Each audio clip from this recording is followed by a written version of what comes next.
Hi everybody, I am Cynthia Demas. And I am Jackson McAlily. It's shaping up to seem to be a beautiful day. What do you think? We're going to get some racing in today? I think it is. I think this wind is here. It's here to stay. It's going to get better and better as the day goes on. And we're happy you're here joining us. We got a little bit of a late start, but here we go. We're coming to you live from the Orange Bowl Regatta, right here in the middle of Biscayne Bay, everybody. Look at this. You can see our setup. We are here on the media boat down in the center. And what's surrounding us, Jackson? So right here, smack in the middle of the red, white, and blue Optimus course, you can see right off our bow, we have the race committee boat. They're currently up on the deck getting everything sorted. And it seems that once this wind is stable and ready to go, they're going to get a course drop down and we'll be ready to get some racing in. And what's on our perimeter here? So now we have all the boats here. They're now actually for the first time all week out and warming up ready for racing because there's some wind. So they're all doing what we call rabbit starts, which is a way to simulate a start line before the actual racing starts. So they're going upwind, they got their coaches giving them feedback, and they're just starting to get dialed in for the day. And we saw something pretty promising, right? When we saw the warming up, we said, hey, it looks like this is going to happen. We did. I think the biggest telltale is that this morning that lane westerly was really not that strong, which meant that the wind was already starting to shift, and the forecast looked a lot more promising, and sure enough, it was right. Amazing. So feeling pretty good. We're, about a couple hours behind schedule, but that's okay. We're not complaining.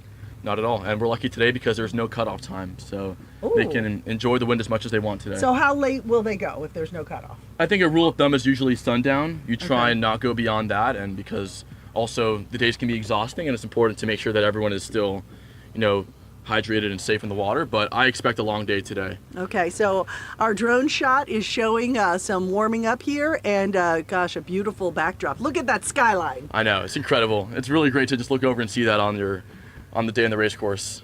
So how do we know when it starts? What are the cues? And then, by the way, we're going to go back to the Sailing 101 because I had a lot of parents say, hey, I liked when you did that. You brought it back to the basics. So we're going to do that in a second. But what are we waiting for now? We're waiting for a horn, two horns? What's going on? So the race committee is waiting for the wind to fully get settled in. If we look around the bay, you can still see those light streaks of lighter water. That's where the wind really hasn't fully filled in yet. Once those all go away, we can see people waving at us there. That's when the race committee will think that the wind is good enough to sail. They will drop the course. And then once the course is set, ready to go, we will hear one horn, which is when the AP flag, standing for postponement, will come down, signaling we're ready to go. Okay, so and then what? The kids get on the line, or? So that will usually come a minute before the actual race sequence begins. So then the first fleet will queue up ready to start, and then we'll hear another horn, which is when the signal flag will go up, signaling 5 minutes to start. Okay, very exciting. And then do we know what's going on the other courses? We're here out at red, white, and blue, but have we had word on the other ones? So we have not been there ourselves yet, but if the wind is here, it is definitely upwind of us. So I will tell you with good confidence that the lasers now have wind as well, and they're also in the same sequence of getting ready to go. And I think this will be the first race for red, white, and blue, right? It will be. It will be. And they've tried a few times, but it has not been able to happen so far. Okay, well, that's exciting. So we're getting here and we're getting ready to go. So what's going on now? You've sailed. Okay, let's do what I promised. Let's do a little backup here. Let's do a little Sailing 101 for the parents and the grandparents and the friends and the family who were not with us yesterday. Let's break it down. Okay, we're talking Tuuci, Orange Bowl International Youth Regatta, the largest youth regatta in all of the U.S. and second largest in the world, right behind Lake Garda. So what does it entail? What are the categories and what do they mean? Yes, we have 4 fleets on the bay. We have first the Opti Green Fleet, which is the very beginner, younger sailors learning to love the sport. It's not the most competitive fleet, but it's definitely the first step everyone takes. I did it myself when I was 8 years old, a long time ago. Then stepping up, we have the Optimus Red, White, and Blue Fleet, which is where we are right now on this course. These are still younger sailors, under the age of 15, but it is a slightly more advanced level and more competitive as well. And the Red, White, and Blue Fleet stands for different age groups within the fleet. So if you're in White Fleet, you're under the age of 10. If you're in Blue Fleet, you're age 11 and 12. And if you're in Red Fleet, you're between the age of 13 and 15. Oh. And while it doesn't affect the scoring, we will give out awards for people within each age group at the awards ceremony. So it's nice to kind of see where you stack up against your direct peers. Okay, so that's Green Fleet. That was Red, White, and Blue. Red, White, and Blue. Then above that, now we have the 2 high school classes, or the older classes. The first being the Lasers, more formally known as the ILCA dinghy. There's the ILCA 4, the Ilka 6 and the Ilka 7, which is the same boat but different sail sizes. So it's designed for people who are of different sizes. People who sail lasers will usually go right into the 4 out of Optis because it's the closest boat to the Opti, and then they will size up as they get older, as they grow. And that is a one-person boat as well. And then I'd say the most different of the classes is the last one, which is the 420. The C420 standing for the Club 420, and it is a 2-person boat. It is probably the most technical boat of the race course out here, and it has a spinnaker, a trapeze wire, a jib, and a main. So it's a more technical boat, and those are also people in high school who are a little bit more advanced. Sounds like fun. It's great. And you sail in college now. You sail at the University of Pennsylvania. Go Quakers. And tell me what that's like. So it's honestly a very different sport than club sailing is. We sail 420s, but they're a very different type of 420. They're far more dumbed down. The idea is to make it very accessible for new sailors who are brand new to the sport. So there was no spinnaker, there's no trapeze wire, and a lot of the controls are simplified so that anyone can hop in the boat, and with a few days of practice, they can get the hang of it. Oh. But what is different is that here we're out here on Biscayne Bay, big open course racing. When the wind fills in, it'll be quite steady from one direction. In college sailing, it's quite the opposite. We sail in small bodies of water, whether it's rivers, lakes, ponds, little harbors, you name it, because the idea is that you're close to shore so that people can spectate easier. Okay, and last night was college night, right, where all the juniors and seniors were able to come out and speak to different colleges. There was a great event put on by Catherine Block and Iris Kalaya. They were the moms who helped organize it, so good job, guys. And I heard it was fantastic, and you were there, and you were representing University of Pennsylvania. There were about 29 other schools. Tell me about last night. It was great. I mean, I really love it. I remember the time that I went as a prospective student in high school, and I learned a lot, and it really made my process a lot more transparent, and it was really helpful for me, and I want to make sure that I can pass on that same advice to the next generation. But it was great. I mean, I think we had over 60 names come by our table specifically. Wow. I saw people doing their rounds. It was really great. Had some great conversations. Looking forward to staying in touch with those folks. And I know the kids are excited to talk to the schools, but the schools are excited to talk to the kids. Yeah, of course. I mean, as much as people want to come to whatever school, we want them there as well. I mean, we have the same goal of building a team, one that's going to be competitive and also a great community. So it's a great important step to meet people beyond just the score sheet, but also who they are as a person, and have some good conversations. Right. So right now we're kind of in a holding pattern just to catch everybody up. We came out here, we're trying to make sure that the wind is going to be strong enough for the sailing and the racing to begin. So what is strong enough? What are the conditions we're waiting for right now, Jackson? So it really varies. One thing that's good for us is that if we recall yesterday, there was a lot of chop on the course, meaning a lot of waves and wake, because it was a Sunday, people were out on their boats enjoying the nice day. Now today's a Monday, which means that people are back at work, so there's less boats on the bay, meaning that it's a lot flatter and it'll be easier for us to get some races off. So I'd expect that the race committee is looking for around 5 knots to get a race off, which will be enough to combat the current chop in the course, but also have some fair racing. Okay. And today is day 3. Tomorrow is day 4, which is the final day. And today you think we'll go long? I think we will. Obviously, it's been disappointing to see the lack of wind so far. It's out of anyone's control, but we make the best of it. So I think today we're going to see a nice long day, getting in some good racing.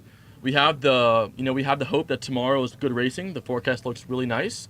However, the one obstacle is that tomorrow we have a cutoff time in the afternoon, so we cannot go that late tomorrow, meaning that we're on more pressure today and can probably expect an early launch tomorrow. So why a cutoff time tomorrow? Look, people travel from around the country, around the world to be here.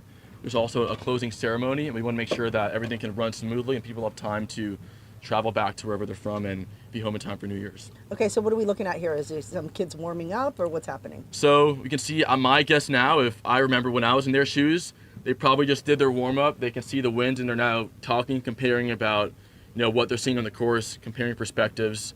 We have some sailors from Bermuda here, Bermuda 54, Bermuda 89, Bermuda 79, Bermuda 90, and that last one, it's hard to see from this angle, we have Bermuda 58.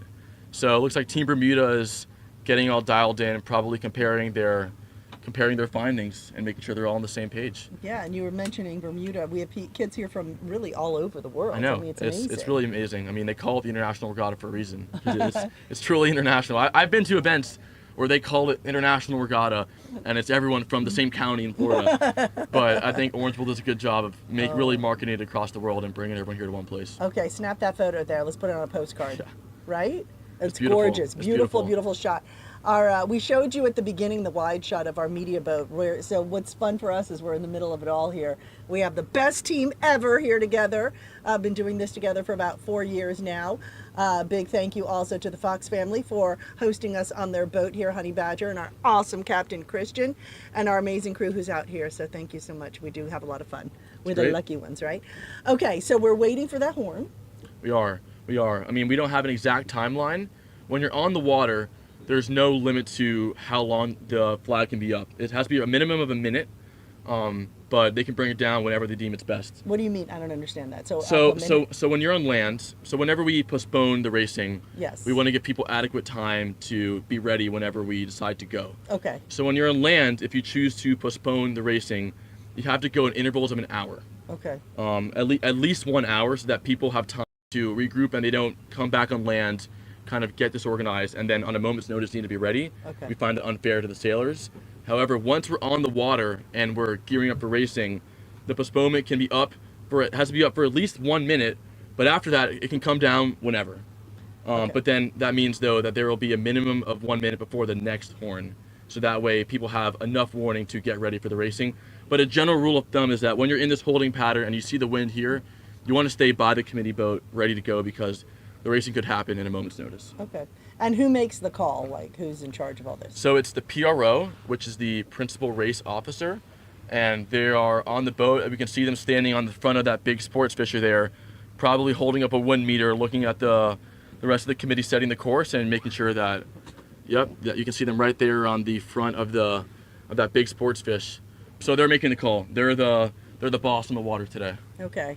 And as anxious as everybody is to get started, you don't want to start with no wind, because then it's a flop. Exactly. We want to get started, but we want to have fair racing, because as a sailor, the only thing more frustrating than no racing is bad racing. So we're hoping to make it good racing if we can. Okay, and we're going to get Jonathan, who's running our switcher here. He's going to queue up some interviews that we did with some sailors the other day to hear their perspective and their take on everything, some places they've sailed, things that they've enjoyed. So Jonathan, give me the thumbs up, and we're going to show people that little clip as we're continuing to wait for the race, and we have it queued up for you, so take a look at this. Okay, and I am here with Audrey, right? Yes. So Audrey, where are you from? I'm from Texas, but I moved here a year ago. How do you like living in Miami compared to Texas? I like it a lot. Yeah. Is this your first Orange Bowl, or have you done a few so far? I've done a few. What do you think makes Orange Bowl such a great regatta? Why do you keep coming back for more? The community, the club, very good, organized, good win. Yeah, that's great. How do you like Miami so far, though? I mean, is sailing here a lot better than Texas, or you think Texas is better? I love here. The water's beautiful. The wind's always good. Consistent shifts. It's really good. How is Coach Amari as a coach? He's good until he gets mad. When he gets mad, he gets really mad, but he's an amazing coach. I've learned a lot from him. Yeah, I remember those moments as well. Yeah, and they're, when you're over. Yeah, exactly. Well, great meeting you, Audrey. Best of luck tomorrow, and hopefully see you around more. Yeah, you too. Bye. So I'm here with Morgan, right? Mm-hmm. So where are you from, Morgan? I sail Coral Reef. I'm from Annapolis, Maryland. From Annapolis. So what's it like being down here in the warm weather for the winter? It's nice. It's nice, yeah. Yeah.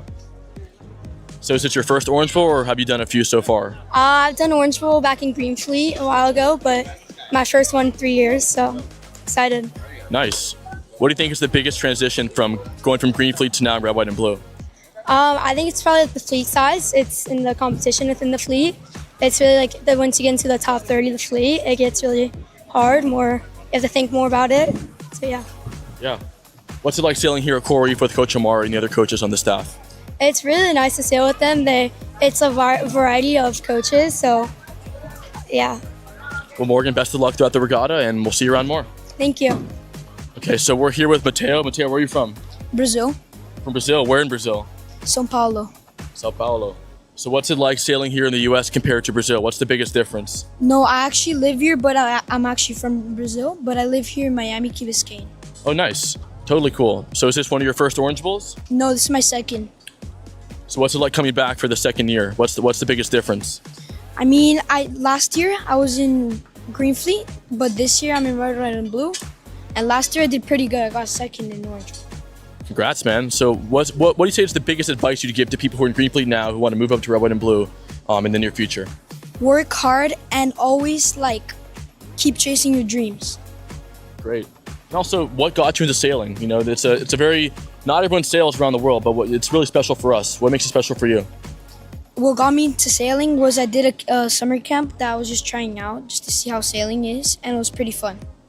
That's great. Well, Mateo, best of luck. Hopefully we'll see you up in second place again, this time Red, White, and Blue. So best of luck. Thank you. All right. So here we are with Matthias. Matthias Urban, So where are you from, Matthias? like Geneva, Wisconsin, but I'm originally from Brazil.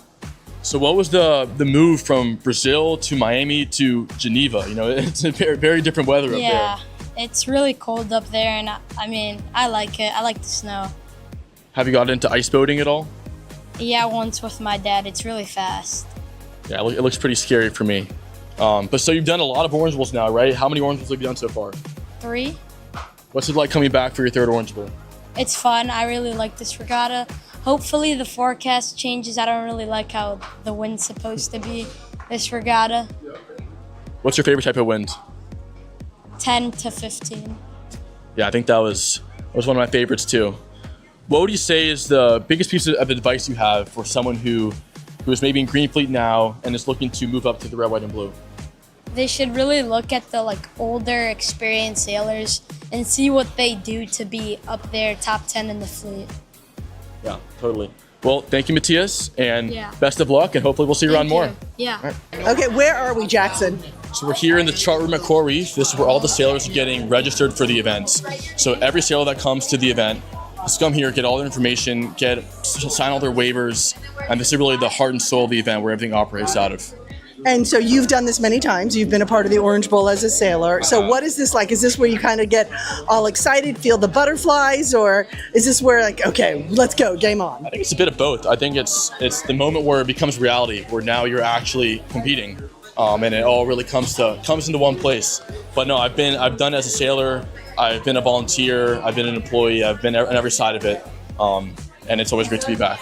So what's going through everyone's mind in here now? I hope we have good wind. I hope we have good weather. Or what? I mean, I think people always know that there'll be great regatta management. It's a great club, but yeah, the wind is always a question. The weather's always a question. The forecast looks great, so hopefully that holds. But I think we'll see a combination of nerves, but also excitement. How much did this prepare you to just, become independent? I mean, I don't see any parents up here. It's all the kids registering themselves and, taking control. No, I think it's helped a lot. I attribute that to more than just my sailing, but I think that being an athlete in general is very helpful. But also the nature of sailing is that you're on your own, not just on land, but when you're on the water, on a boat by yourself. I think those experiences are really formative, and I'm personally grateful for them that I've had. All right, Registration 101 with Jackson. Hey, thanks for filling us in. We'd like to take you behind the scenes. Thanks, Jackson. Of course, thank you.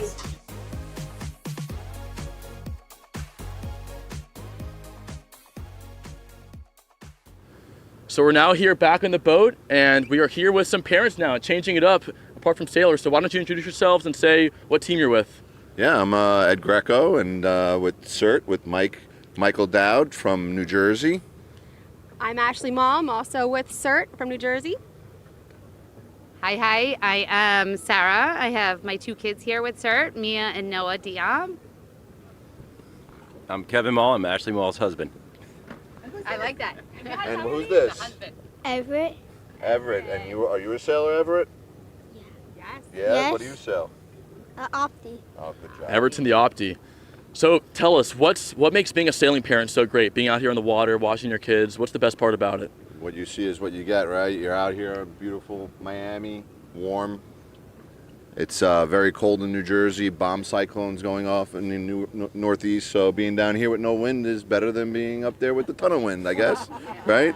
Also, living vicariously through them, I have to admit. Yeah, vicariously through them is definitely better than sitting at home in the cold. Now, were any of you sailors growing up? How did you get your kids into it? What really inspired them to start out? I was a fisherman, so I got to be honest with you. Just getting them out in the water was my thing, but Ashley has more to say about that. Yes, I started sailing when I was 7 out of Ocean Gate Yacht Club in New Jersey, and I started my kids also at 7, each of them sailing, and they got really into it, wanted to do some more racing, so we joined CERT doing their racing program, and that's how we got down here. This is our first time traveling to Florida for an international regatta. So tell us more about CERT. What is that team? What makes it so great? So that's, again, Michael Dowd. It stands for Coastal Elite Racing Team. And Michael Dowd has been running it for about a decade. And I think before him it was Clay, who owns Coley Sales up in New Jersey. So yeah, we have a pretty good representation with Mike and team from, we got a gentleman, Fran, from Argentina, who's also coaching with Mike for this regatta, which is great. But yes, yeah, Mike runs that. Mike's a great coach. Back in 2017, I did a regatta at Palamos in Spain, and Mike was my coach in Opties. So it's been a while, and he still looks the same and still doing the same thing. So he's still doing great. Keeping young. It's good to see him. Yeah. Now, one thing I want to ask about as well is that we talk a lot about with the sailors about how being on a boat makes them independent, makes them good leaders, to trust themselves. How have you seen that shape among your kids as they become sailors? I think it's very important, as you mentioned, being able to just not only operate the boat, but keep the boat clean and keep everything together. As you know, when you come to a regatta, you have to bring all your tools, your extra parts, and your sail ties, and just having that discipline just on a daily basis whenever they're going out there just definitely helps with regular school or whatever you may see. I watch it every day. My daughter becomes more organized and understanding. And then obviously you got chemistry and physics out here with the wind and understanding the sailing component of it, which is also great for them. So it helps them with math and stuff like that in school. So my last question will be, what do you think is some advice you'd give to maybe some parents who want to get their kids into sailing or are nervous about the travel aspect of it? What's the biggest advice you wish you had known ahead of time? Make as much money as you can. Just make as much money as you can and send your kids. That's it. Isn't cheap, but it's not cheap. Worth it. Yeah. Everyone is having a great time out here, and thank you guys for hosting. Of course. All of us. I thank my parents every day for getting me into it. Everett, you want to say hi to anyone at home or say any word to the camera? You want to say hi to your grandparents? Hi, grandparents. Hi, Everett says hi. Everett said he can't wait to be out here next time. Yeah, we'll find you here soon. He actually stole his sister's Opti and went for a spin. Yep. Well, I'm sure we'll see Everett at the top of the score sheet pretty soon.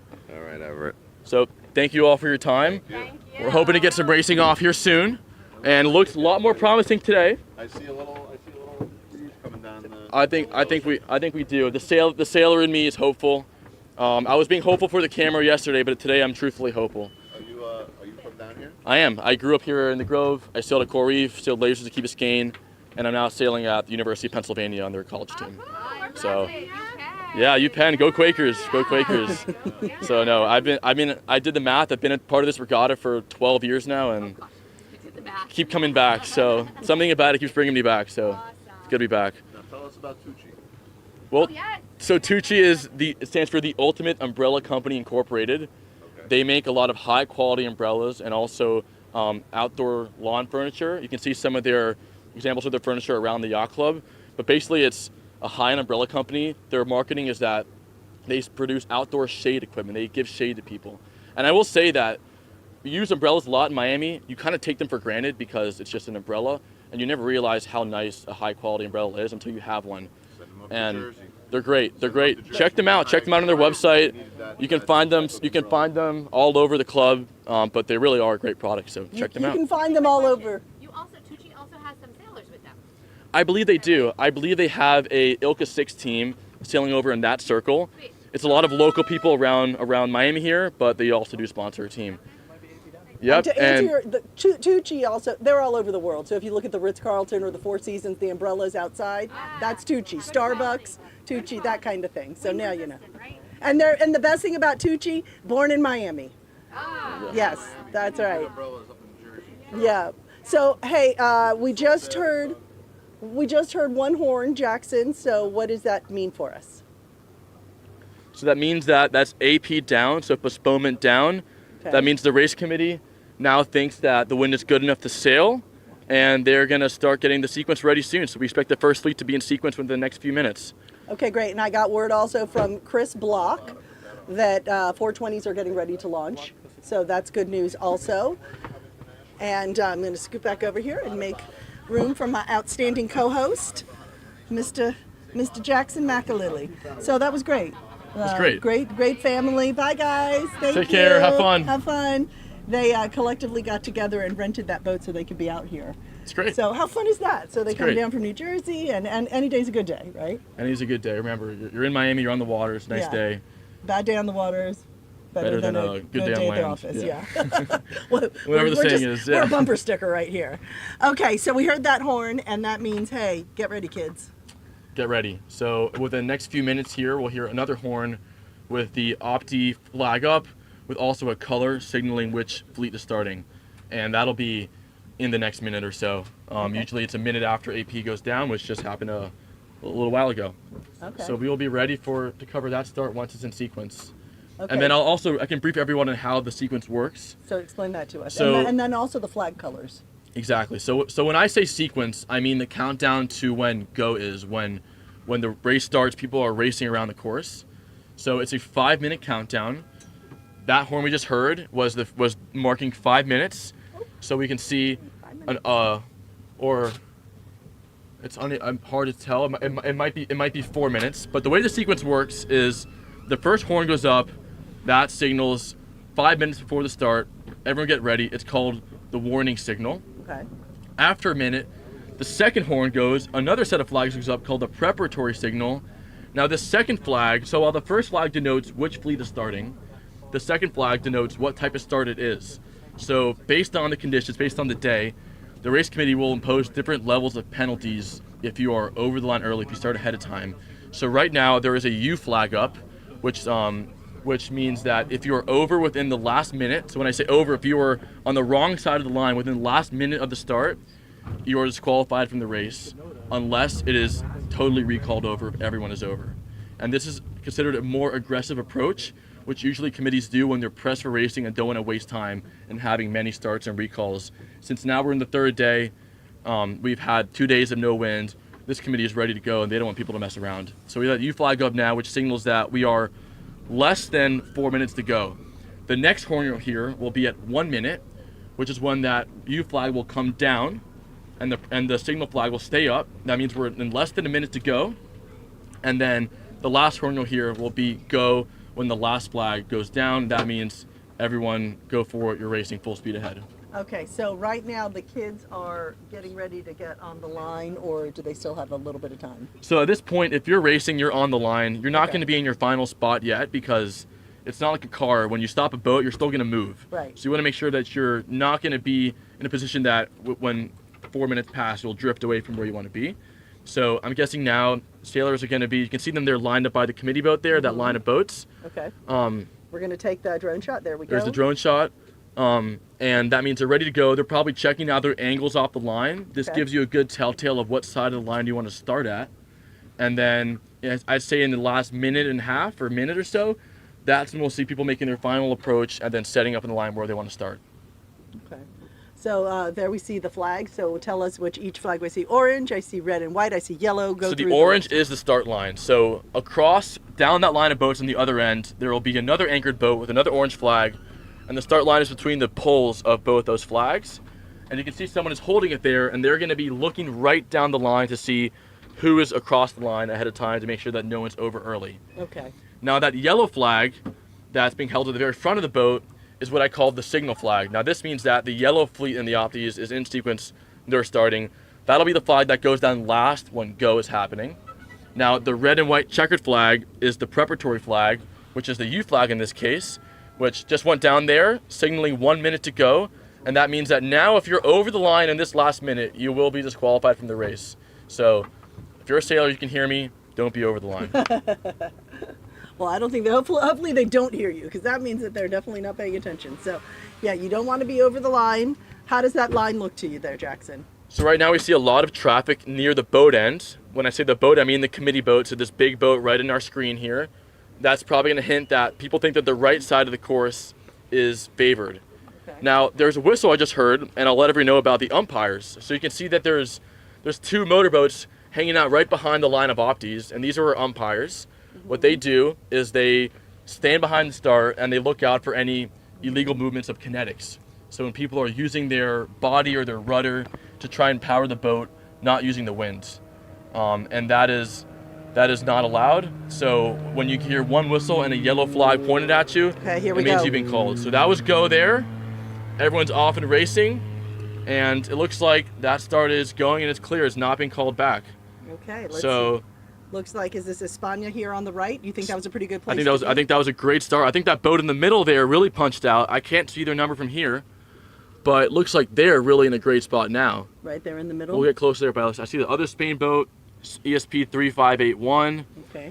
There we have USA USA 23084. Great start. Really great start. I mean, I'd be happy if I was in that spot right now.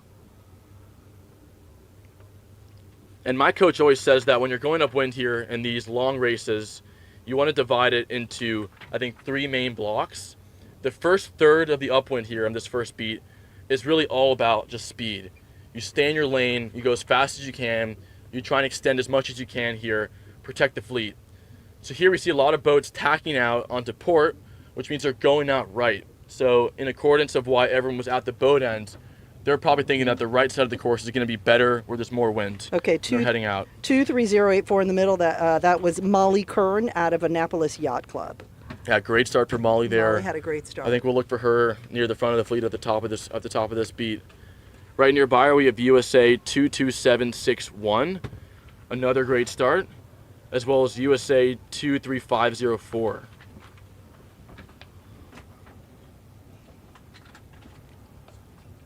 There we see 2 of the Bermuda boats that we saw before the start there. Looks like they had a pretty decent start as well, also heading out right. Now remember that boat, Spain, that tacked out early, Spain 3581. Now they're tacking back to starboard. They think they have a cross coming back across. And I think they do. What's the number on Spain? Spain 3581. 3531 maybe? 3581. We have Juan Pablo Espinar. Great start here. I mean, he's really punched ahead right now. And more boats out right. So when I talk about being on different sides of the course, the thing is that when you're on the bay, the wind is not coming from one direction at the exact same speed at all times. It's always pulsating, it's changing directions, and if you're on one side of the course, it's going to have more wind than the other side. You're going to be faster, you're going to pass your opponents. And that's why sailing is equally about, being a reader of the wind as it is being fast in your boat, because as much as you do in your boat, if you have more wind, you're going to be the faster boat. So now it's kind of hard from this angle. Is this person all the way to the right in the front? So I think they are. Okay. So in this time, whenever there's changes in angle of where the wind's coming from, these gains and losses are not consolidated. They're just momentary pictures. So that first boat here, that was the Spain boat I was referencing to. Okay. They're really far ahead right now. Wow. And now who's in this motorboat here? Is that a coach? So that's going to be an umpire that I refer to. So they're the ones who are looking for illegal movements. And in this light wind, we're not going very fast. The boats are slow. Sailors want to get everything out of the racing that they can, because it's already slow. It's frustrating. They're trying to get everything, trying to push the rules, but it's important to keep them honest because we want to have fair sailing. So a big thing in this breeze here is people who are going to be rocking their boat, the act of leaning it from side to side, which will create more speed, or also what we call sculling, which is where you move your tiller back and forth really quickly, which acts as a fishtail to propel you forward. Now, both of these are illegal, and the umpires will flag you if they see you doing it. That's something that's natural to happen out of frustration. Look, it happens, and also, look, part of the game is doing it is when you're in this place that no one can see you, try and push the rules, because everyone wants to win as much as they can, but also being respectful to not blow through the line. You can walk the line, but not blow through it. Be respectful of your competitors, but also be aware of when the umpires are watching you. Now we have, looks like Spain on the right here is still doing fairly well, and then we had Molly from Annapolis in the middle. I'm not sure if that's her on the other side. It's hard to see from this angle and how far we are, but I would bet that she's one of those boats based off her start. So the start is key, right? I mean, if you start well, do you usually end well? What's the story? It really is. People say that the start is 70% of the race. It's a big part of it because, look, once you're behind boats, because the wind's coming directly along the water, parallel to it, and once it starts hitting boats, it's going to slow down. It's going to get distorted. So if you're the first boat to receive that wind, you're getting the cleanest, strongest wind. Now, if you're in the second line of boats behind other boats, you're going to be getting less wind that's more distorted, and it's going to be a lot slower for you. So if you can get off the line quickly, you're going to be the fastest boat. Okay, so here's Spain 36-31. That's a Maria de Luc Bestard Mas. Looking solid there. Nice wind. Yep, she's tacking back over here, heading out right. There you go. Seems like people are really liking that right side. And you might have heard in the background, but we just had a horn for the next fleet. So it looks like the blue fleet is also in their sequence, and they'll be off the line shortly. So this is white that goes first? So yellow went first now. Yellow. And then blue is now up second. Okay. And I suspect that pink will be the third start.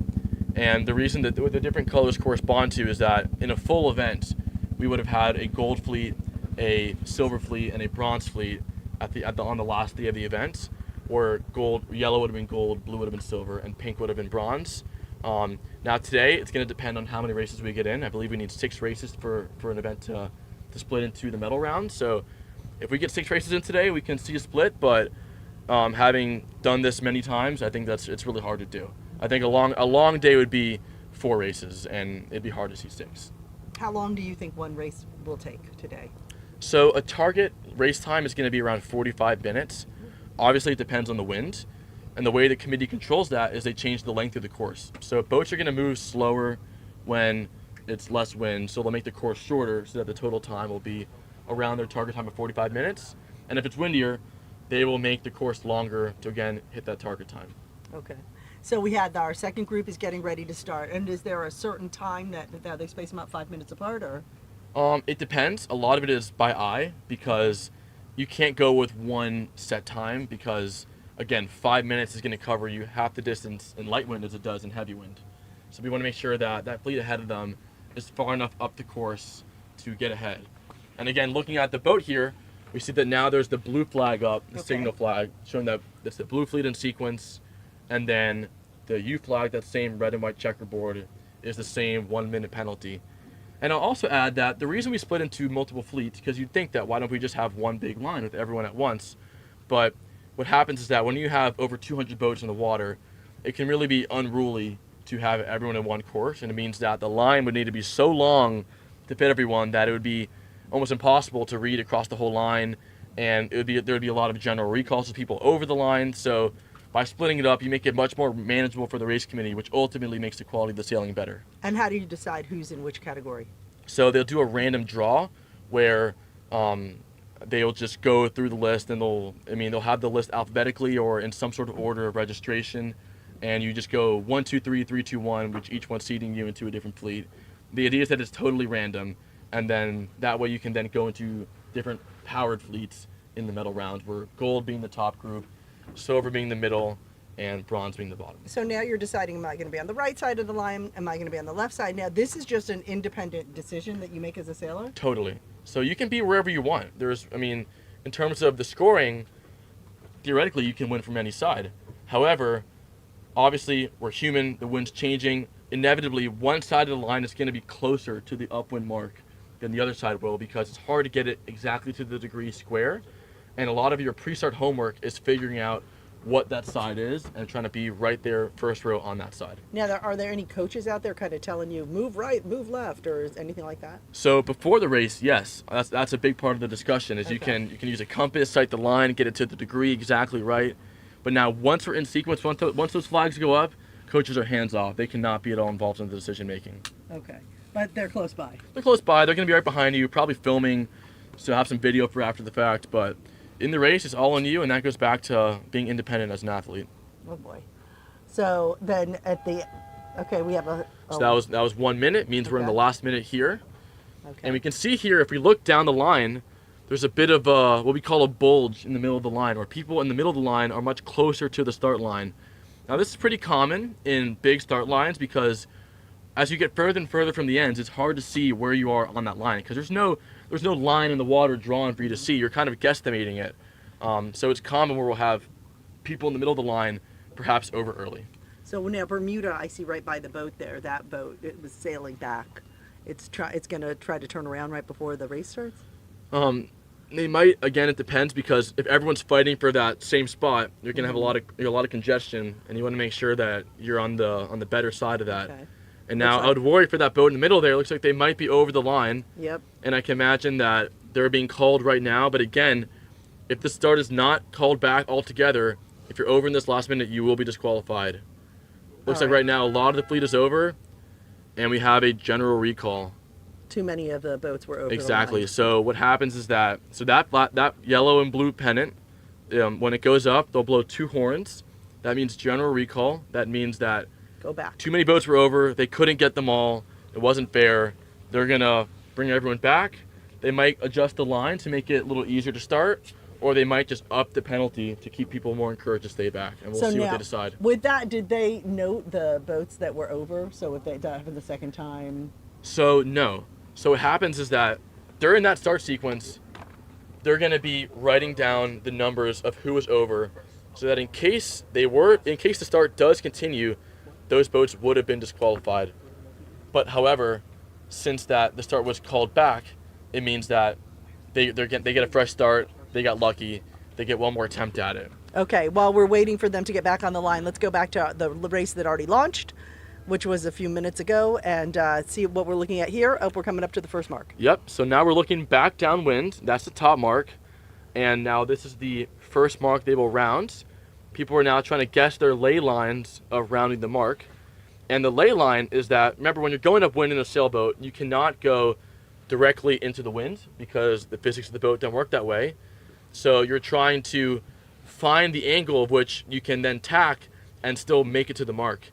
And now, what a surprise, we have that Spain boat, 3631, who had a really great start, if we recall, and there it looks like they're going to be rounding first here at this top mark. So that's Maria.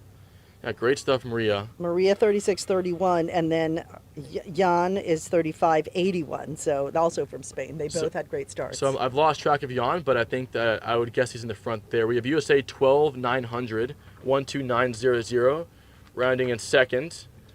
Really great view here from the drone. That's Tucker Gowans. Great start by Tucker. USA 39 coming in third. USA 39.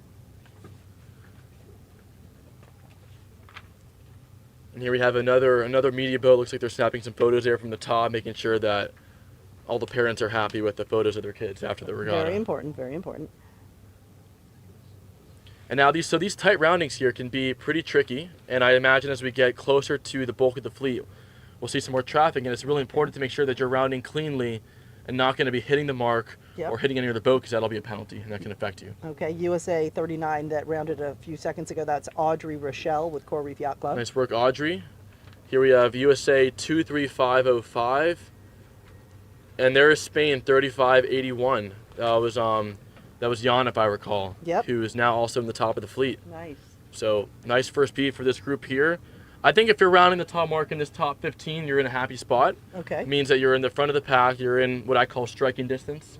So, you can still make some big gains and hopefully even have a better score here. And just so folks may remember from last year or previous years, we try to kind of camp out at the finish line, and then as the sailors cross, we try to grab them for a quick little interview. Totally. And we love to just hear their enthusiasm and their happiness and their strategy, right? Yeah. What worked, what didn't work. And there's no better feeling than a good sailboat race coming to the finish line. So let's see, we have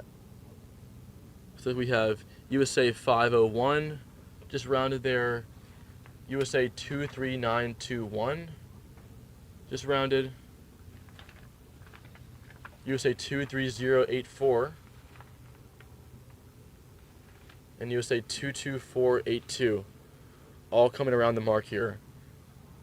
And again, you'll see these boats are giving this mark a lot of space, because if you hit the mark, you need to do a penalty turn, which is going to hurt your score. You mean physically hit the... Yes, so if your boat hits the mark, you have to do penalty. So you can get protested by another competitor, and that involves, and in order to exonerate yourself, you need to do one jibe and one tack, or a full 360 as we call it. But the act of doing that will slow you down. You have USA 22990, Puerto Rico 70. Here we're back to the front of the fleet here. That was Maria. Nice lead here. And a big strategy on this reach here is that, again, if you have a boat on top of you or between you and the wind, they're going to be slowing you down. So what these boats are trying to do is stay, while going to the mark, also staying as high as possible so that they can have clear air and keep their sail in free wind going as fast as they can. Looks like Maria's done a nice job of that there, and she's cruising along nicely. Notice she keeps looking back though, because while you're winning, the race now is behind you. So it's important to see what your competitors are doing, staying connected with them, but also staying free. Okay, I think our second drone is getting in place on the start of the second race. Yep, that's back of the top mark there. And they're still coming, more boats rounding this reach here. And in this big wind, what happens a lot is the fleet will get really, really spread out because the wind differentials on the course make a much bigger impact, which again puts more emphasis on the start, because being ahead early on is great. And honestly, the easiest race to sail is the one that you're in the front. Oh, yeah. When you're in the back, you got a lot of traffic to deal with, you got boats to avoid, you can't execute your strategy, and frankly, it makes the racing a lot less fun, and also you're not doing well. If you can make the work in the start, you're gonna thank yourself the rest of the race. That's why you say how you start is 70% of your race, right? Yep, it really is. It really, really is. Okay, we hear another horn. What's that all about? Looks like that's probably going to be Blue Fleet. Remember, they had a general recall, so they're restarting. We'll get a view there at some point, but they're probably going to be back in sequence there. And I'm curious to see what penalty, if they change the start, maybe change the penalty flag. That's going to dictate how the start shapes up.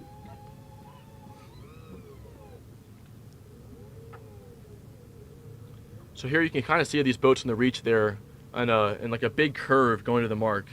I call it like the banana. It's kind of like a big banana curve. And again, it's people who are trying to fight high to not be covered, because if you're those boats on the screen left, the far screen left, so you're sailing shorter distance to the mark. So in theory, it would be faster because you're going a straight line, it's less distance. However, you're going to be in less wind, you're going to be slower. So it's trying to find a balance of being in less wind, going in a straight line with the most wind as possible. Now back to the Blue Fleet there. Let's go ahead and take another general recall. Looks like the fleet did not learn, and they were over again. They're getting a little excited, I think. So they're excited. They want to get up there, but the race committee wants to make sure that these starts are fair as well. So what do you do when this keeps happening? Recalling them? You keep recalling them. The ultimate penalty is you do what's called the black flag. Right. Which is where instead of the U flag, you put up a flag that is just a solid black flag. And what it means is that the same rules that if you're over in the last minute, you're disqualified. But this time, however, if the race is recalled, even if everyone's over, they general recall it, they keep the numbers written down, and they will put on a whiteboard and announce over the radio who was over, and those boats can now no longer sail the next race. So it means that you really get punished if you're over. Oh, so you can sail this race, but you can't sail the next one. Sorry, so you can like that race you're disqualified. So even if it's recalled, you can't start. You need to sit out. Okay. So in the U flag, you catch a break if everyone's called back because you get a fresh start. But in the black flag, it means that you can't. So what happens in the U flag is that if everyone's over and sailors see that, they're gonna go for broke because they imagine, well, if everyone's over, I'll be over. Nothing happens, we'll call it back. But in the black flag, the race committee really sticks it to you, and they hold you accountable. So are we going to see a black flag now that it's been a general recall twice? I think we'll find out soon. I would probably guess yes, because again, we're in day 3 here, and we don't have time to mess around. This is our first day of wind. Right. So the race committee wants to capitalize on this, and they're not going to be happy seeing people over and over again. And while the race committee wants to be fair, there's also, as much as the sailors want to sail, they want to sail too. And part of that is getting these races off, getting the starts clean. So they're readjusting here, and hopefully they're going to get it together to stay. And we're now looking here at the yellow fleet again. So they're now in their downwind. So this is where the boats are going to be sailing directly with the wind down at the gate marks. So here, there's a lot more strategy to be had. On the reach, it's a bit of a straight shot. You don't really have much variability in what to do. But on the downwind, you can kind of pick a side. So we can see that Maria here in Spain 36-31 has gone much further, much lower than her trailing opponents, which is course side right. Again, favoring that right side. But it also looks like the boats behind her have taken a different approach and are going now to the left side. And now this could work in favor for both people because again, as the boat in the front, you want to make sure that you're not going to be covered by the boats behind you. So by separating, you ensure that you have clear air. However, you take a bit of a risk because now those boats that stayed high there on course side left, now if they get more wind, they might just blow right past you. So you're trying to walk a fine line of staying, connected to the fleet, but also staying in clear air. And, this is where a lot of gains can be made and also losses can happen. Now I just heard another horn. That's for our second race trying to get in line. Is that the 4 or 5 minute? We don't have a good view here, but I would suspect that looks like they're now back in sequence. That was 5 minutes. Just looking behind me on the boat. And we'll hear shortly what penalty flag they choose. Again, U flag or black flag.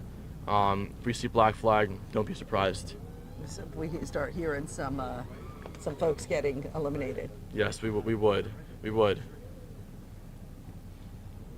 Now, while the black flag can help expedite racing by getting starts off, it can also be a big hindrance, because what happens is that if there's a general recall, the race committee now needs to compile everyone who's over and announce all of them, and it can take time to get that all on the whiteboard and get that all announced over the radio. We're now making our way back up towards the start line in our boat. And once I have a good view, I will communicate what's happening with that start. Looks like we're switching over to the other drone. And look, we're still under a U flag. So it's still that red and white flag. Again, race committee doesn't want to be overly harsh too soon.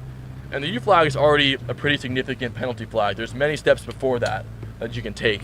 So they're guessing that that'll be enough without, being overly aggressive on the fleet. Okay. But again, if you're a competitor here, you know what's happening. You know what they're thinking. You know what's the next step. You don't want to anger the race committee. You want to stay behind the line and make them happy, because they will put up a black flag and the sailors face the consequences of that. So if you're a sailor now, it's really important to be conservative, stay behind the line, and make sure the start gets off cleanly. Okay. So no black flag yet. No black flag yet. We still have that white and red checkered flag, which is called the U flag. U stands for? I believe uniform. Uniform. Okay. And right now we're less than 4 minutes to go, but more than 1 minute to go. It looks like a few of those boats need to turn around right there. Looks like they do. And look, it's honestly, it makes sense before the start to be upwind. You get a clear view of the course. Okay. Get a last view, make your last minute planning of what am I going to do in this race. But then again, make sure you're back safely, ready to go behind the line before go. Okay, so hopefully we get a clean start and we get our second group out. Hope we will. We hope we will. And then behind them, again, there's still a third start. There's still the pink fleet that's going to go after the blue fleet. That's behind them? That's behind them. So they have not even gone into sequence yet. They're just still in the coach boats watching. And now look, being the first start can be nice because you're the first person to get out there. You get the first wins. People are still fresh. You can have a jump on your competition. But being the second start is also great because now you can watch what worked in the first start. See, wow, those boats that went right looked really good. Man, I'm going to go right now, or the opposite. Or maybe you can see the boats that went left look good, but they lost a lot. Maybe I'm going to avoid that strategy. So you really get a nice telltale of what to do in your race. So if you're one of those boats waiting around, you better be taking notes. You better be ready to go because that's going to give you the information you need to do well in your race. So explain this to me. So since there's 3 different groups right here, then will there be 3 winners?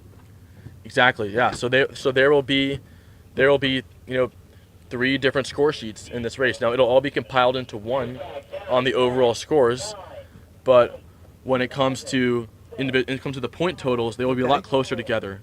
Here, let's see if they take 2, 1. So now that U flag went down means we're 1 minute to go. So if you're over now, you're gonna be on that list. Okay. Looks like the boats in the middle there are pushing it again. They're not over quite yet, but we're gonna go downwind for a hot few seconds while we're waiting that 1 minute out. So now we're here at the gate mark. So the gate is interesting because it's 2 marks, and you can pick which one you want to round.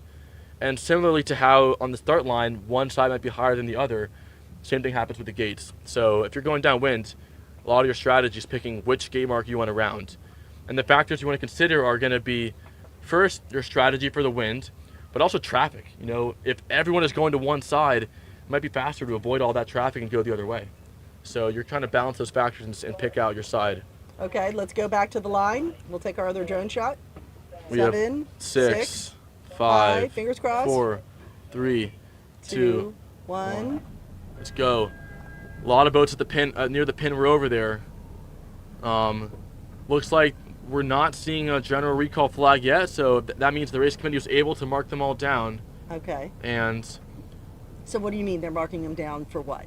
So they're marking them down to have a DSQ on their score sheets. They will, okay. So on their score sheets, look, I'm not the race committee, so I'm not going to say anything on the record, but from my view, it looked like there were some boats over there. Okay. And if you were one of those boats, on your score sheet, you would see the letters UFD in place of a number, and that stands for U flag disqualification.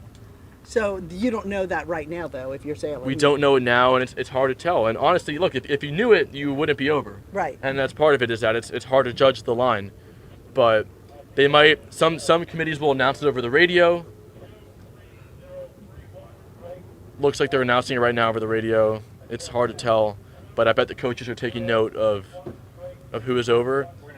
And it means that when you get back to the start, you'll have some news to deal with. Okay, so let's go ahead and take the other drone shot, and we'll see what's going as We're back at the gates here, so see a lot of traffic here. See, like right there. And what's happening now is that you're trying to fight for that inside lane, because if you're inside, you have, you're now on top of the other boat. You're not being covered. So a lot of the fighting out here is trying to get room at the mark where you can be the inside rounder. And again, people splitting off both ways. And it's funny because on that first beat, people went right a lot. It seemed to pay off. Looks like here a lot of boats are going left. Maybe they saw something different on that downwind. Because as you're going downwind, you're strategizing for your downwind, but also you're planning for the next beat, because the biggest gains are made on the upwind. So the first upwind and the second upwind. And you can go from, a deep score to right back in the top pack just by one big play. So what's the shape of the course if you're looking from it aerially? So it's called a trapezoid, and it resembles a trapezoid vaguely, because you first start at the start line, you go directly upwind, so straight up. You then make a left turn and go on a broad reach. You then make another left turn and go back downwind and parallel with your first upwind. You round those gates, go back upwind, back where you came from, round this, and then you finish back upwind, or you sometimes finish downwind and come to a reach. It depends on what course they're setting. But it is a trapezoid.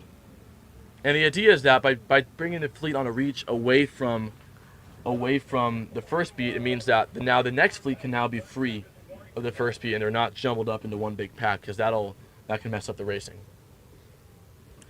So looking at this upwind here, this is just off the Blue Fleet start. Looks like we have USA 308 heading out right. Now this happens sometimes when you maybe didn't have the best start, but you get some clear air and you're hoping to get some more leverage, get further out right, and maybe bring that back in a better position. We have USA 23918, had a great start here. So they're crossing across this boat here. And USA 23503 just ducked them, and they want to head back out right. So, early in the race here, you can either take more risk and head out more to a side, or you can bring it back to the middle and consolidate your gains. Looks like USA 23503 decided to bring it back to the middle and try and consolidate the people they crossed.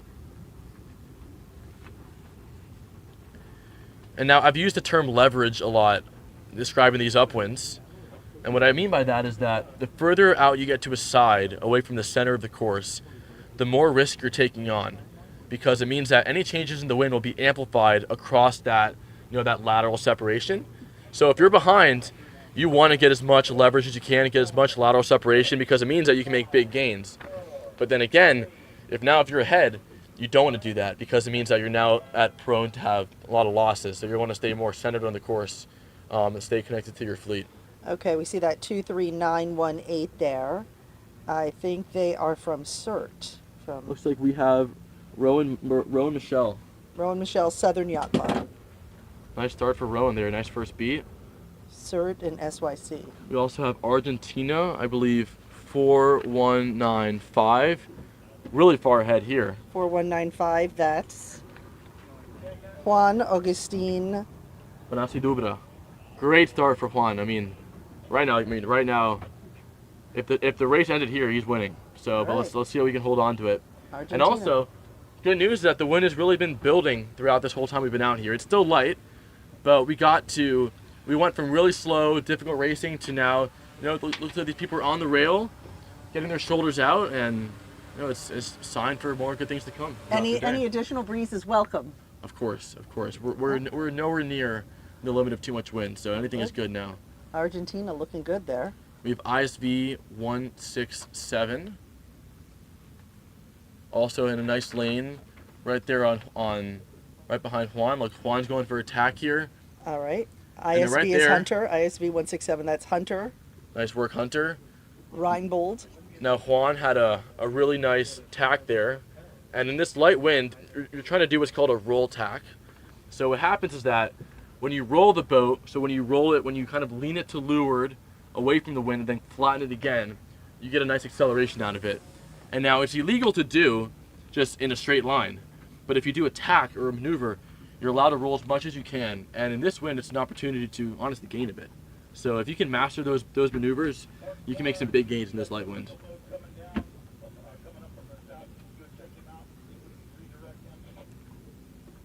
And the Opti is one of those boats where a good maneuver, a good tack can honestly be pretty hard on your body, because you really throw your shoulder at the rail.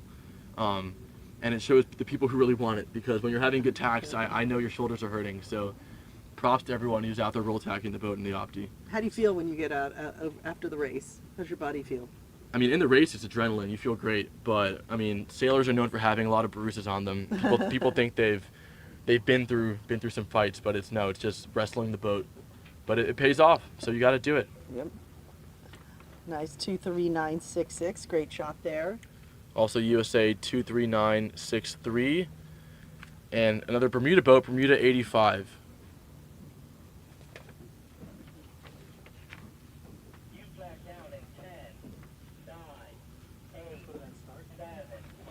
So now we're going back over to the start line. Another drone shot here. This is from the top. Now that's 1 minute to go. So you see everyone is lined up, ready to go. And now we see right by the committee boat, that big sports fish, there's really not many boats there. And people are now crowding towards the other end of the line, which we call the pin.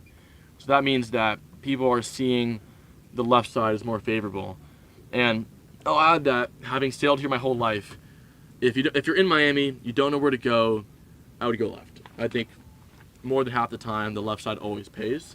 Why is that? It has to do with the geography of the bay, and also being in the northern hemisphere. I forget exactly what it's called, but there's like a physical effect where when the wind comes off the land, it tends to spin, the Coriolis effect, our captain just told me, but it tends to go left. So it means that if you're on the left side of the course, it's probably gonna help. And that being said, it's not everything.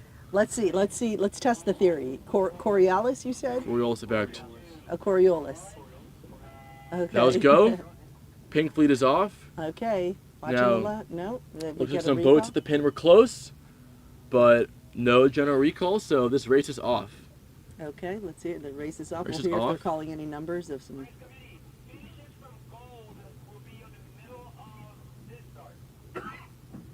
Okay. So looks like that. Looks like the gold fleet is kind of approaching the end of their race, or the yellow fleet, I should say. And we now have on this pink start, again, boats coming out right, also boats going out left. So there's people are placing some bets here, and we're gonna see what pays off. It could go either way. And one thing is that the lighter it gets, the less wind there is, the more variable it is as well.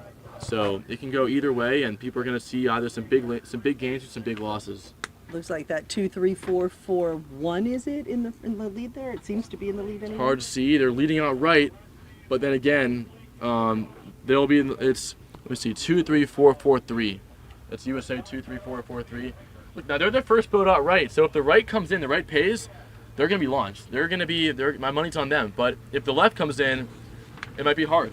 And that's a lot of what the homework does for you, because you want to make sure that you know what's happening and like what to predict on the race course. Okay. So it looks like we're going to pan over to the top mark of Silver Fleet. We have the leaders here about to round. We'll get a nice shot on their numbers. We have USA 341. Looks like they're going to take the safe bet and duck that boat. And rounding in first place here, we have USA 23732. Great first upwind, followed closely by USA 341. And I want to highlight what 341 did there, because a lot of times you're winning, you get a great first beat, and you're fighting out with one boat, and you want to squeeze it out to get that last point. And people will do that, and they'll foul, and they'll get disqualified, and they'll get greedy. It's always better to just round in second, be safe. You have a whole race ahead of you to fight it out, and don't get greedy. Just take the stern. And I think that was a really good play by 341, so kudos to them. We also have ESP 3481, USA 208. 341 is Kellen Martin, who you were talking about. Nice work, Kellen. I think that was a veteran move, so happy to see that on the Optimus course. There we have Argentina 4195. So they're also in the front of the pack. Remember, they had that great start early on, but it goes to show that anything can change on that upwind. That was Juan at 4195. Yeah, but still great upwind by Juan. Good to see him in the front there. And as we watch the boats approaching on the upwind here, a lot of them are stacking up from that port ley line coming in from the left side. Goes to show that that left side of the upwind is definitely much better for this race. We have ISV 128.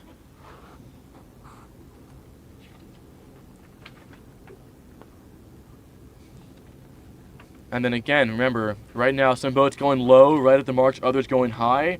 It's all about striking a balance between, less distance but also having more wind. ISV 128, that's Avery Parasail. Nice work, Avery. We have USA 21300 coming around, and USA 20912.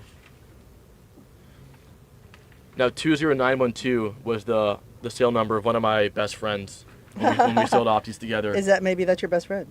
Yeah, maybe he's back out there disguised Is your as best a friend named 12-year-old. Austin Lee? Because that's who's in 20912. It's not, but Austin, it's great to see you. That's a great boat. Good, lucky number.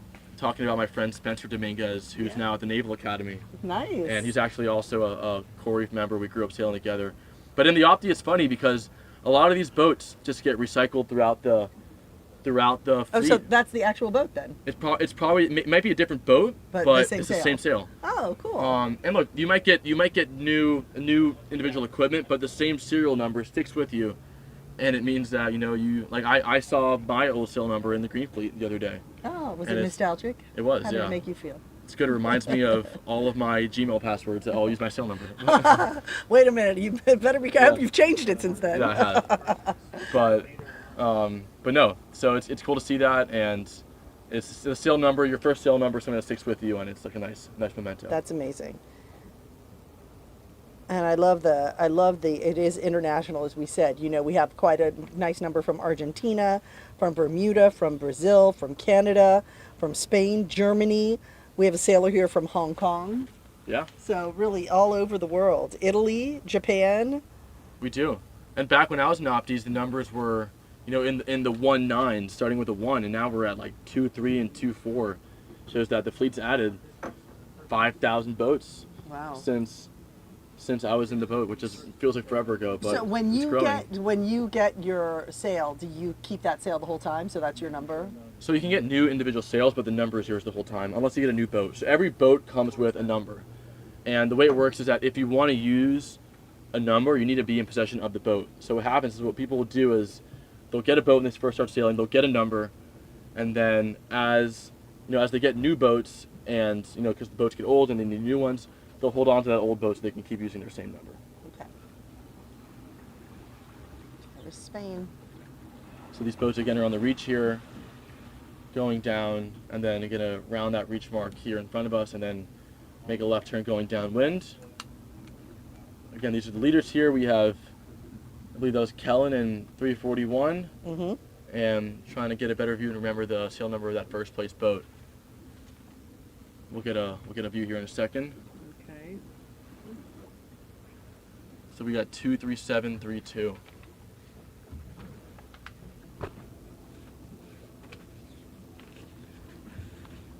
And you'll see a lot of these boats here with those stripes on the back of them, which is the winner team.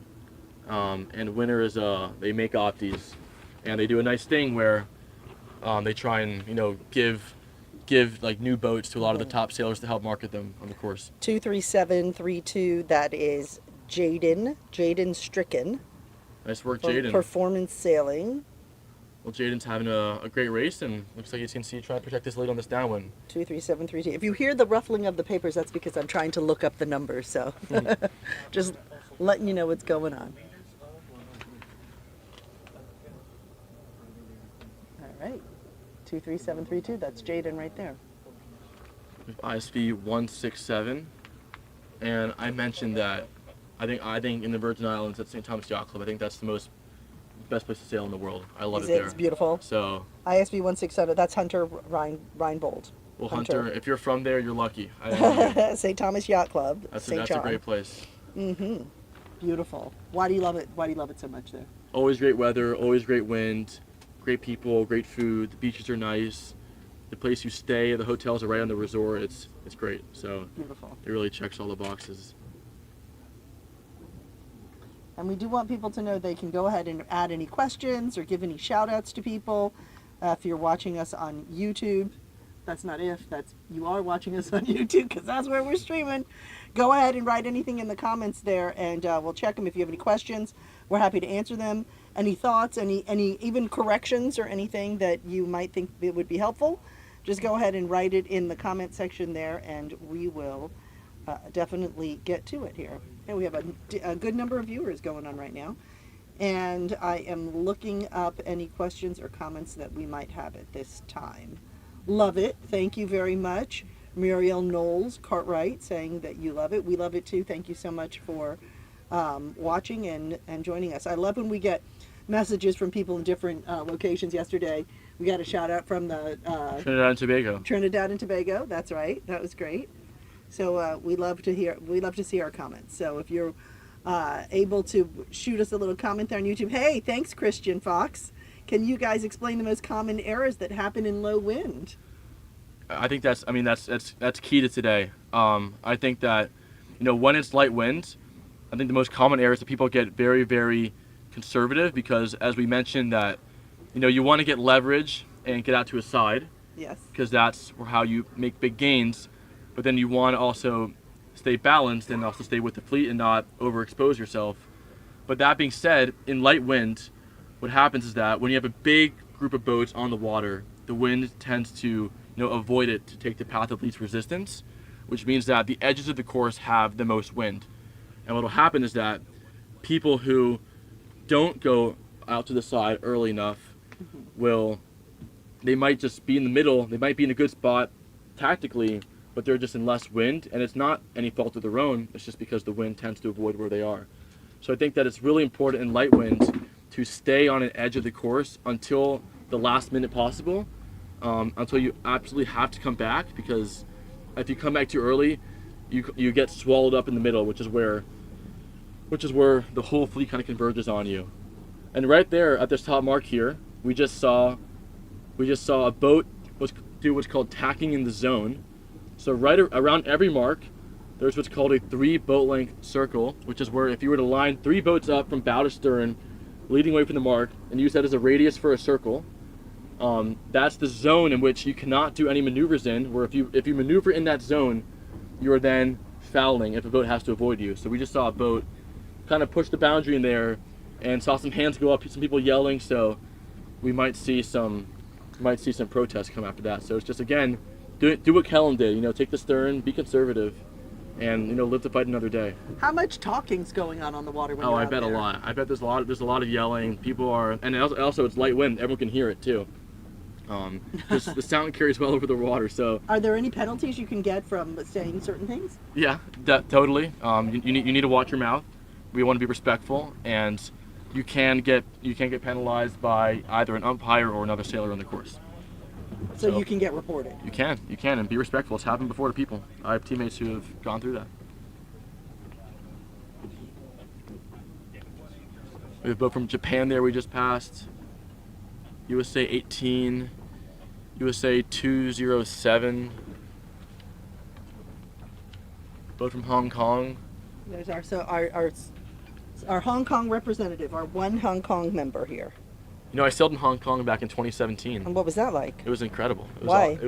I mean, sailing brings you to parts of the world you would never go. Right. And to get to go to Hong Kong and to get to sail there for 2 weeks and, I mean, be in a different culture, try different food. What do you remember the most? The dim sum. Yeah. The dim sum. Was it amazing? It was amazing. It was amazing. even on the flight there, it was amazing. Really? Yeah, it was great. What did you fly an Asian airline? Yeah, I forget the airline, Okay. but it was not a U.S. airline, but it was great. Like, this is the best dim sum. It was awesome. I loved it. I loved it. Now my teachers did not love it when I missed 2 weeks of school, but the trip was Hey, great. it worked out for you. It did. 23632, USA. Looking pretty good there. Now, what's going on with the line? Is it the line of boats here? Is this So just- again, they're all in the reach here. So they're trying to. The reach is it's a pretty one-dimensional leg of the course because there's really not much to do. You're going to be on starboard the whole time. You're going to be tracking right at the mark, and then you have some variance in whether you want to go on the higher route or the lower route. And again, if you go higher, you're going to be going a little bit faster, but also you're doing extra distance because you're not going right at the mark. If you go lower, you'll be going less distance, but you'll be a bit slower. And depending on the wind, you need to strike the right balance. So 23632, that was Caitlin Flynn, Performance Sailing. Caitlin. Nice work, Okay, Caitlin. we have Natalie is sending us a question. Hi, Natalie. Will Green Fleet be broadcast today? It's a good question. I think a good if we question. find the right opportunity, we might swing by there. Yep, we're going to try our best. Right now, we're playing it by ear, seeing which course has the most wind, and go from there. But we'll try and get some coverage of Green Fleet. Keep it here. It's your best chance of seeing it. Yep. Unless you're out on a boat. Okay, there's Caitlin there. She's kind of leading Caitlin's the having pack. I think she might be winning here. So good work by Caitlin. And again, when you're on this reach here, since it's pretty one-dimensional, you have a lot of freedom to think about your next move. So you're looking at the next downwind, thinking, what am I going to do Okay, here? let's see. This could be important here, right? This is important. Yep. So she's staying what we call high here. So she thinks that course left is better, which if we recall it was in that first upwind. So she's going to try and stay there and protect that side. And now look, if you're a boat behind, you can also make gains here by covering someone. That's so right. if you sit right behind someone and you block their wind, you can slow them down a lot and maybe pass them. So it looks like that third place boat is right on Caitlin's wind, and they're trying to maybe make a move. So what would the strategy be there? To go to the left? From who? From the boat here, I'm pointing so nobody can see but you, so it's not going to make any sense. So not the boat in the front, but the one to the back right. I see it. I think it depends. I think that at this point they're pretty committed to going low. Okay. And you really need to just pick one or the other. I think staying in the middle, kind of half and half, is the worst thing you can do. You want to either be all the way left or all the way right. You can see one boat there has jibe, so they're on port jibe now, and they're really committed. And now that can be quite risky, but it can also make some big gains. So we'll see. But I think that right now the whole fleet is staying on starboard jibe. They're staying high on course left. If you stay high on course left, you're probably going to track with the fleet, and not much will change. So if you're in a good spot, you want to just protect where you are. You know, if you have a keeper score, keep it. But also, if you're behind, take some chances, make some gains.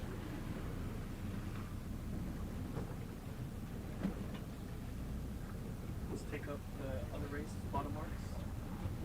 Looks like we have Blue Fleet here, which is now rounding the gates, going their second upwind. So again, these gate marks are all about strategizing on what side of the course to go to, and there's some big gains to be made here because, you know, one gate will always be closer to the top mark than the other, and you know it's really up to you. Looks like a lot of boats it's pretty evenly split here, so there's some mixed feelings on the course, and we'll see what pays off. On this upwind, most boats are on port right now, which signals that we're in a left phase. So right now the wind's a little further left, and we'll expect the next shift to go right. And if you're on the course, keep your eye out for that.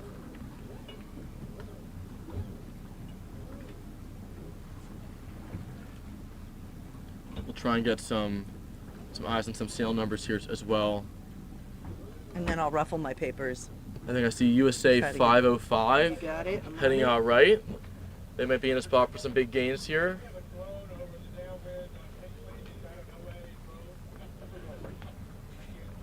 We have USA 6595. Okay, we had USA 505. That's Key Biscayne Yacht Club. Nev Irion or Neve. I think Nev or Neve they're in a good spot. Oh wait, 505. Did you say? I did. Oh, that's CC Alamgir. Well, Cece, I think we'll see what happens here, but I think she's in a good spot. It's just that, again, it's important that when you separate from the fleet and you get that leverage and something changes, you need to consolidate while you can, because the wind might go back and the same way you made all those gains, they might disappear in an instant. So once you make the gain, you want to try and cross back ahead of the fleet and be back, and take advantage of the gains you've made. How many knots are blowing now? Asked Victor Sanner. Victor Sanner on YouTube is asking the question, how many knots are blowing now? It's hard to see, but I would guess around 6 knots. But we'd expect it to build as the day goes on. Okay. And here we have the blue fleet going upwind and the pink fleet coming downwind. Now this happens a lot, and this is also a big point of emphasis when you're racing, because as the fleet's coming downwind, they're just a wall blocking the wind. So if you're the upwind boat, you need to make sure that you're not going to be behind them, because you might slow down a lot. And how does the intersection So between the two fleets are happening right now, downwind and upwind? So it's important to keep an eye on that and make sure that you're not going to be in that intersection, because that's really going to be a slow spot. So this is an intersection happening between. It is. Both fleets are on the same course right now. So what does that do? Again, it just means that there's now when there's more boats in one spot, there's going to be less wind, because the wind sees this wall of boats and it's going to just go around it. Kind of has a mind of its own.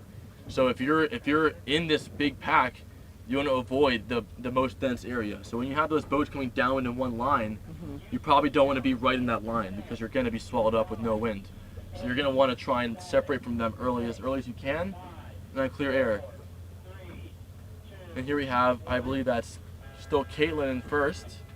Okay, great. Held on to that lead nicely, honestly gained a bit, and she's rounding that left gate. So she's going out back left, and she's going to try and hold on to that. Right there. Looks like the yellow fleet is now in the second.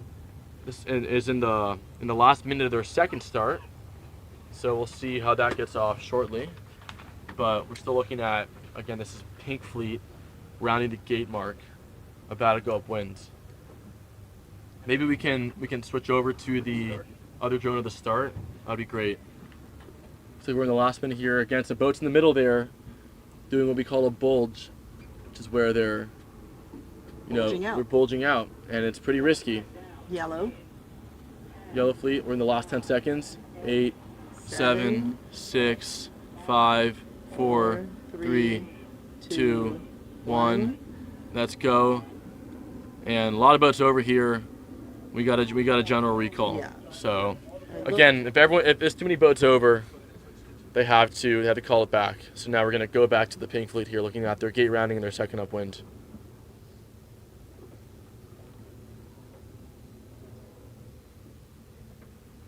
I will go to upwind. Okay. So now we're still on this upwind here. Again, light breeze here, especially if you're in the back of the pack.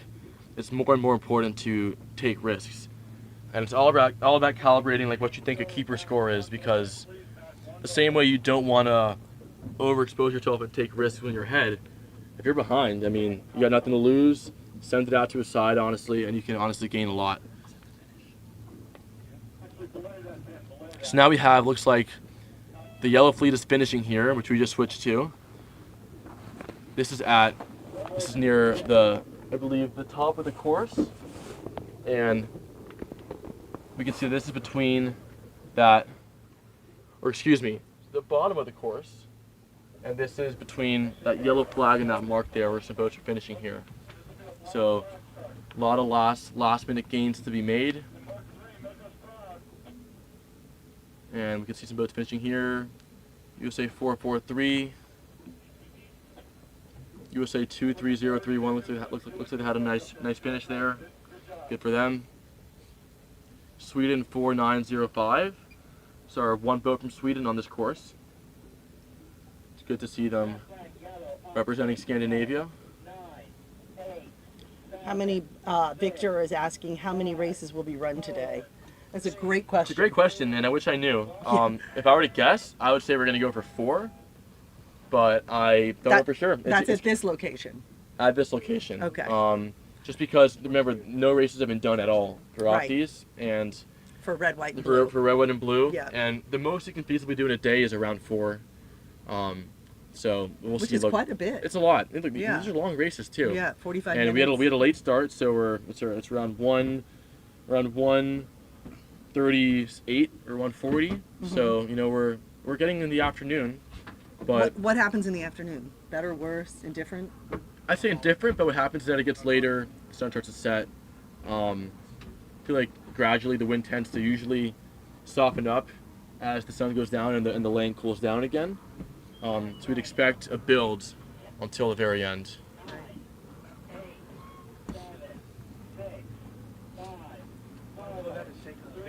420s are getting ready to start. Nice. That's on another course.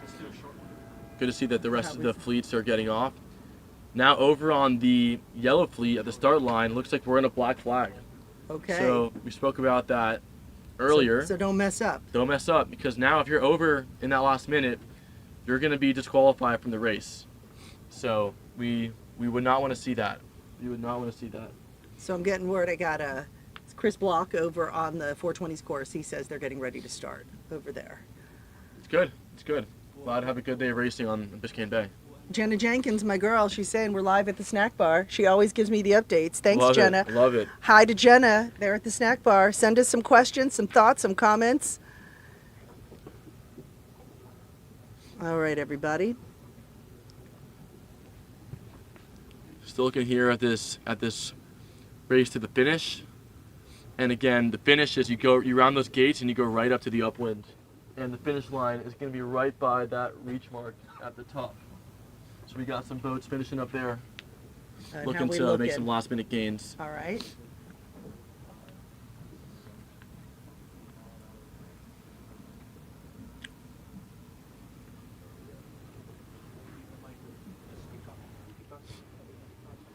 Okay, so we're getting ready. Let's see, we had any other questions that you have for us? Go ahead and inform us here on YouTube.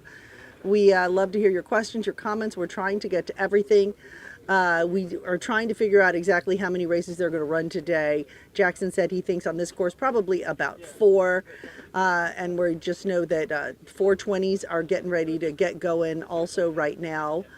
We are going to try to zip over to some other courses here today as well. But we're just happy that we're having a day of sailing here. So a different story from yesterday. It looks like the wind is cooperating enough to get some good racing in and maybe test the patience of some folks here. Looks like we're getting back on the line here. This is yellow here, back on the line here, getting ready to start off again. We're in that black flag, so beware. Oh, the bird right there in the shot too. Yeah. Okay. So wait, how many knots did we go over that one? How many knots are we blowing right now? We said about 6 knots. About 6 knots. Looks like it's building though. Though that orange flag is flying. It does, right? So maybe up to 8 knots or more. We'll see. That's good news. Nice view of the start line here. Perfect sighting there. So you see on that other boat that's anchored, the orange flags there. If you line them up perfectly, that's the start line. Okay. And for Orange the sailors, to orange. Orange exactly. to orange. Okay. Now I see at the start line, a lot of the sailors are standing up in their boats. What's up with that? So if you stand up higher, you can see more of the upwind. Okay. So you do that and try and get a better view of the course, because it allows you to get over the waves. All right, that's 1 minute. That's 1 minute. So now we're in the red zone here. Okay. Looks like In the spirit of Scott Hansen and NFL football, we're in the red zone. we're in the red zone. So that boat there, they're really close to the line. Not worth it. But it looks like the fleet's being more conservative here. Because again, they do not want to be called over in this last minute, because that'll be the end of your race here. Renee is asking us any live coverage of Ilka 4. We hope so. We're trying to get as much coverage as we can on today. After, yep, I'm getting the signal. What do you say? Felipe? Yep, we're Okay, going to Felipe try and get says across yes. to every course today and Yes. get everyone in. Will you feature the I-420 fleet as well? So we will not. The I-420 is being run out of a different regatta, so we will not be covering them today, unfortunately. Oh, don't jump it. Looks like a We few were over there. We had definitely some boats over there. We'll now see if this is a general recall. Sometimes they'll take extra long with these black flags to general it because remember, now that they need to note them all down, It's a lot to note. it's a lot to note. So But it looks You like they're wanna be letting fair. it looks like they're letting this go. I don't hear any chatter about any numbers. Neither do I. And the sailors are probably glad that the race committee is not looking from the drone because where we can see, they can't. And a lot of the strategy in the start is making sure that you're ahead, but also hidden from the race committee so that they can't see your sail number. Because if they can't write you down, they can't penalize you.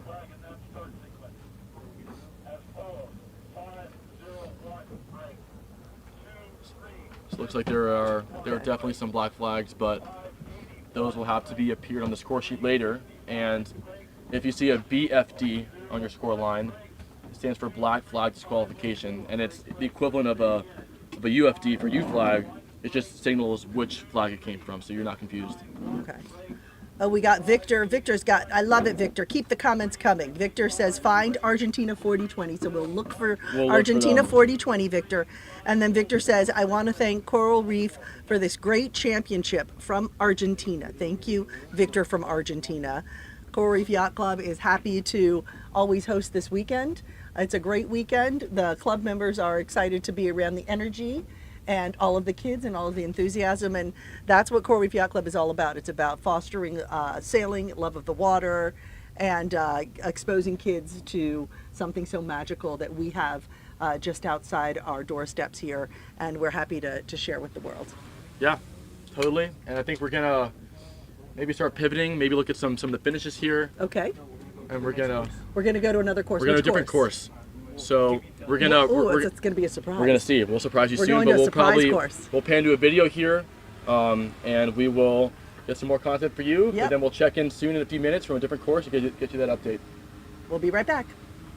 Hey everybody, we are coming to you from the Tuuci, what do we call this? The headquarters, the Global headquarters.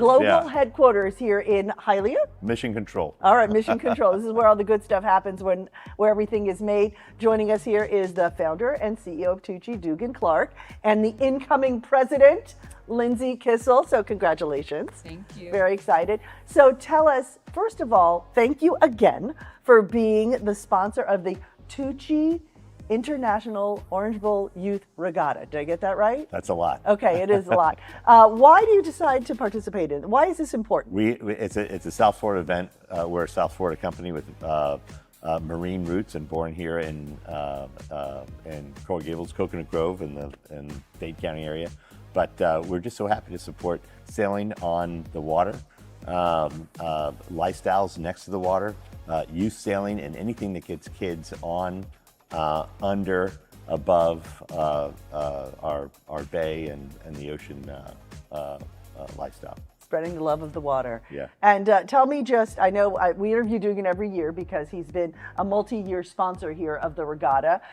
So we're so happy to have you here, Lindsay. Tell me just about what Tuuci is for those who don't know.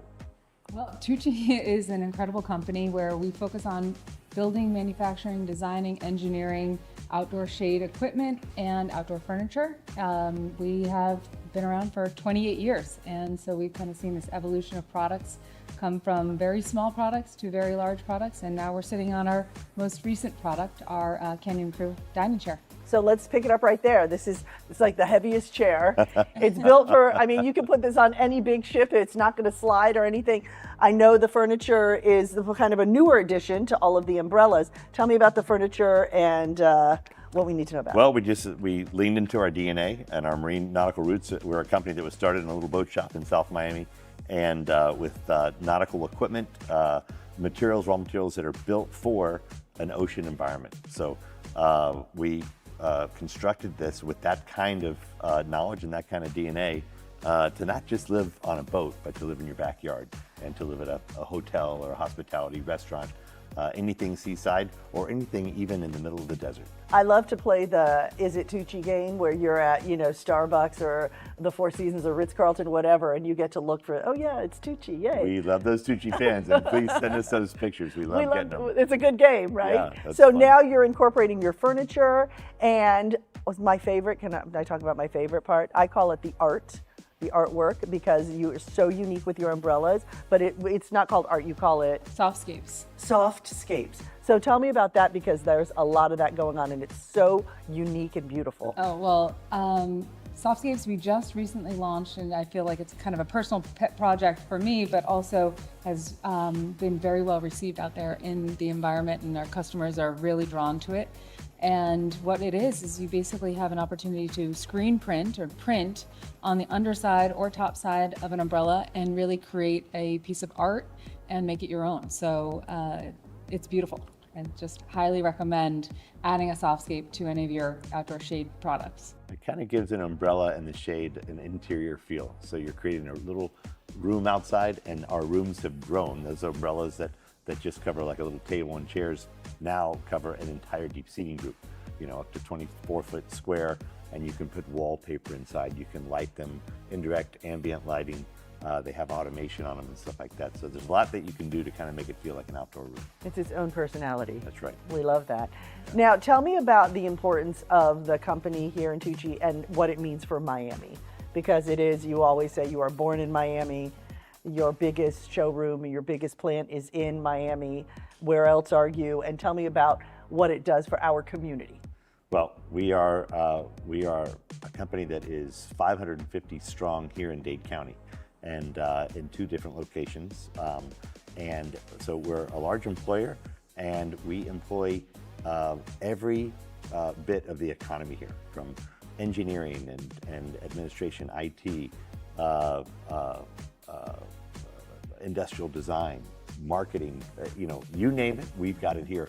We have internships actually with both high school and college kids. Nice. That come through and can kind of do a rotation and get a little bit of the flavor of what the total economy represents, from manufacturing outside and drilling, milling, engineering, and working with your hands, all the way through to the creative parts of our business, and photography, graphic design, things like that. So you're going to have every sailor now looking for an internship.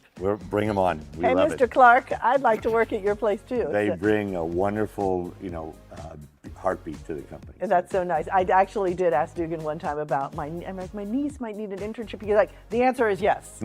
So that's always nice to hear. You're always so supportive of all the kids here and everything.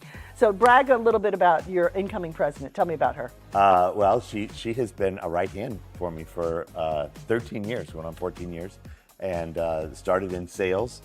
We met through mutual friends here in South Florida, which a lot of the company comes from different contacts, personal contacts. But started in sales and then sales management, worked her way into product development and running our product development for the last 5 years, which has seen an explosion of new stuff, from furniture to planters to space making items, the explosion of products that we have in umbrellas and even shelter. We make pergolas and cabanas, and so we've expanded our capabilities and the design of what we're doing in 3 distinct categories now to kind of become more of an outdoor lifestyle company and outdoor lifestyle brand. So Lindsay's been at the helm of that, and we're keeping her busy. I'm just hoping that I can hang on to her coattails at this point. But all of the success we've had there and with her teams and have resulted in her ascending to now to become the president of the company. Woo! I love the female president. You hear some work going on behind us here. That's good. That means right on cue. Making stuff. That means we're making stuff. I know, right. that's music to our ears here, because it means the work is happening here. So what now, Madam President? What is next? What's the plan? Give me the 5-year, and hopefully the Orange Bowl is a part of it. Well, I think Orange Bowl will certainly be a part of it. I think we really love that sponsorship. Obviously, being close to the water, close to our roots is really important to us, and giving back to that community and kind of understanding how kids get involved in sailing and introducing them to that. But for the company, we've got a long road ahead of us as far as opportunities that are right at our doorstep. We're just trying to make good on all of them right now and take advantage of all of these things that are kind of coming up. The launching of furniture, launching of softscapes, launching of a number of new umbrellas, new cabanas, new pergolas. We've got a lot cooking. And so I'm happy to kind of continue on all of that trend and kind of ride that wave as we bring new exciting things to market. And we are at the headquarters here, as we said, in Miami-Dade County, but you also have major plants where? Just so we know. We have a very large facility in Vietnam. It's about half the size of what we do here. We do about 15% of our global production out of that facility, wholly owned and operated, about 100 people strong there. And then we've got 25 people in a wholly owned subsidiary for mostly distribution and some light manufacturing in the Netherlands. Mm-hmm. So we are, we are a global organization. We lean into our South Florida roots, the DNA of who we are here. But the sun shines all over the world, as it turns out. So we like putting our products where the sun shines and where people want some comfort. Right. So yeah. And tell me about, you have a Tuuci sailing team. What do you do in that space? So that's our M32 program, and that's a specific class of boat, a catamaran, very fast, very agile. And we were really pleased this summer. It's the regattas travel between Italy, South Florida here in Dade County, out of Shake a Leg Sailing Center that we support as well, and Rhode Island, or Newport. So last summer we won the North American Championship for that class of boats, which was great. And we just competed for the World Championship here, which just passed just before Thanksgiving, and we got second place, which we're thrilled about doing. It's a really great group of sailors. It's a great, the M32 team and manufacturing partners there that make the boats and they're so supportive of that class, obviously. And it's just it's a nice extension of what we do. We can get our clients, our crew members here involved in it, take them out for rides, bring them close to sailing, and get to have an idea of what we do, what the roots are, what marine rigging is, and that boat and that vehicle conveys that very well. Very fun. Well, we know everyone's having a great time on the water. Hopefully the weather's going to hold out. Last year was a little bit of everything. So thank you so much for allowing us to come in here and have a conversation with you, and also for supporting the Orange Bowl Regatta every year. It wouldn't be the same without you. Thank you for bringing us into the Tuuci world and sharing everything you have with us. Thank you for being here, and we appreciate it. Thanks, guys.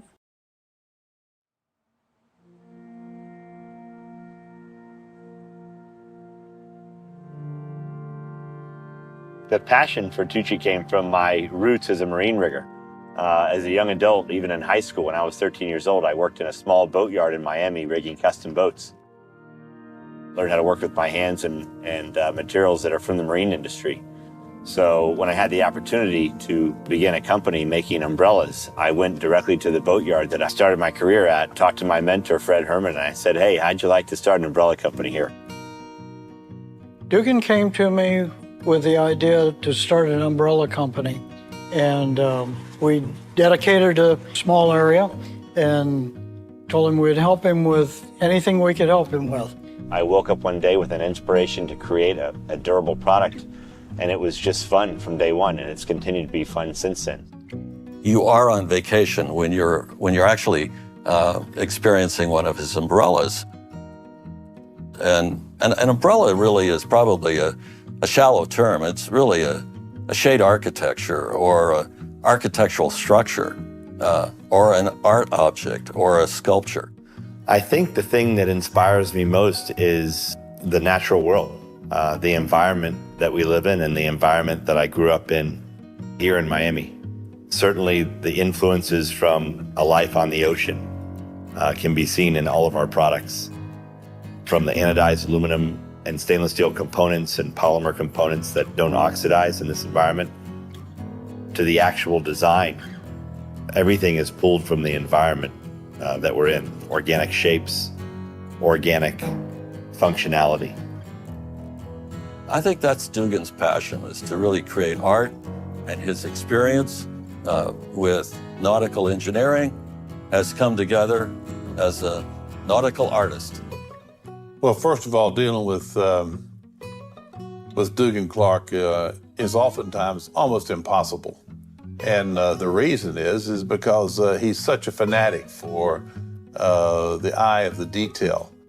And being in Miami is, quite frankly, unique because all of those cultures come together and form the innovation that is needed.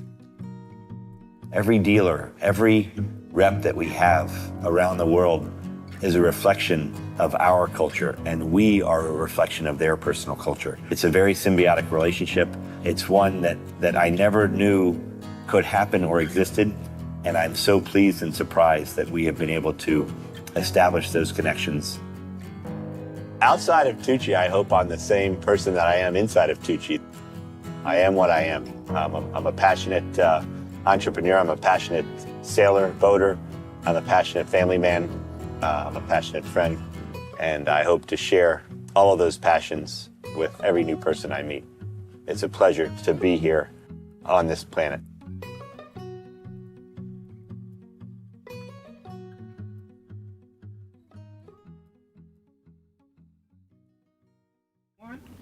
The suspense is over. We are at our new race course, which is?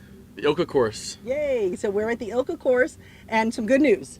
Yeah, so we're getting all set up here. Looks like racing is happening over here as well. I think the Ilka 7s just finished a race. Looks like the Ilka 4s are currently on a race, and the 6s are in sequence. So we are throwing our drone up in the air. We're going to get in position, and we're going to get a nice shot for you so we can hopefully be in position for the start of this race. So tell us a little bit about the Ilkas. So the Ilkas are a one-person boat. There are an Olympic class boat too. So this is one of the few boats, I guess the only boat in the Orange Bowl that is directly sailed in the Olympics. So there are 3 different classes, and I'll go into more detail. So the smallest is the Ilka 4, or formerly known as the Laser 4.7. It is, so again, all these boats have the same boat, but the difference is the actual rig. So the mast and the sail. So the Ilka 4 is the smallest sail. It's for people who are just out of the Opti, just starting out in the Ilka, and it's more of an introductory boat, but it's still very competitive, and still very competitive in the U.S. and across the world. And that one is not a Olympic boat. The next step up is the Ilka 6, which is the middle class, and it is a bigger sail. It is sailed by women in the Olympics, and it's a very competitive fleet all over the world. And then the finest, the highest step up is the Ilka 7, which is sailed in the Olympics by males. So those are the 3. Right now we have around 10 boats in the Ilka 7. I think a little over 100 in the Ilka 6, and around like 50 or so in the Ilka 4. Now the Ilkas really have to do a lot with the size of the person. They do. I think the Ilka, and maybe I'm biased having sailed them myself, but I think they're one of the most physical boats to sail, where some boats, they go really fast and they're fun. The Ilkas don't go very fast, and they're very physically demanding. So a lot of it, it's a lot of effort for maybe not that much. Okay, what are we looking at here? So now we're here in the start line. We're looking at the Ilka 6s, and the Ilka 6s are split into 2 fleets because, again, same concept as the Optis, trying to spread it all out. Everyone's at the pin here, so they must think that the left side of the course is much more favored, and they're in the last 30 seconds here, or excuse me, looks like we are postponed. So the AP just went up. So what'll happen sometimes is this is not for wind. This is where you're in the last minute, you're guaranteed to be general recalled. Everyone's over. And what they'll do is they'll just go right into postponement to just skip to that rather than waiting the full minute to general, wait another minute. This is a way to be more efficient and just get the race turned around once again. So in this case, we can see that the boats were all the way down at the left end of the line, right at the pin, which means that they think the left side is favored. And what'll happen is that when it's super skewed to one side and everyone is crowding for one spot, it tends to push everybody over the line. So what might happen in this situation is the race committee might decide to maybe readjust the start line to make it more even or skew to a different direction to make it easier for them to get a start off and try and spread the fleet across the entirety of the line and not just in one quadrant. I think that's what we just saw there in that start. Okay. So now this is the 6. This is the 6. And so we're back on us now, but I'll also add that on the Ilka 6s, on their start line, they have what's called a midline ball, which is there's a ball anchored, like a little buoy, anchored in the middle of the start line. And while it's not a mark of the course, what it does is it's meant to help out the sailors, and we have a shot of it here, to give them a reference of where the start line is. Okay. So it's honestly a very handy tool for a sailor. So when committees do that, it's very nice. Now tell me about low wind in this boat. Is this challenging? Is it?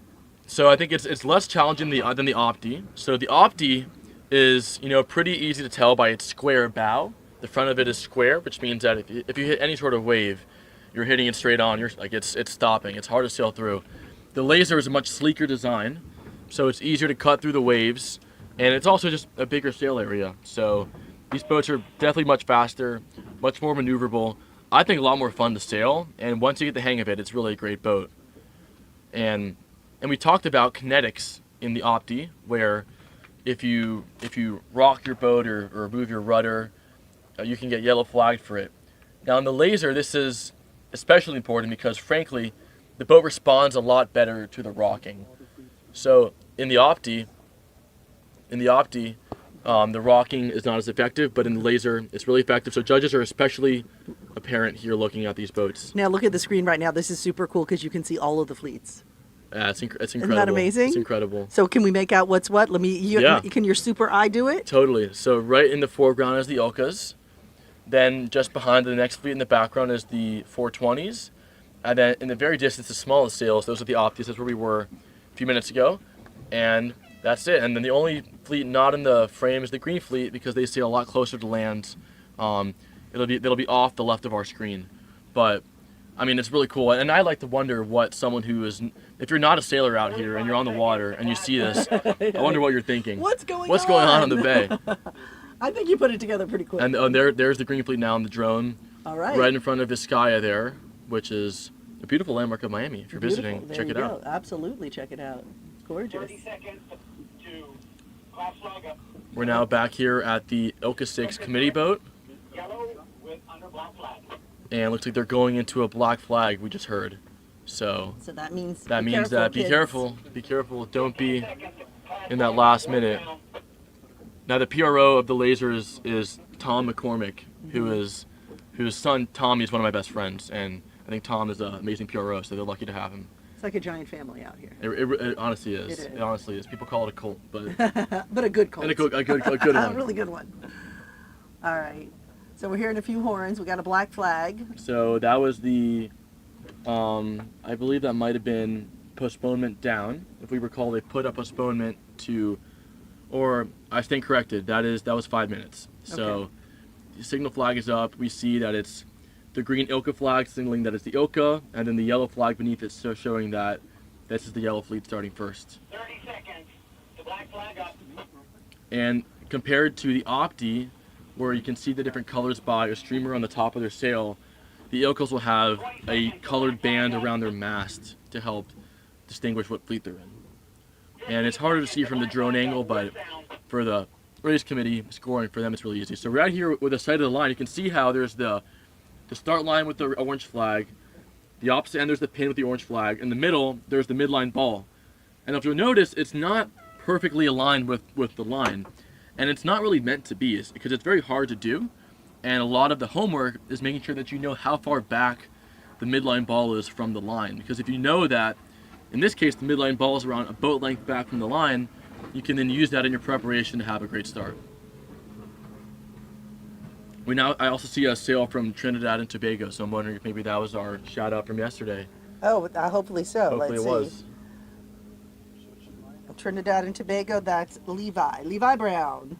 Well, best of luck, Levi. That's our solo Trinidad and Tobago sailor right there. We have a sailor from Argentina, a good handful from the Bahamas, Bermuda, Brazil, Canada, China, and in this Ilka 6 class, one from Spain. We had quite a few from Spain in the Optis. We have Mexico, we have Puerto Rico, Sweden, and as you said, Trinidad and Tobago. Of course, plenty. 2 minutes, the black flag down. 2 minutes, the black flag down. So the race committee just announced that we have 2 minutes until a black flag down, and just another reminder that that last minute is the red zone, so be careful. But it looks like people are now lining up. And remember, that first start we watched, that was a general recall, everybody was at the pin piled up.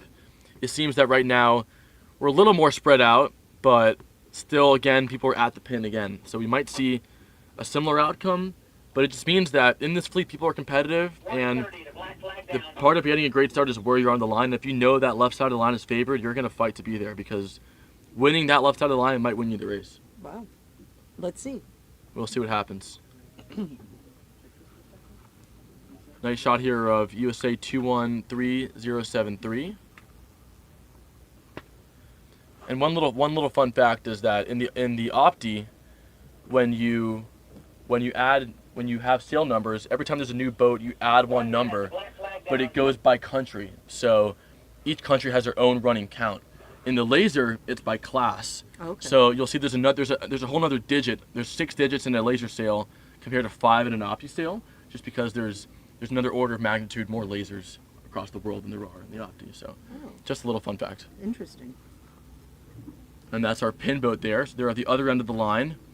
And the person sighting the line is actually my friend Manolo Campos, he was a teammate of mine at Penn and also from Miami. So I interviewed him a year or two ago. well, hopefully he is making some good calls. Yeah. I trust him. If you were an avid watcher of the YouTube stream of the Orange Bowl, you remember an interview with him. You would know. That's right. Great shot of the line here. We have 15 seconds until 1 minute. Okay.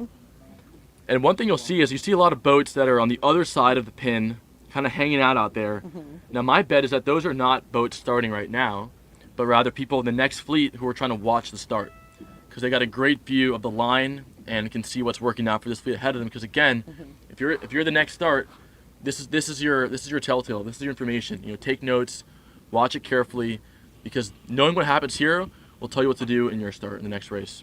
And you were talking about Manolo. He's one of the many volunteers we have out here. It's the volunteers that really keep this, I mean, it really this is. thing going. It really is. And having worked as a volunteer in previous years, I mean, it really is the heart and soul of this regatta. It would not be possible without them. So, we thank them again. Okay. It's really great. We have 30 seconds to black flag down. Here we go. Looks like we have some boats maybe over, pushing the line. We're 20 seconds left to start. 15 seconds, and looks like a big pile up here. This might be a general recall. We're gonna find out, because It looks like a lot of rope. I mean, you can't even see the pin anymore. So if you're the committee boat, what are you even looking at? You can't see the flag. So you might have to call this one back. That's 3 horns. So that means we're at a general recall. So now, what this does is that, like I said, if you're over in the last minute, what happens is that with the black flag, you're still disqualified if you were written down. Oh, you are? You are, because this is the most extreme penalty possible. But now they're not going to move them out of the way, because they'll just tell them at the end. Well, no. So right now they called everyone back. Everyone's going to come back to the starting area. The race committee will take a few minutes to go through their notes, compile the list of who was over, and they will put it on a big whiteboard. Oh. Hang it up on the back of the boat, say, oh, USA 1, USA 2, etc., who was over. They'll also announce it over the radio, and then if you're on that whiteboard, you're out of luck. It means So you're just supposed to not even get get in the line. Just wait it out and Wow, that's a do lot some of- self-reflecting. But that's a lot of information to disseminate in the middle of the water. It is, and honestly, it takes time. So you'll sometimes see, which I thought might have happened there, is that, again, when you know it's going to be general recall, you might just do a quick postponement in the sequence to kind of cancel it out and restart it. Because if you get postponed, and we have a good shot of the whiteboard here, we can switch to the other drone. Oh yeah, let's see that. The race committee is now, they're starting to write down those numbers, and we'll expect to see a big pile up of boats right around that whiteboard, trying to get the best view possible. So I mean, yeah, hoping they're not on that list, because that'll determine your next couple hours. But it is a lot of time, and that's why some people. So if you're on that list, you're out for good, or you're just out for the next race. So you have to sit out and watch. But remember, that could take time, because there might be more general recalls. The races take a long time.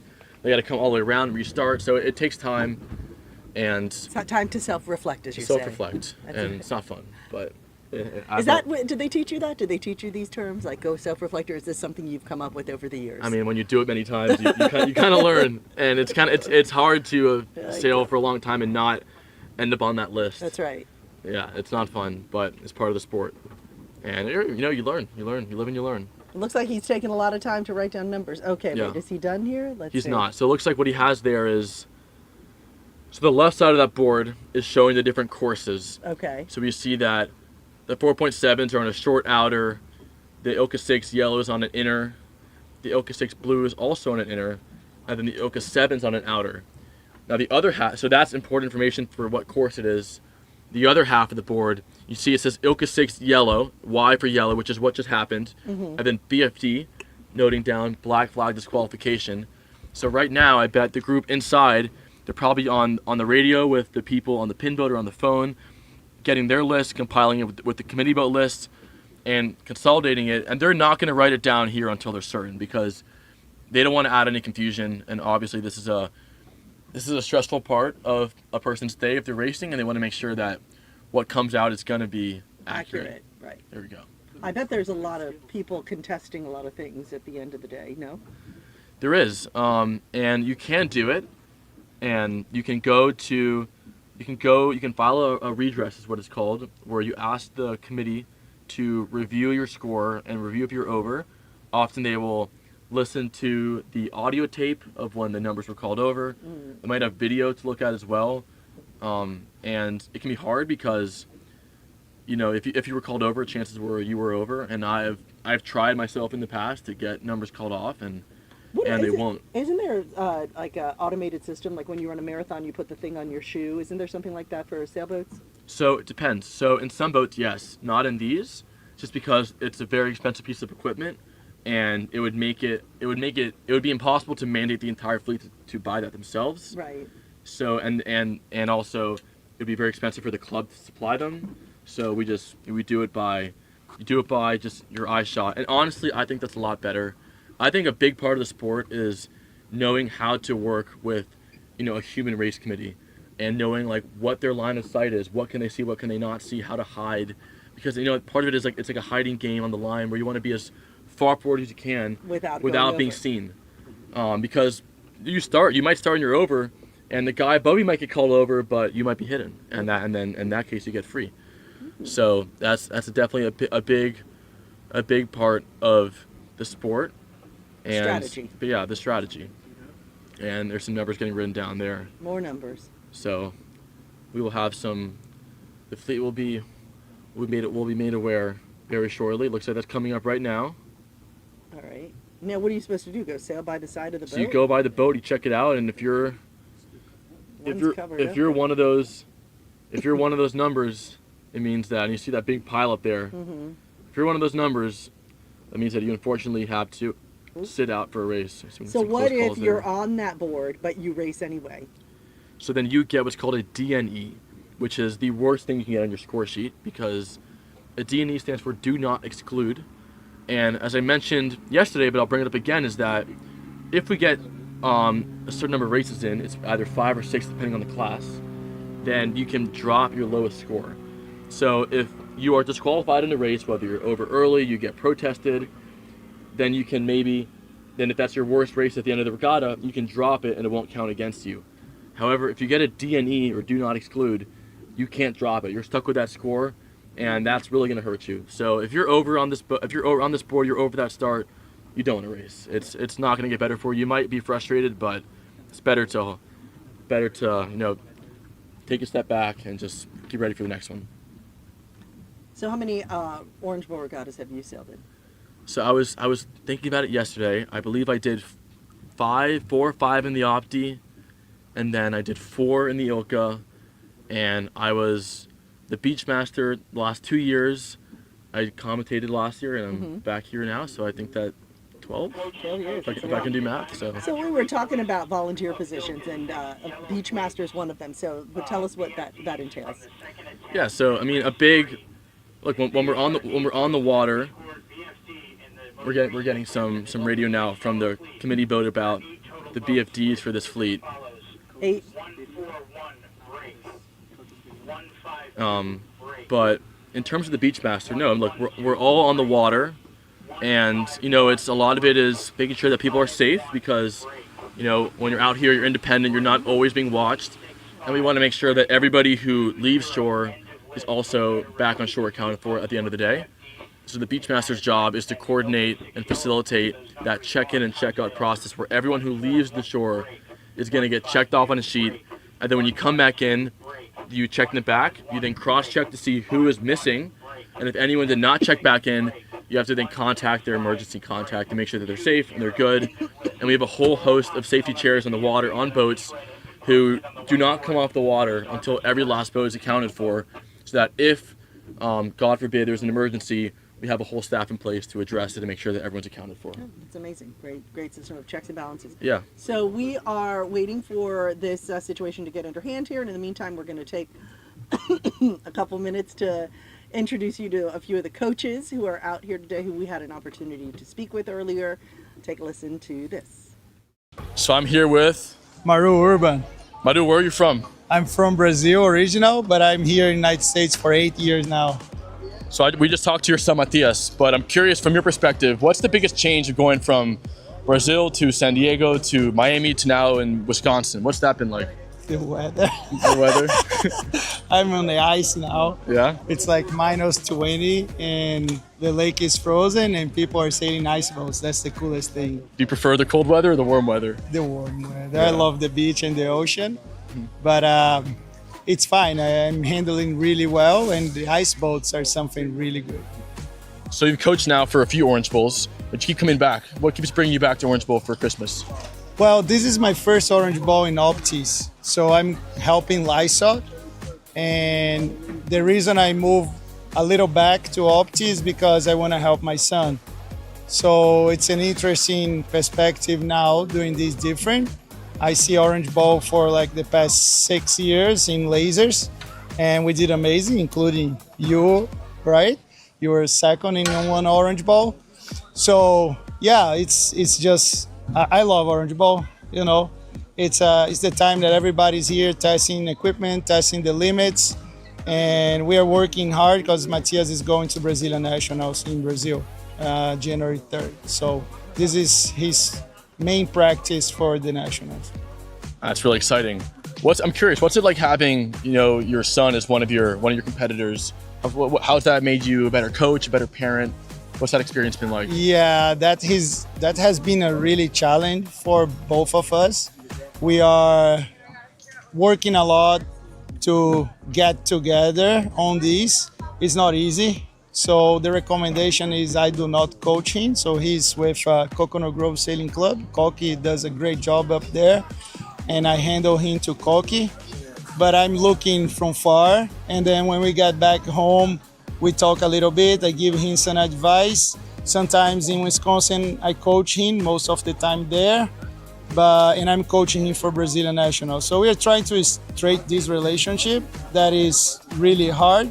It's hard to listen to dads. You don't listen to your dad, you listen more to me, and he is the same. It's just the relationship the way it is. Yeah. Well, thank you, Maru. Best of luck, and hopefully you enjoy the warm weather because you're going back to Wisconsin pretty soon. Thank you. Have a good regatta. So, Coach Michael, how many Orange Bowls have you done so far? This is my 15 or 16, I think.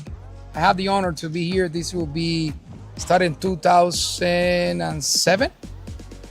So I just another one. And we are here just to serve the kids once again. It's not what we can get from them, or it's how we can make them better, building that confidence and leave an impact in these kids. Any kids that we can get a little bit of the fruits of what we have so much, it's for them whenever they leave, you go, wow, I did another Orange Bowl. Like you did. Look at you. I'm very proud that you continue coming, and you could choose to do something better. After your college, you worked very hard, and now look where you are now. Well, I'll say I've said with a lot of coaches, and you are easily the most inspiring one. And you always have kind words and words of wisdom. Where do you get it from? What's inspired you to inspire other people? I think it's called necessity. And I discovered that as a human being, when you can, I love to read. And I read many years ago, an important message is, I'm just gonna go and put it this way, very simple. If you plant a seed, any seed, apples, pineapples, rice, anything, what do you harvest? You're gonna harvest what you plant. So, and I believe that if you can, as a coach, as any human being, anything you do, once you plant that seed, that is what you're gonna harvest.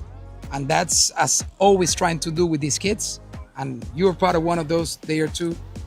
If I help one kid to believe that they can achieve anything in their life, I think we plant that seed of good, and then we will harvest the fruits. Like, you're one of them too.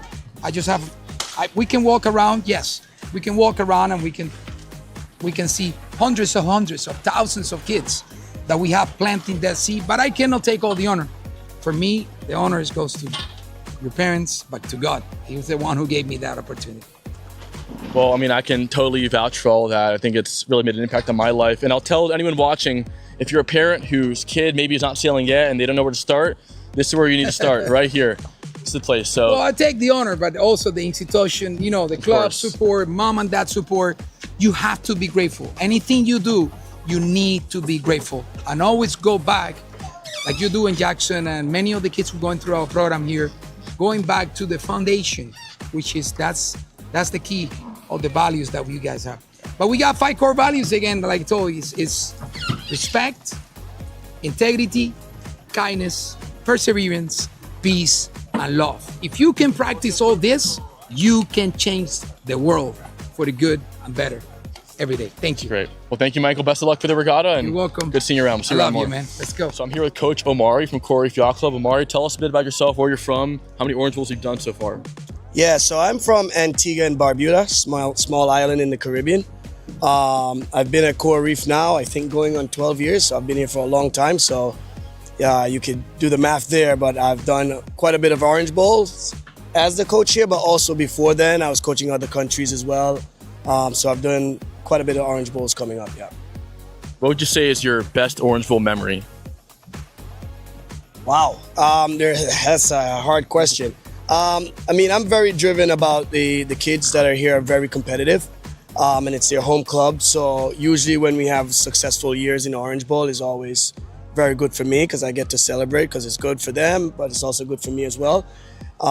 So one specific moment I can't remember, but we have had some good years in Orange Bowl, which includes you sometimes because you were part of that team for a long time. So definitely had some great memories and really good results as a team. So we were always happy when that happens. Yeah, I mean, and we're here in beautiful Miami as well. How do you think that sailing in Miami stacks up against other places in the world? I mean, it'll be very hard to get me out of this place, I'll tell you that. I really love it here. It just reminds me of a larger Caribbean island, right? Like just a Caribbean island on a larger scale. You know I hate the cold, so this works out perfectly, and it gives us an advantage because we're able to train all year round. We really don't have a real winter, hence the reason why we're here now in December, and it's nice and sunny and probably 80 degrees. So it is, for me, one of the best places in the world just because you'll be able to do that. It's also really good for training because it's the bay that we sail in is really shallow. So when you're doing your drills and training, it's easy to train because you're able to move marks around very quickly. So for me, it's probably the best place in the world just because of that. And then the weather and the environment just adds to it. Totally. Well, I'll say that I've sailed a lot of coaches in my life, and Mari stacks up as one of the top few. So it's always great to see you around here. Thank you, buddy. Yeah, As man. always, good to see you, man. Thank you, guys. Appreciate it.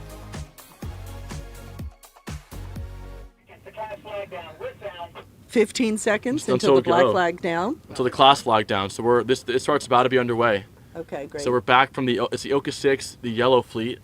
They're about to start. They did the whole general recall process, and now we're gonna see go right there. That was the go? That was the go, and Looks seems like all clear. Again, now people have learned their lesson. They're a little further back, and I think we got a clear Clean start. Nice. So we're off. And now, if you look at this one boat here who's really ahead, we have USA 214571. Now what happened here is that a lot of times when people are more conservative, we get what's called a line sag, which is the opposite of a line bulge, which we talked about. This is where people in the middle of the line are way further back. And if you recognize that this is happening, you can do what this boat did here, 214571, and just start like way ahead. That's Griffin Roberts. Griffin Roberts. So, I mean, look, Griffin read it perfectly, and now he is totally ahead just because of the sag. Yeah, so what did he do? Tell because he looked like he was all alone there. He was all alone there, and it's just because, for one, there's the midline ball, which gives you a nice reference point of where the line is. Right. You can see that no one was even near it. And maybe because they didn't trust where it was, and maybe they weren't sure. But, I mean, if you do your homework and you know exactly how far that ball is from the line, you can just park yourself right next to it, and you know that you're going to be on the line. So if anyone else is not near it, you can trust in yourself because you know you've lined up the geometry and you know it's right. So now here, you see every boat now is tacked over onto port. This is what we usually call a flop start. So it means that the left side is very favored, which is why we've seen that big pile up at the pin the last few starts. And they're there because they know that they'll be able to tack early and then cross the fleet. So we see those boats that won the pin and tack soon over are going to be really far ahead. We have 2 boats here looking nice. We'll get a nice view of them as we get closer. Okay. So we have Argentina 226510. So Argentina, that's going to be Joaquin Galvin. And then we also have Spain 225111. Spain. Which is Nico. So Nico and Joaquin are in a great spot now. I mean, I love to be where they are because, again, they won that pin. They're one of the first boats to tack out cleanly, and now they're riding that lift on top of the fleet up to the mark.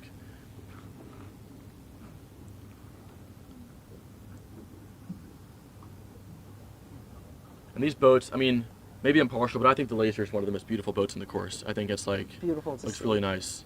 I like the 420s when they put the spinnaker out. Yeah, with the different That's colors. fun. So just so folks know, we are trying to hit every course today since yesterday, we didn't get to shoot any sailing. So today we are trying to hit everybody. We were at Red, White, and Blue. We're at Lasers now, Ilka 6, and we're going to head over to the 420s and then hopefully round it out with the green fleet. So we are really trying to get a little bit of everything in today, doing our very, very best. Some more boats here. Really, really nice angle here. And you can see that everyone is on port here. Now, one thing about Lasers that are different is that you're allowed to have a digital compass on your boat. Oh. And it's very helpful because it means that you can know to the degree where you're pointing and use that to line up the geometry of the course and know what tack you want to be on.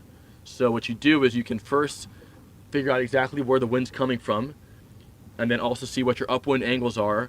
And as you watch your angles change in a straight line, you know that it might be better to make a different maneuver, and you can mathematically plan out a great strategy that you can, stay true to, and it works really well. So if you're good at math, are you good at sailing? To a degree. To a degree. No pun intended. Yeah, to a degree. I don't think the math isn't that hard, it's just addition, but if you know how to use a compass, it's very helpful. Okay, we got a nice shot there of 148049. That's Daniel Burns, Annapolis Yacht Club. Nice start by Daniel. He's in a really great spot here. We also have 223201.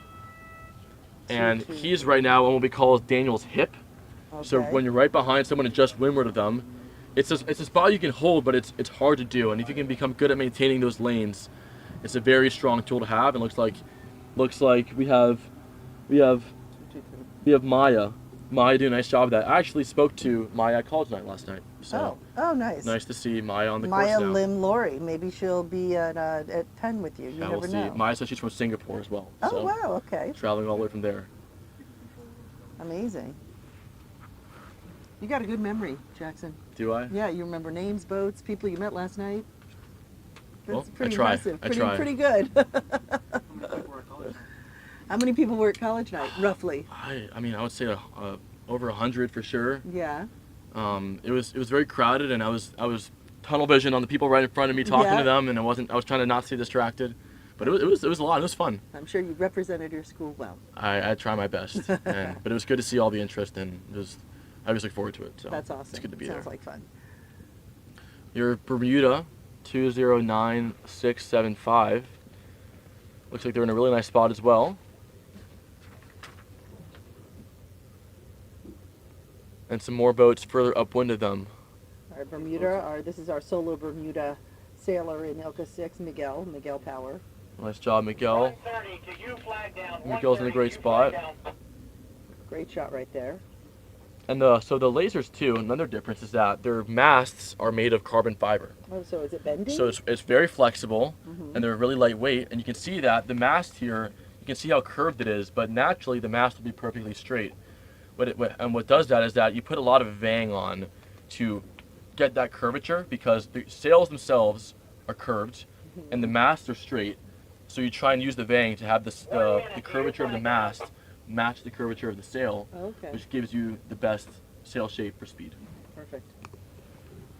And for those that don't know, the vang is a control that pulls down on the boom and uses that to pull back on the sail, which then curves the mast backwards towards the stern of the boat. Okay, checking YouTube. So if anyone has any questions, any thoughts, any comments, and they want to add it in on YouTube, we are happy to answer to the best of our ability and share with you any information we can. It looks like we're going to pan over now to the start line of the other Ilka 6 fleet. So they're in a U flag, so not in a black flag. So one thing is that while one fleet might be very aggressive and misbehaving under a black flag, if the other fleet is good, then they won't get punished for it. So they're still in a U flag, and they're almost in the last minute here. Perfect. But again, the goal is not to penalize anyone, but just get off fair racing and do whatever it takes to do that. And that was 1 minute, so the U flag is down. So we're in the final minute here. We're seeing a similar setup with boats now crowding towards the pin because that left side is favored. If we recall that the start before that was a flop start where everyone tacked over quickly. So having been the second start and watched that, these boats are now trying to execute the same plan and beat all the way at the end there and hopefully use that to have a big lead early on. Okay, got a few comments here. Kim Sawyer. Absolutely love watching my son Sterling Sawyer, 16102 from Lakewood Yacht Club, watching from work back here in Texas. Thanks for doing the live stream. You guys are the best. I love that. Okay, another person from Texas, Jackie Field. Thanks. Oh, no, that's TX. Thanks for broadcasting. Go Bermuda and Canada. Okay, great. And we have Go Hudson Ezra, go for Bermuda.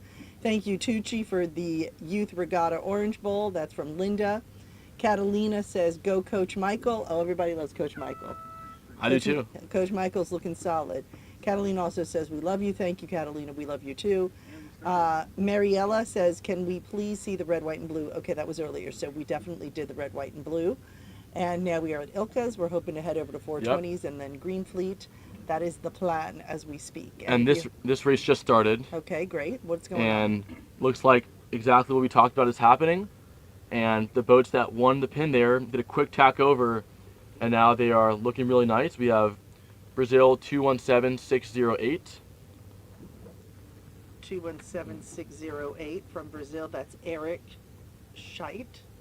Oh, so fun fact for viewers is that Eric's dad is a sailor named Robert Scheidt, who is considered the best laser sailor in history. Is that right? Yep. Okay, like no pressure, Eric. Yeah, many world titles, many Olympic gold medals. Wow. Some consider him the best sailor ever. Really? So, wow. Yeah, it's really is cool. Is he here?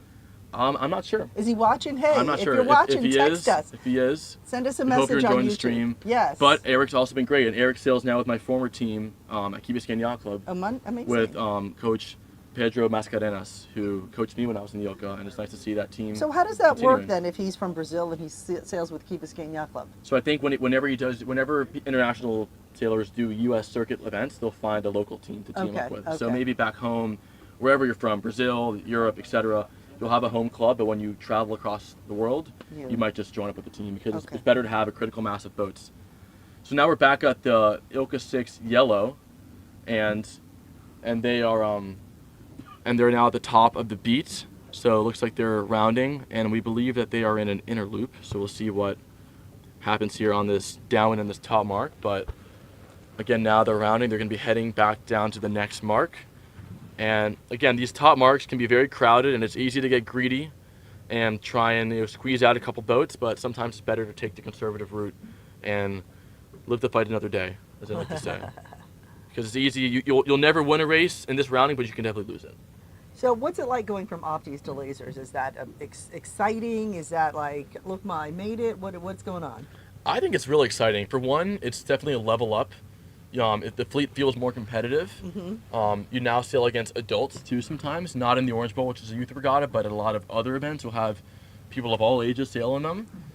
It's much more powerful boat, so it requires you to be in better shape and really brings out the athlete in a sailor. Mm-hmm. And also, it's just it's a different boat. There's definitely a big global presence, so it's easy to go to Europe for and a lot of sailors. But I think that moving up to the laser is like a really big step.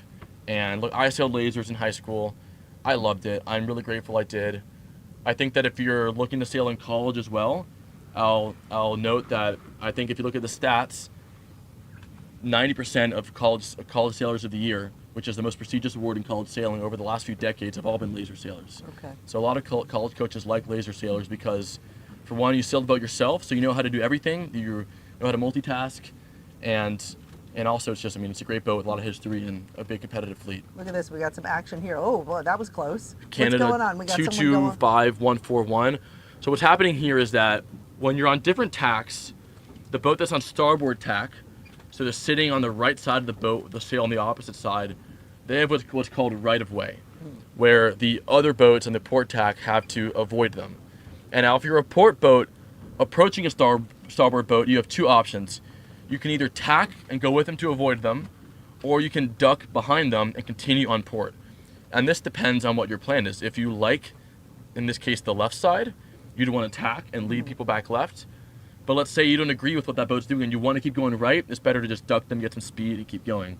So especially early on when the fleet's very condensed, there's a lot of those boat-on-boat situations. And it's really important to have a plan for each one because each one can cost you little boat lengths. And after a long race, every little foot, meter, boat length you lose will add up and it'll cost you points in the score sheet. It looks a bit like chaos. It is, but it's finely controlled chaos. It's finely controlled chaos. They know what's going on. They do. They know what's going on. And now we see... What's off to our right there? So those are, I believe, the Ilka 4s Okay. or Ilka 7s, whatever fleet is behind. And on this upwind race, that we see another one of those intersections of boats coming downwind, some going upwind. Reminder to stay aware. Let's get inside one of the boats. All right, look at that. We Look got at a this. great shot of this Great sailor. shot here.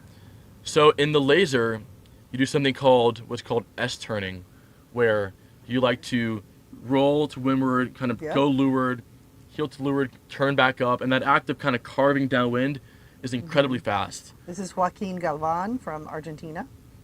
So Joaquin and his brother Benjamin actually both sailed with me when I was in Key Biscayne years ago, and they've since been very successful. I think Joaquin was, in the top 10 of the World Championship this past year. So, wow. And he's also sailing with Key Biscayne. With Key Biscayne, and it just shows like the caliber of sailors we have here at this regatta. People really do come from around the world to be here because it is, considered a high-level championship. We were just talking about the Scheidt family. So we got a message from them. We are watching Jeantar and Robert Scheidt. Well, nice to see you guys watching. Go Eric. Going for Yay! Eric. Looks like he had a good start, and Cute. we'll cut to him at some point in the race. But glad to see you guys also sailing with Coach Pedro and Key Biscayne because that's a great team, and I think I attribute a lot of my success and love for the sport to that program. So glad to see it's so successful. Joaquin Galvan. Yeah, looking great here, and one thing about the laser too is that they love to sail by the lee. Mm-hmm. So sailing by the lee is when you go below the downwind angle where the wind is now coming from the leech of your sail in reverse. And for the laser, it's very fast. Mm-hmm. So you'll see a lot of sailors doing that where their sails are very far out, almost pointing more than 90 degrees perpendicular to the boat, and they're using that to get a lot of speed. And now we have the leaders of this fleet rounding the gate marks to go back upwind for their second beat. Let's try to catch some of those sail numbers there. Let's see, we got Spain 225111. Okay, K. And we have USA 222144. 222144 Danielle Lynch Smith. Oh no, that's 9944. 222. And then as we look at the different sailors, one thing to point out is that, sailing is one of the few sports that is, it's fully open across genders in one competition. And it's cool to see, guys, girls, everyone sailing in one fleet. It's also one of the sports where, both are equally competitive. And, I think it's really special to see. And we talked to some sailors yesterday about what it means to, for example, be a woman in a co-ed sport. And I think it really makes the sport great, and it's fun to see that. And it's across all the fleets, not just lasers, but also the Opti, the 420, Green Fleet. Even playing field. Yeah, even playing field. Let me correct myself. 222144 is miles Julian from Tuuci Racing. Nice. I'm actually good friends with the Julian family. I know Nice. their older brother. His older brother is my age, is Jake. So glad to see him out there. They also sail the M32 in their Nice. free time, which is a nice high performance boat. They must be in good So, shape.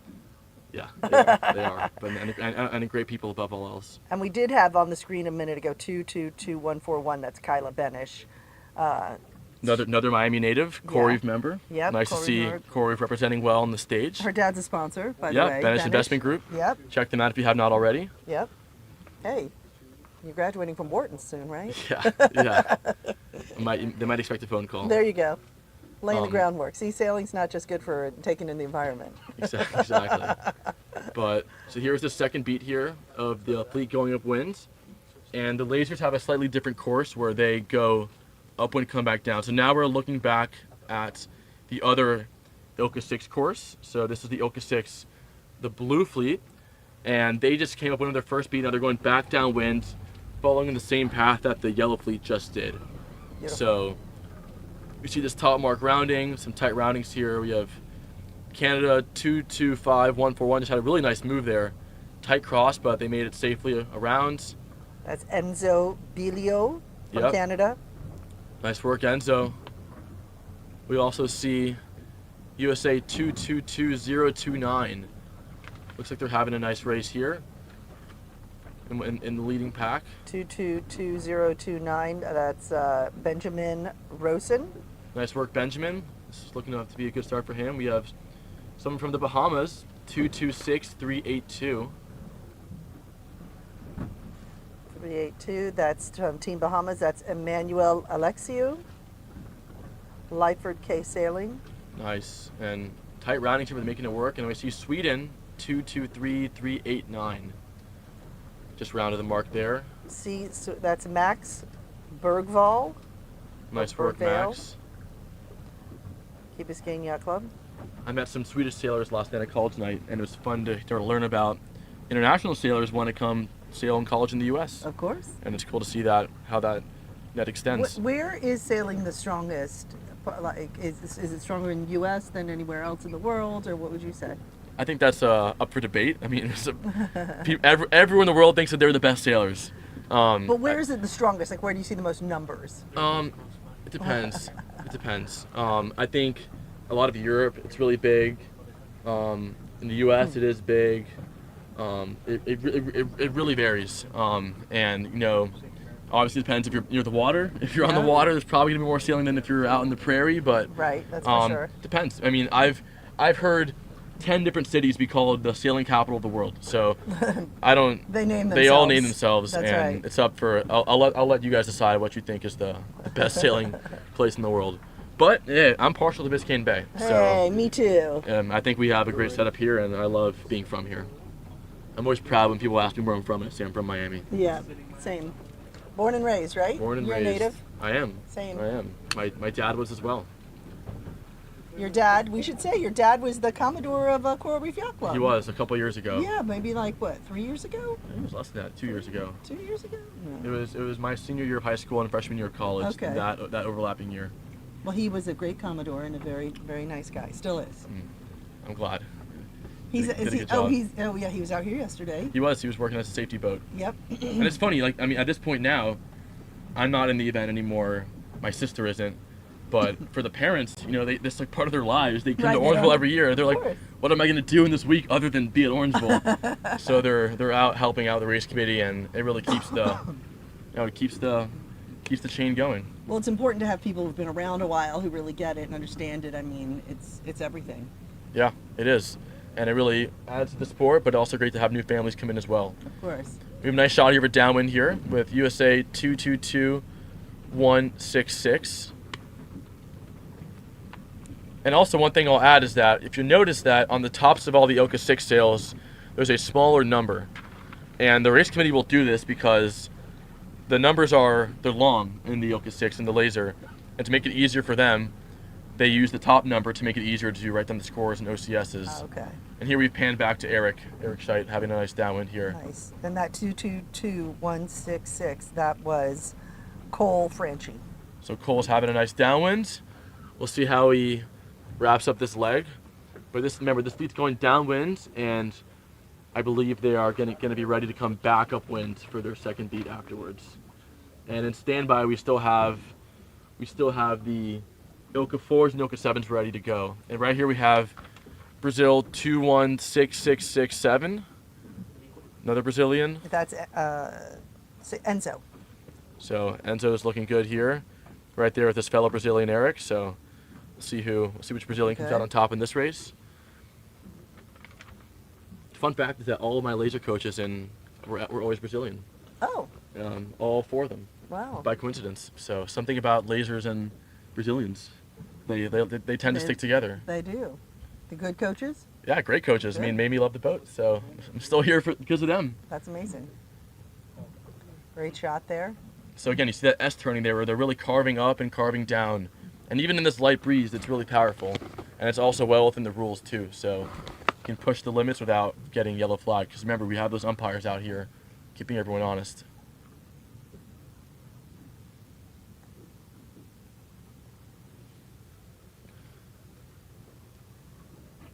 Nice lead here for Enzo.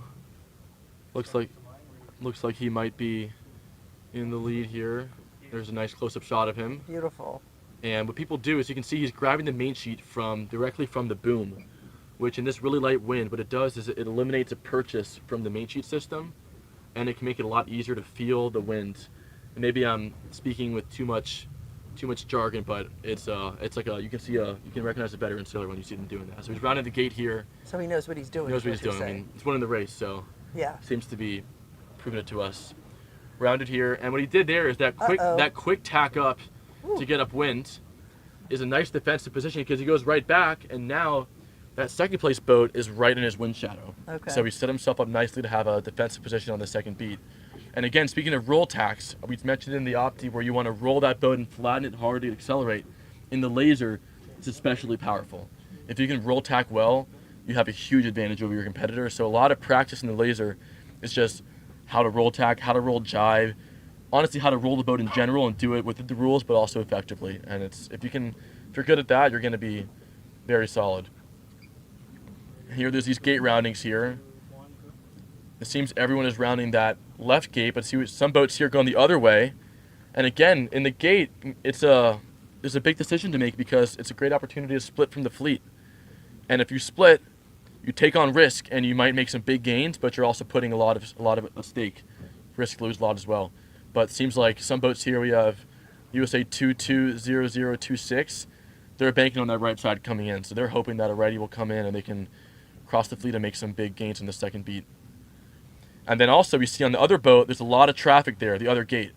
So if you're a boat coming downwind and you see that big pile of the boats, you might want to avoid it because if you're on the bottom of it, we see some boats down there below that pack, you're totally out of the wind and you're losing a lot because you have no speed. So it's better it's better sometimes to pick the less rounded gate even if it's not as favored. And this gives us a nice view of both gates to see a broader perspective.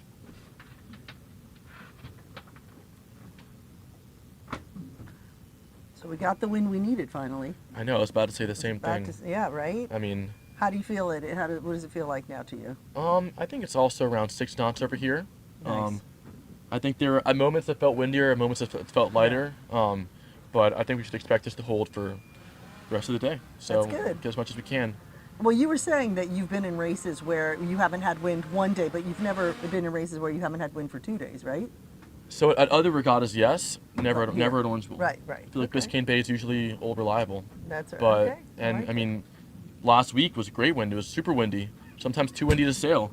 And it's funny how things can change so rapidly over the course of a few days. And we have this cold front just north of us that's affecting this breeze, and it's going to be what's fueling our wind tomorrow. So tomorrow, right now the wind is from about the southeast, and tomorrow we're expecting a northwesterly, which is a 180 from where we are now, and that's going to be because of the cold front. Because the sea breeze likes to come in from anything with an eastern component is sea breeze. Anything from a western component off the land is going to be some other weather system. Nice view here of USA 223362.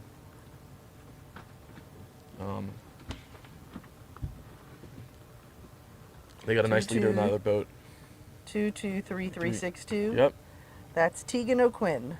Nice work, Tegan. Key Biscayne Yacht Club. I coached Keegan at the Key Biscayne Yacht Club Clinic last week. Oh, did you? I helped out with one day there and got to meet all of them and coach them all, so it was fun. So how do these clinics work leading up to the regatta? So, look, a lot of people travel in for these events, and they want to make sure that if they're here, they make it a whole vacation, so they'll come way in Early. advance and just, rather than having to travel on Christmas Day, Right. they'd rather come ahead of time and just be able to be here and relax.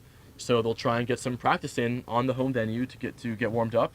So a lot of programs on the bay, whether it's Coral Reef, Key Biscayne Yacht Club, Coconut Grove Sailing Club, they will all host a clinic where they bring a lot of top coaches in, Nice. a lot of sailors from around the country and the world, and they all train together on the bay and kind of just get warmed up. And it's a nice intro to the event. Nice. And I helped out the one over at Key Biscayne. 22482. That's Alessandro Mazzi. Nice work, Alessandro. 482. With Team Lage. Terrific. And they're again here up on their second beat. Okay. Nice view here of this upwind here. There's that Canadian boat again. Nice. 225141. We saw them earlier. Yep. Enzo. Nice close up here of Enzo. You can see there he's making some adjustments. So when you're sailing too, some people think that you're kind of just sitting there and going in, holding in a straight line, but you're constantly adjusting because as the wind's changing, as the waves are changing, you also need to be adapting. And that's going to be tuning the shape of your sail, tuning your body position, how far your shoulders are out, how you're steering. So there's a lot of fine tuning being done, and it's incrementally small changes, but they really do add up over the long run because in these races, these are 45-minute, hour-long races.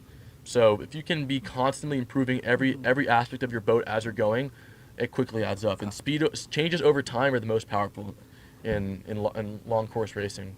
So what are you working out the most? It looks like you're doing sit-ups there. Yeah, I mean, people always ask me, they're like, "Oh, do you need to be in shape to be a sailor?" And I always get insulted. But I always say that in this boat, you're probably working out your core the most, and then also your quads when it's windy, and then your back when you're pulling in on all the controls and the main sheet. So is there like a land exercise that helps you the most? Like I would think like Pilates or planking or. Yeah, I think a lot of full body. A lot of full body exercises. Right. My coaches growing up would always make us do wall sits because it really makes your quads burn and gets you trained for that, and also a lot of planks because again you get your core engaged. But the best exercise is you can get what's called a hiking bench, where it's like a bench on land where you can strap your feet into it and basically simulate hiking, and it makes you work on your core. And I remember that I had one as a kid. My parents would let me use my PlayStation if I was hiking on the hiking bench while I would play PlayStation. I like that. That's a great idea. But so here we have, looks like the leader of that yellow fleet, which I think might have been Joaquin. Let me see. It's Argentina 226510. Argentina, yep, Joaquin. So Joaquin looks like he's still leading this race, and we also have Bahama 222097. That's 097. That's Finley McKinney Lambert. Well, nice job here for Joaquin and Finley. So for the lasers here, they're on their last downwind. They will then round the gate, and then round it and jibe to port, and then finish on a finish line below the start line. Yeah. So at this point, if you're in the front pack here, there aren't many gains to be made. You're pretty locked into your position. You might have a couple boats to change up, but right now you're kind of just on the home stretch and maybe doing a little celebration in your head right now. That's a good feeling. That is a great feeling. Yep. So Nice view of the Joaquin skyline there in the Finley. background as well. Miami does not disappoint. Not at all. And you can see as well that as these races progress, they really get more and more separated. If we recall the start, everyone is really congested, people ducking each other, lee-bowing. The chaos. The chaos, the harmonious chaos. Yes. But as the race goes on for 45 minutes, an hour, it really spreads out, and it means that it's harder to pass boats. So it puts more and more emphasis on that start. If you can get ahead early, chances are you'll be ahead at the end. That's the trick. We also have 222144 USA. Okay. So it looks like Joaquin Finley in this boat might be rounding out the top three for this race. 222144. That's Miles. Nice Julian, work, Tuuci, Miles. Tuuci Racing. Go Tuuci. Nice work. Yeah, but big thank you to our sponsors. I was talking to people at Coral Reef, and they said no one ever asked me to be a sponsor. I said, well, consider yourself asked. Everybody's asked to be a sponsor. We will not turn down anyone. We love sponsors. So if you are interested in sponsoring, just get a hold of anyone at Coral Reef Yacht Club, and they can put you in the right direction. And we'll talk about you here and tell everyone how great you guys are, because you guys are great. That's right. We love it. We love the support. It's helpful. It helps the kids. And it helps promote something in South Florida we are so proud of here, our bay and our water. And our skyline that's growing and growing and growing. It really is. Now we're at Spain 225111. We've seen him a few times now off that start line and on this last downwind. Okay.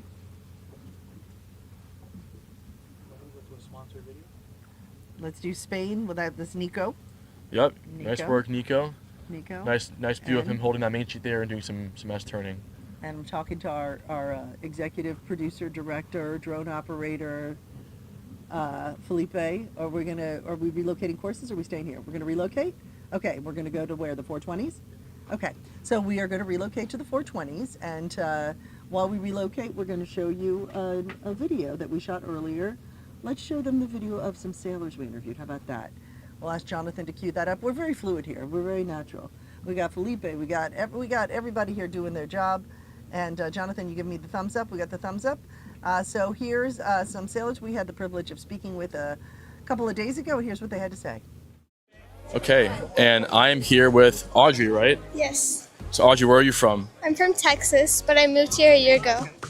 How do you like living in Miami compared to Texas? I like it a lot. Yeah. Is this your first Orange Bowl, or have you done a few so far? I've done a few. What do you think makes Orange Bowl such a great regatta? Why do you keep coming back for more? The community, the club, very good, organized, good win. Yeah, that's great. How do you like Miami so far, though? I mean, is sailing here a lot better than Texas, or you think Texas is better? I love here. The water's beautiful. The wind's always good, consistent shifts. It's really good. How is Coach Amari as a coach? He's good until he gets mad. When he gets mad, he gets really mad, but he's an amazing coach. I've learned a lot from him. Yeah, I remember those moments as well. Yeah, and they're, when you're over. Yeah, exactly.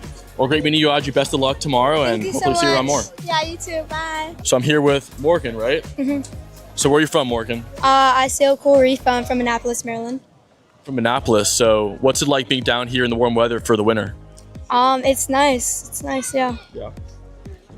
So is it your first Orange Bowl, or have you done a few so far? I've done Orange Bowl back in Greenfleet a while ago, but my first one in 3 years, so excited.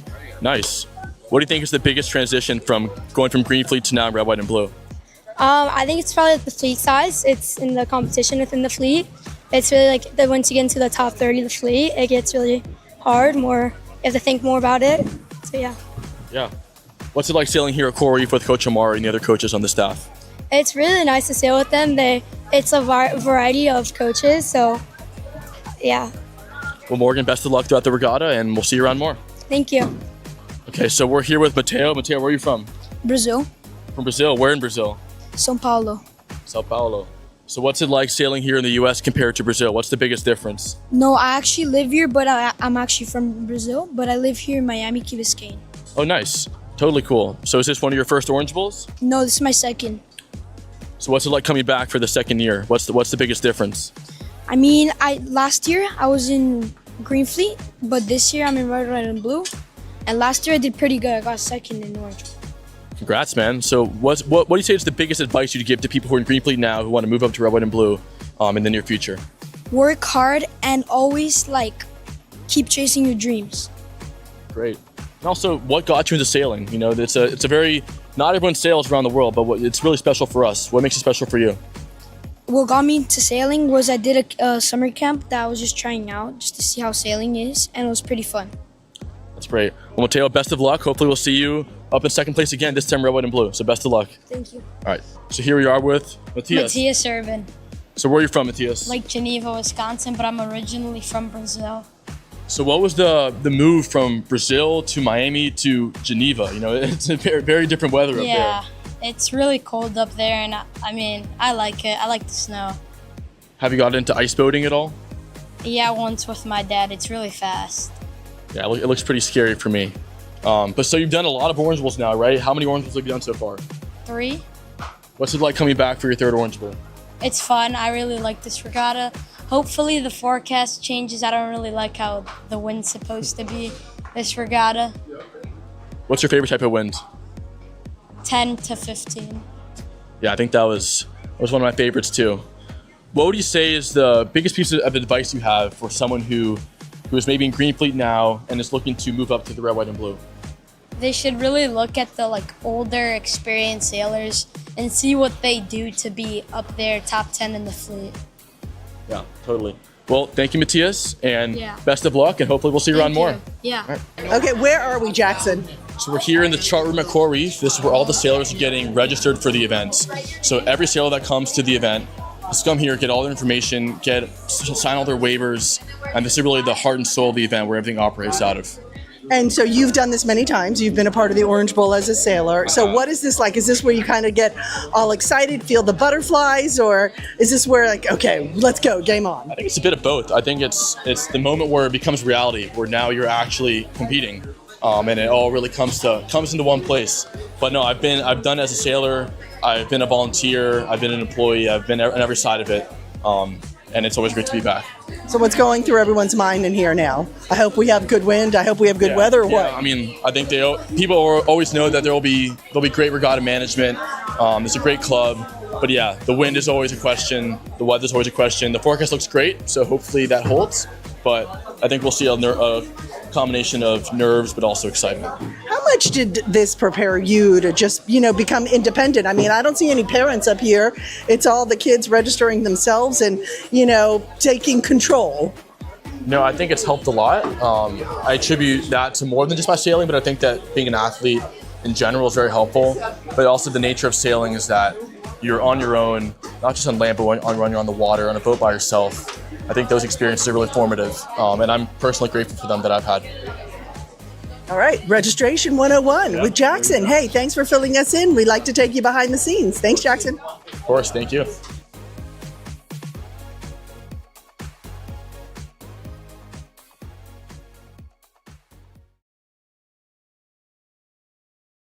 And we're there. I believe we are.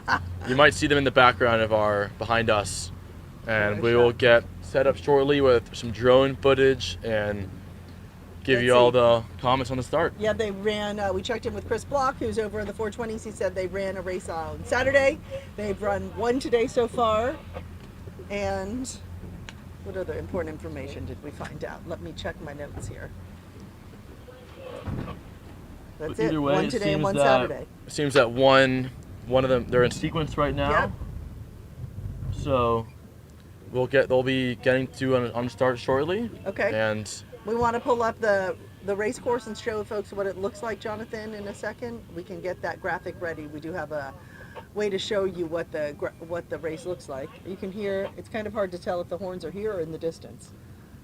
It is hard, and part of having the radio in your boat as well is you hear horns all the time, whether it's radio, whether it's on the water, and it can be confusing, but I think we have a good perspective now on the 420s, but yeah, we want to try and cover every fleet as possible. We've given the Opti some love, then the Ilkas, and now we're going to give our friends over on the C420 course as much love as the rest of them. And hopefully end up over at the Green Fleet when we're wrapped up here. Yeah.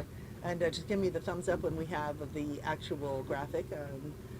We're trying to show you the shape of all the different courses. Mm-hmm. So while we're pulling that up, what does it look like? What is the shape? Is it a trapezoid as well? So it's another trapezoid.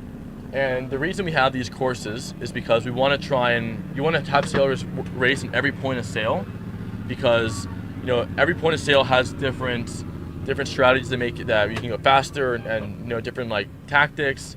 And by testing all those in a race, it gives you the most rounded experience. Right. And then on top of that, the race courses are designed to be able to have you have more than one fleet racing at the same time.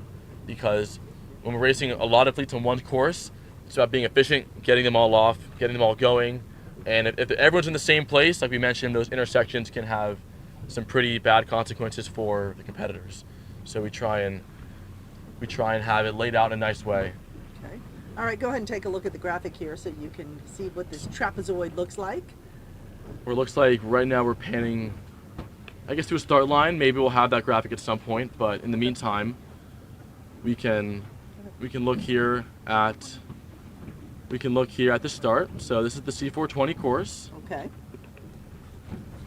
And I guess there might be in sequence here, and again, same concept, 5-minute starts. You have the signal flag, you have the preparatory signal, which is going to be that U flag, black flag, the penalty flag, and then you have they all come down when we're starting. Okay. And then again, we have those orange flags here. So there's our orange flag. Okay. And again, if you lined it up with the one at the pin, then that's your line. I think we might have our diagram ready to go. Yep. On that up to kind of give a little explainer media there. player 1. Yep. We're getting that queued up. We'll get that in our spot. Do we know how long until we're going to start this race? It's unclear at the moment. I think based on the next horn, we'll see. So here we have a screenshot of the sailing instructions, but basically the biggest courses to know about are the outer loop and the inner loop. Okay, so explain that to us. So it's a trapezoid. The outer loop is when you start, you go upwind, you round that top mark, you come back straight down to the gate, then you go back up and then complete the trapezoid by going on a reach, going down, and then on the reach finish.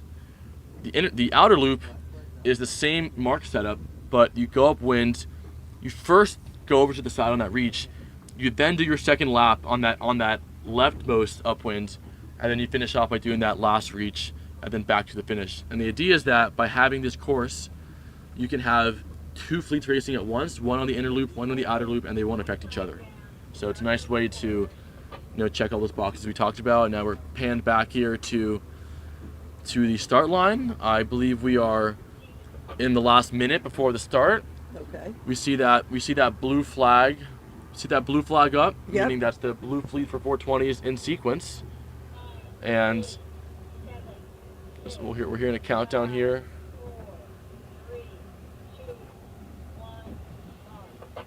So excuse me. Now we're at 1 minute. The black flag was still up. So we're in a black flag start. Okay. So here we go.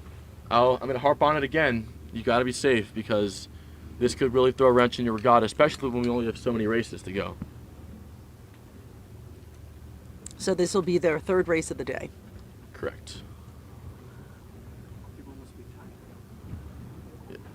It's been a long day as well, and we talked a lot about staying hydrated and staying dialed in when it's no wind, but that applies if not more when there is wind, because now you're in the same heat and you're working hard. So what's your strategy? You jump in the water to wake up, or what? I try not to, because when you jump in the water, you gain a lot of water weight. Oh, okay. Which makes you heavier in the boat. And remember, being low weight is key to being fast. Okay. But you gotta drink a lot of water. Make sure that you need to use the bathroom. That's how you know you're hydrated. Eat food. Now we're in the final few seconds here. 3, 2, 1, start. How did it look? I see some boats that might have been close, but we don't have any official word. But it looks like we are. The start is off and seems like it's going. I think boat 9008 had a really nice start.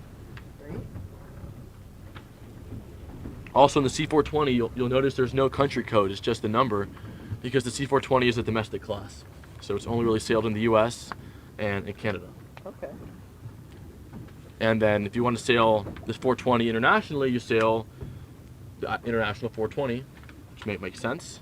And it's a very similar boat, but with a few changes to it. And again, the 420 is a double-handed boat, so there's two people sailing it. You have the skipper in the back, and the skipper holds the tiller, so they're steering, and they hold the mainsail with the main sheet. And then the crew sits in front of them, and the crew is going to be up on that trapeze wire with their harness attached when it's windy, and then they're controlling this jib on this upwind as well as other controls. And then when we get to the downwind eventually, they'll be the ones manning the spinnaker, and which is the kite, and manning how you get it up and down and all those controls as well. So we see 9008 having a nice start, as well as 7474.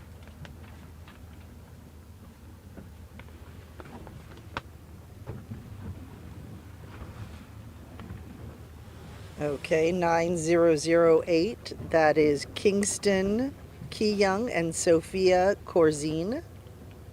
Nice work by them. Nice start. Nice view here of the 420s. And we talked about it a lot, but we sail 420s in college sailing.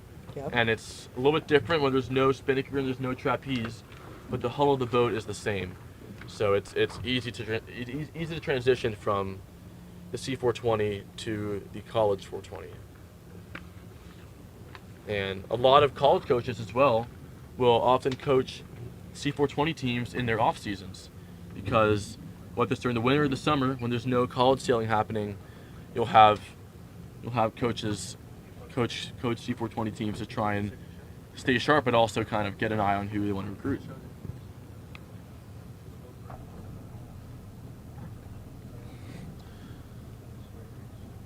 And if you're just joining us, we're again on the C420 course, the Blue Fleet on their first upwind of this race. I believe second race of the day and third race of the regatta. Yep.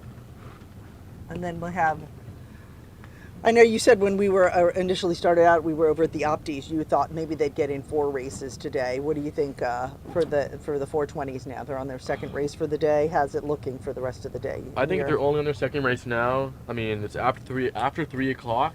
Yep. They could push, they could push. It's really up to the discretion of Sharon Burke and the rest of the C420 race committee. Okay. But, we'll see. We'll see. I would guess no. I would guess it maybe just one more, have 3 for the day, will be what they're at. Especially because they got 1 on Saturday, whereas the Opties did not. Right, for sure. So they're in a different position. 900. But either way. This is Kingston and Sophia. We were talking about them earlier. Well, nice view here into attack in their boat. Nice. And again, those roll attacks are really important. Honestly, across every boat. I keep trying to say they're different in each class, but you got to roll attack. That's an important skill, and they just had a nice one there. Good to see that. And so for our friends tuning in who may not be so familiar with sailing, which one is the crew and which one is the skipper? So the skipper, again, is sitting in the back of the boat. They're the ones that they're holding the tiller, driving, and they're holding the main sheet, which controls the mainsail, which is that big sail in the back. And then the crew sits in the front, and they control the jib. They're on the spinnaker when it gets windy, and they also are trimming from the kite, which is the spinnaker, when it's on the downwind. Another nice tack here. Back here we can see Kingston again, and there's a nice top-down view. I think those red boats are cool with the little chevron logo on it. Very cool. And then when are they going to throw up the spinnaker? So they'll get to that top mark, and they'll throw it up either on the reach or the downwind, depending on what course they're on. And we'll see, based off their rounding, which course they're on. Beautiful.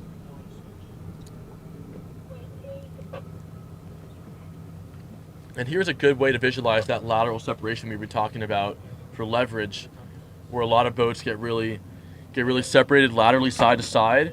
And by getting out to a side, remember, you take on a lot of risk, or it could pay big dividends but also cost you. And it's all about calculating how much risk you're willing to take. And in the background we can hear that the other fleet is now in sequence, and they are getting ready to start soon. But we're still looking at this Blue Fleet on their first upwind, slowly approaching that top mark, and then getting ready to take it down to the reach or the Now sometimes you end up jumping in a regatta and you end up with a teammate you've never really sailed with before. How does that seems so odd? It is odd, and ideally you have time to train together and be on the same page, because in a double-handed boat you're one unit on the water. I mean, you don't get scored as the skipper and the crew, you get scored as, in this case, 9008, that one boat. So you need to make sure that you're on the same page and communicating. Now that being said, at this level everybody knows what they're doing, so it's relatively easy to kind of plug in and play. But I think it's really important to take some time, usually ahead of the event, to get out there, get on the same page, because while everyone's sailing the same boat, everybody has their own style, whether how they communicate, how they sail the boat, and it's important to make sure that everyone's adapted to each other, because that's the key to success in a two-person boat. And even more happens when it's more than 2 people, because some boats can be many people. And in that case, you have many moving parts, and it's really a machine. And having all that work together becomes even more paramount as you level up in boats. So we got a nice shot there of 95.98. 95.98. That is Luke Mullinax and Shay McGraw. Nice job by Luke and Shay. From Davis Island. We have one, you can see a few boats here that are punched out. Right next to Luke and Shay, we have 10010, and they're tacking over right now. All right. So that there is what we call getting pinched off. So when 2 boats are right next to each other, and the windward boat is slightly bow back, it can be very hard to hold that lane with speed next to that boat. And it's often better to just tack away and just get free, because if you try and grind out that tight spot, you might be able to hold it, but you're going to be going a lot slower. So it's better to just cut your losses, get out of there, and just find a new place to sail. So that 10010, that was Avery Salba and Sebastian Taylor. Well, I think Avery and Sebastian made the right call there to tack out, because it seemed like if they held there longer, it's going to take some points off their speed there. So I think that's the right move. And we can see people now starting to stack up on starboard ley line. And we talked briefly earlier about starboard rights over port on different tacks. And it becomes really important when you're rounding the marks, because if you're coming in on port and you have a line of boats on starboard, all of those boats have right of way over you. And you need to be able to avoid all of them. And if it's a tight spot, you might not be able to, and that's where those fouls occur. So if you're getting ready to round the mark, it might be a safe bet to get on starboard ley line earlier, so that you know you'll be safe as you round that top mark. And there's that yellow mark they're rounding. We might see some action here with the kites. There's that pink kite going Kite up. 1. 9774. 9774, that's Miles and Julia. So Miles Kundi and Julia Palmiasino. Nice job, Miles and Julia. So if are they seeming to be in first place right now? I think they're winning that race. Nice. So Miles good and first beat for Julia. them. And like you said, this is a co-ed sport. You know, a lot of times you see, a guy and a girl. And Guy, both, girl, girl. Doesn't matter. Both, it doesn't matter what position they're in. And now dealing with weight, I was gonna say, I would imagine a lot of guys say, I prefer a female sailor, they're a little lighter. Yeah, it depends. I mean, look, when you're on a boat and you need the wind to push you, if you're heavier, you're gonna go slower. Right. So being lighter on average is better. However, when it gets really windy, you want to have a lot of that weight on the trapeze wire to be able to counteract the force of the wind trying to capsize the boat. So you want to have a bigger sailor. And is there a magic weight that you want to be within?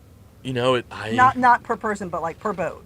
I'm honestly not sure. I'm honestly not sure, and I don't want to make an inaccurate prediction, but I think that the point is it depends, and it can be hard to predict, because sometimes, like this event here, you might have a really windy practice leading up to it, and you have a big pairing, you're feeling good, and then you come to the regatta and it's pretty light. So somewhere in the middle is usually good, but yeah, I mean a lot of bigger guys might want to sail with a smaller girl, and vice versa. Now it looks like we're at the start line here of the next fleet, about to start, and that was go right there. See how it looks. Seemed like an all clear start to me, so nice to see that.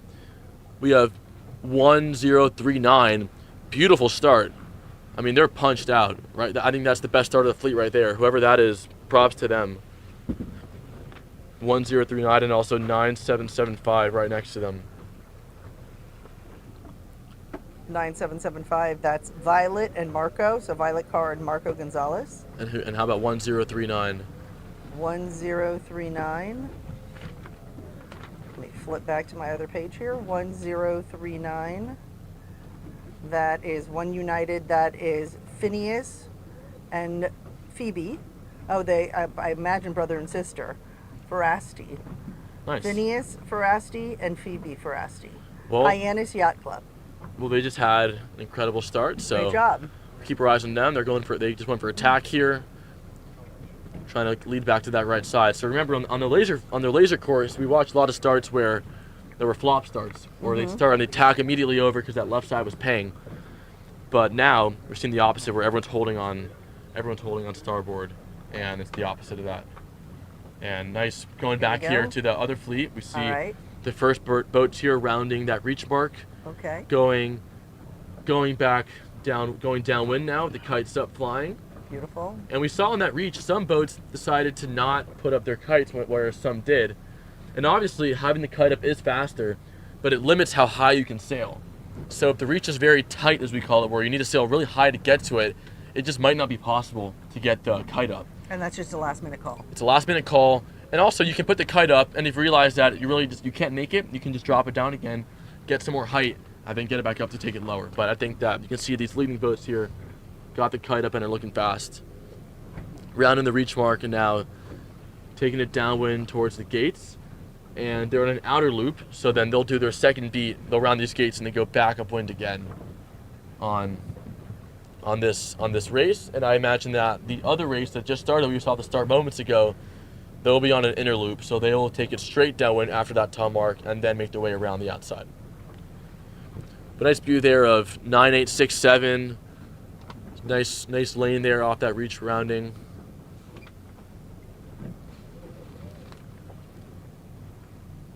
Other boats coming here as well. 9867. Hey, 9867. That's our own Sander Block and Vivian Kelly. So Sander Block, of course, his dad's Chris Block. He's out there on the course. Catherine Block, she helped with college night last night. Chris Block will be the Commodore next year for Coral Reef Yacht Club. Sander's a great sailor. And, they live in my old house as well. They do? They do. Oh, okay, yeah. Total coincidence. I don't know where they live, yeah. But no, good to see them out there as well. Great family, really involved, and great perspective on what's going on out here. So keep it up, Sander, and hello to Catherine, and hello to Chris. And a note on the downwind for the C420s, as we looked at the Optis and the lasers, or the Ilkas, they're able to sail directly downwind, straight downwind at the gates. The 420s, however, when they have the kites up, can't do that. Okay. They have to zigzag downwind in a similar fashion how you go upwind. So the same strategy that you have on the upwind is also applicable on the downwind. And there's a lot of jiving on shifts, same as you would tack on upwind shifts, but occurring on the downwind. So it adds just an extra element of strategy for sailors to look out for on those downwinds.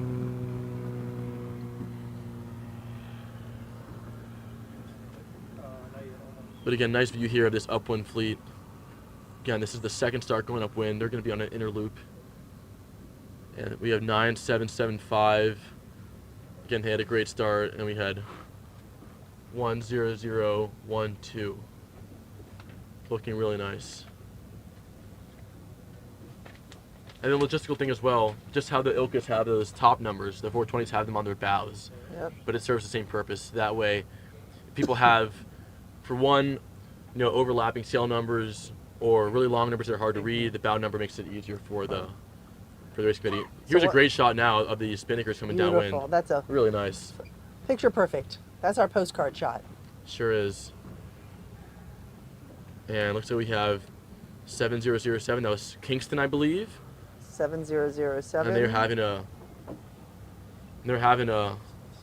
another great race. Looks like they protected their spot well, and now coming to this downwind or this gate. Yep, 7007. Connor, Carr, and Valentina. Agnes. But nice. And you can see that these people now are dousing their spinnakers, bringing them down, and getting ready to go back upwind for that second beat. So there's 7007. 9774. 9774. That's Miles and Julia. Nice work, Miles. And 9714 as well. Just dropped their spinnaker, and they're now taking that jibe to take it right on that second beat. 9714. That's Bella Henrich and Layla Amjad. Some other boats as well here coming to both gates. And again, just the split's really important. Making sure you make the right choice here can win you a lot or cost you a lot.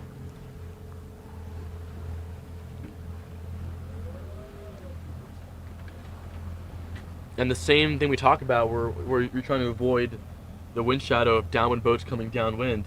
It's even more important now in with the 420 with the spinnakers, because now they have 3 sails up blocking you. So, it can like really affect you if you get below it. So, keeping your eye out on the traffic of the course, staying free, really becomes more important on this course too. And I'm sure everyone out there is on top of it.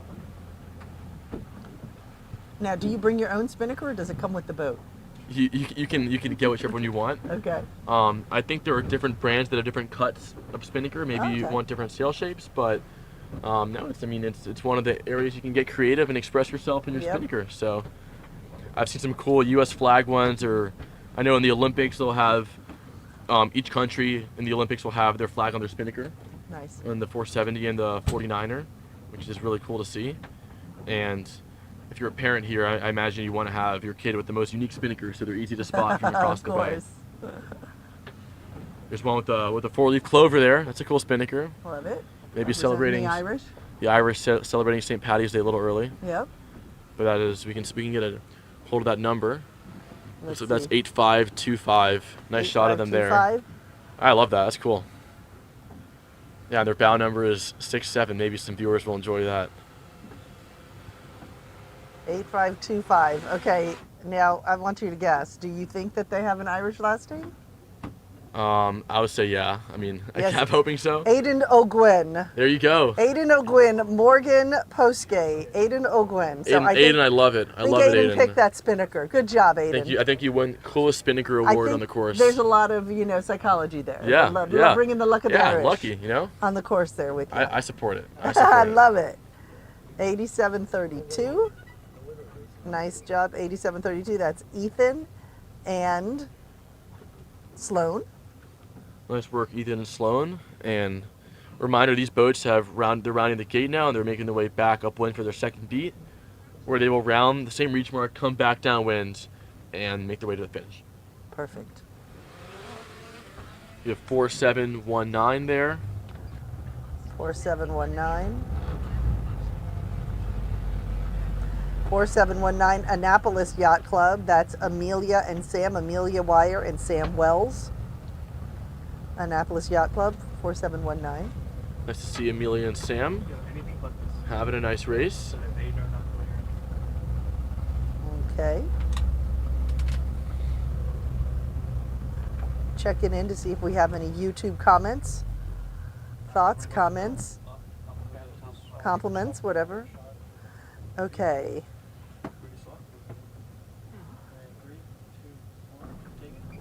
And now we're back at that's other fleet that's now at the top, and these guys I believe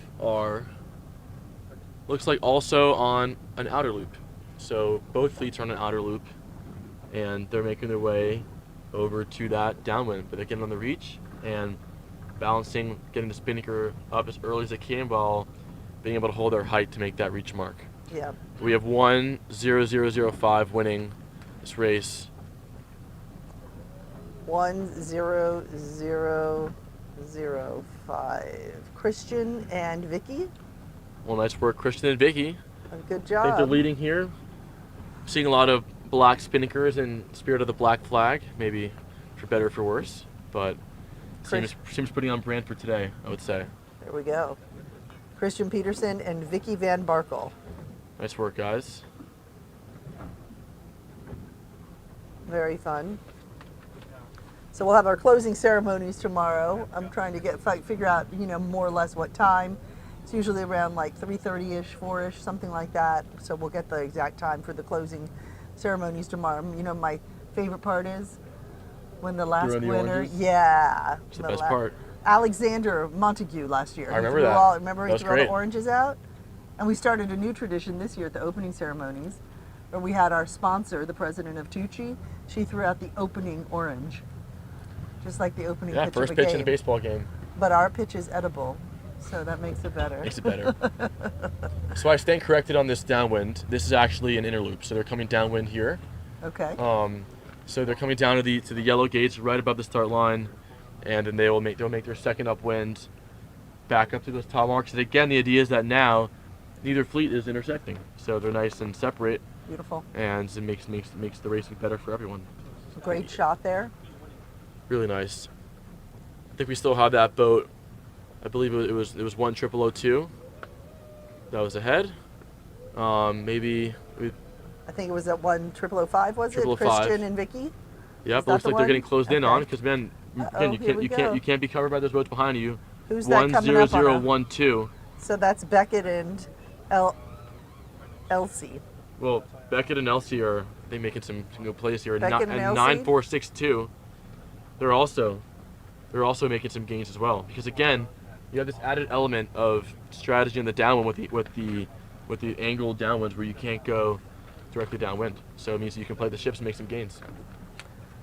All right, and 9462, that is Megan and Sally. So Megan Seuss and Sally Davis. Well, I like Megan and Sally's strategy. I think this might pay off for them here. Nice. Let's see who else we can get Give numbers a shout on. out to. We love to give our shout outs. This gives you a nice shot though of the crew controlling the spinnaker. So they had the spinnakers on that pole, which really gets it out in front of the boat, and then the crew is holding it directly from the sail with that sheet there and really trying to get the feel of it. And right now it's really important communication between that skipper and crew, because as a skipper you're really driving off of what the crew is telling you, because the most powerful sail in these boats is that spinnaker. Once that thing's fully powered up, you're going super fast. Nice. And What's super fast? Like, what do you think they're going? Look, in in light this breeze like weather? this, maybe just a couple knots. It's really not that fast. But as it gets windier, I mean, you Feels can get much faster, and you get on a plane. But the crew has that feel of the spinnaker, and they can communicate how powerful it feels, and then based off that, give the skipper information on how to steer, where to go, and how to drive the boat.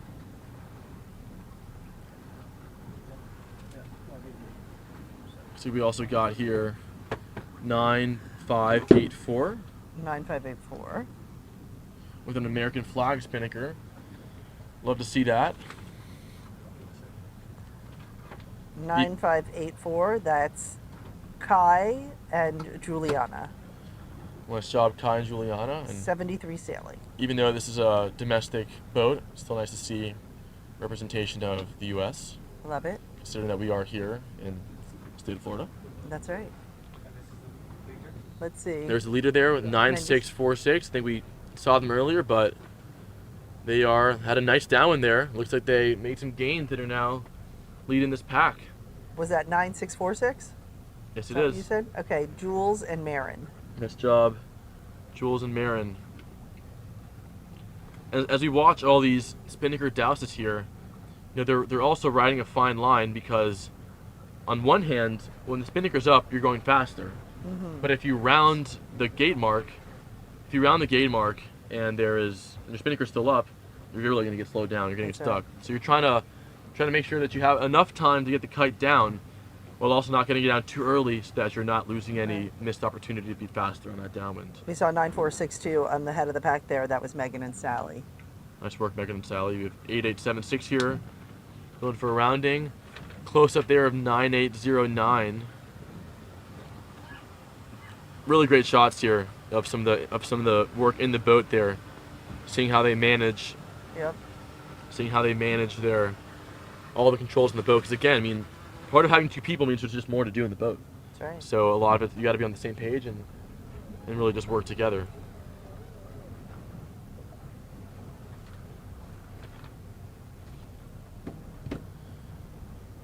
More boats here. 9380. That's Clayton and Mikhail. Nice work, and as well as 9770. 9770. That's Benjamin and Lauren. Benjamin Benamed and Lauren Howe. Nice work to them. You'll see a lot of boats here when they round their respective gate. They'll spend a lot of time going out to their side before they come back in, because, again, if you're tacking in too soon, you might be going into the dirty air of some of these boats coming downwind, which some coaches call the triangle of death. So you want to avoid the triangle of death. Oh gosh. Got some comments here from Go Team Bahamas. We love Coach Michael. Please continue your gift and love to the children and sailing community. And then someone said, optimist, question mark. We're trying to head over to the Green Fleet after we wrap up here to hopefully catch the end of that. We'll see how that goes. Again, still in the second beat here. This is that second fleet that did the inner loop.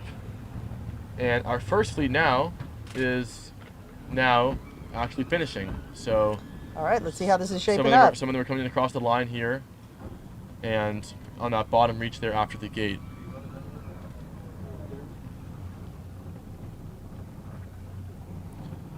And it looks like we're getting a drone to get over there and get some footage of the finishes there. And again, they round that bottom gate and they come through the finish there on a reach with the kite up. You see that anchored boat there next to the buoy, which shows them where to sail past. And these are these finishes.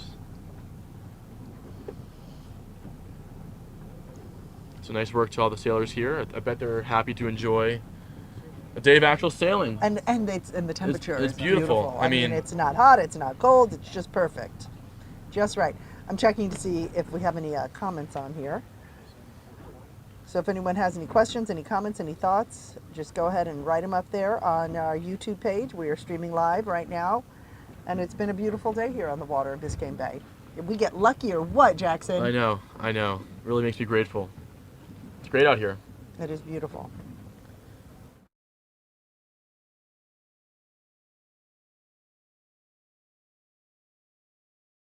Going on. Makes it more fun for us too, and more fun for you guys at home. Something to talk about. Hey, we had fun talking to people yesterday. We did. When we weren't sailing. And honestly, it gave us a great chance to catch up with some of the sailors, get some good interviews. Yeah, and find out what they're thinking. Because during the racing, we want to give them their space, make sure they're staying focused. Yeah. And the parents are wondering, what are they doing out there for 2 hours? It's true. I mean, I wonder too. Yeah. Sometimes you kind of just go into a trance and forget about it. And that's good too. It's a good mental break. Does anyone bring their phones out there, or is that not allowed? You're not allowed to, because there's a risk of you communicating with someone off the race course who can give you illegal information. That's a reason for your kids to sail right there. Yeah. Get them off the phones. That's for sure. Okay. So we see.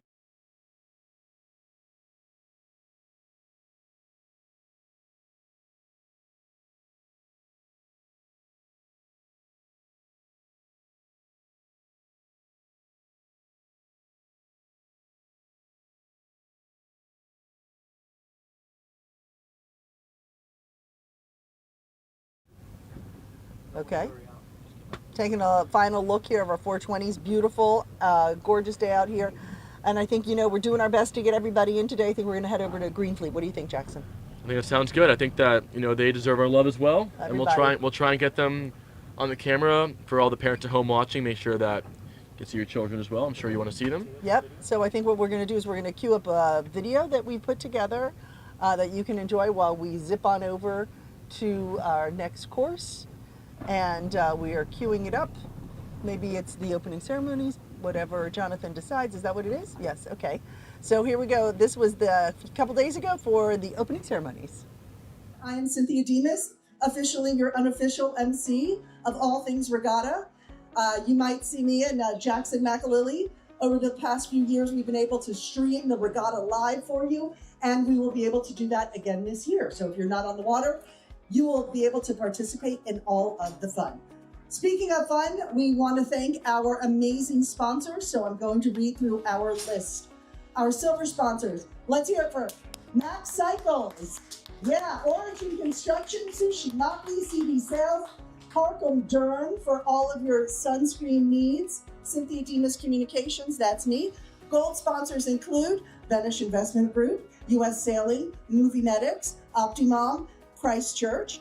Platinum sponsors include Seatow, that's new this year, so look for the Seatow boats. Zim Sailing, Continental Travel, Simmons Boatworks, the Spoonmaker Foundation, Team One Newport, right here, Team One Newport. That's our merchandise sponsor. So if you would like to get an official poster for the regatta, that is where you get it, right over there. It is free, and there is one for everybody to get as a memento of this amazing event. The Well, from the Terra Group, also the well down there with the coconut water. They're building, they have this amazing building here if you want to live in the Grove. And our platinum sponsors, US One Design, they gave us our amazing, oh, wait for it, gift bags. Everybody go, oh, yeah. Thank you. Our gift bags, our swag. When you check in, you get this. So thank you to US One Design. Are phenomenal. Come forward. This is your cue, guys. Come to the front here and take a bow. Let's hear it for the Orange Bowl Committee. Thank you so much. It's been such a pleasure to be a part of the Orange Bowl. The regatta has officially been in existence for 51 years. So this is our 51st regatta. And of course, we want to have our amazing Commodore come say a few words, and then I will introduce to you our title sponsor. So first, let's have Commodore Jim Hartenstein. Good afternoon. You know, it's an honor to have you all here. As Cynthia said, we've been hosting this event for since the 70s, and it really has turned into an outstanding thing. I know there's a lot going on, so all I want to do is welcome you to Coral Reef. And again, it's an honor to have you all here. Thank you very much and welcome. Thank you, Commodore. And now it is my pleasure to introduce to you our title sponsor, which is Tuuci, as you can see right here. Let's give it up for Tuuci. Yes, the Ultimate Umbrella Company Incorporated, and the ultimate incoming president of Tuuci is right here. Her name is Lindsay Kissel, and she would like to officially kick off the regatta. Come on, Lindsay. Thank you, Cynthia. Thank you, sailors. We're so glad to have you all here. It's an incredible, incredible event. I mean, there's no other way that you can spend a week sailing under the sun in South Florida with, 700 sailors coming from all over the country and all over the world. So it's my privilege to welcome you all here. And on behalf of Tuuci, start the regatta with a little quick first pitch, if you will. And then the ceremonial opening of the umbrellas. So thank you so much for being here. We wish you great luck out there. Fight strong, and we hope you have some wonderful wins. Thank you. So we're starting a new tradition. Sailors, get ready. You know how you throw out the opening ball at baseball, the opening pitch? Okay, so to make things official, we're going to throw out, Lindsay from Tuuci will throw out the first pitch. In 3, 2, 1, pitch, and let the regatta begin. Yay! Congratulations. And now to continue our official opening ceremony, Lindsay, we are going to have the umbrella opening. So this is a special umbrella that Tuuci has made just for the Orange Bowl Regatta. You will notice that it actually does look like slices of orange. So let's go ahead and have that umbrella open, and we will say the regatta has officially begun as we get it open. Come on up here, Lindsay. Great job on that pitch. Great job on that pitch, yeah. And tell me a little bit about this umbrella here as well. We're going to get up. This is the incredible Ocean Master Max Bolero Orange Bowl Edition umbrella. It is gorgeous. It's got a unity finish, which allows it to look like wood, but it's super strong, and it has a unique designed umbrella print underneath. Our softscape is a special edition Tuuci Orange Bowl International Youth Regatta print. Okay, thank you so much, Lindsay. Thank you, Tuuci. And best of luck to all our sailors. We will be out there watching you. A round of applause for everybody here today participating, all the help sponsorship, and thank you to the parents. Have a great week, everyone.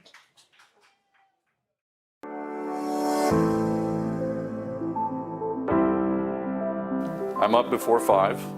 My laptop's on all the time. I'm a research junkie. I don't read books because I read research reports all the time, or financials. I've got this channel of experts that I listen to, geopolitical experts, folks that are working for think tanks, economists, strategists, very competitive. I want to beat the markets. I want to grow these portfolios well in excess of what they could do at other firms. But the only way you can do that is spend the bulk of your time connecting dots.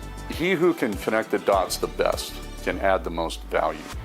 And it's not about adding the most value today. It's about adding the most value over 1, 3, 5, 10-year time horizons.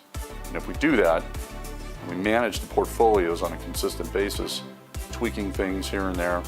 I'm always checking to see how my portfolios are reacting to certain events.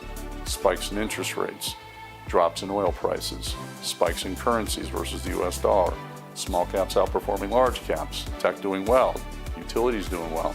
And what does that mean? What is our portfolio? How's it reacting to that? I spend a tremendous amount of my time analyzing all aspects of the markets. Top down from macroeconomics, from bottoms up from companies and what the managements are saying. I spend a tremendous amount of time reading earnings releases and listening to earnings calls and so on and so forth. Hearing what the companies are saying on the ground. Reading survey work to see what's actually happening today. When we started the business, our objective out of the gates was to create a boutique investment environment.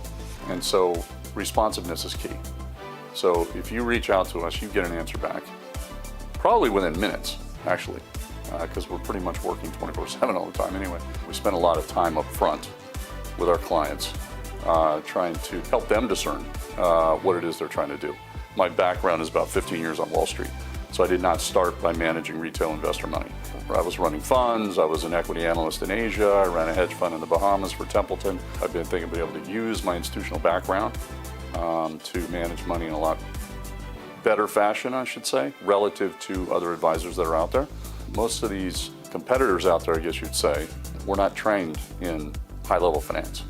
I manage my money alongside of my clients. I don't think a lot of advisors can say that. They can kind of say that maybe, but because our portfolios are all similar, all of my liquid net worth is invested in the same portfolios.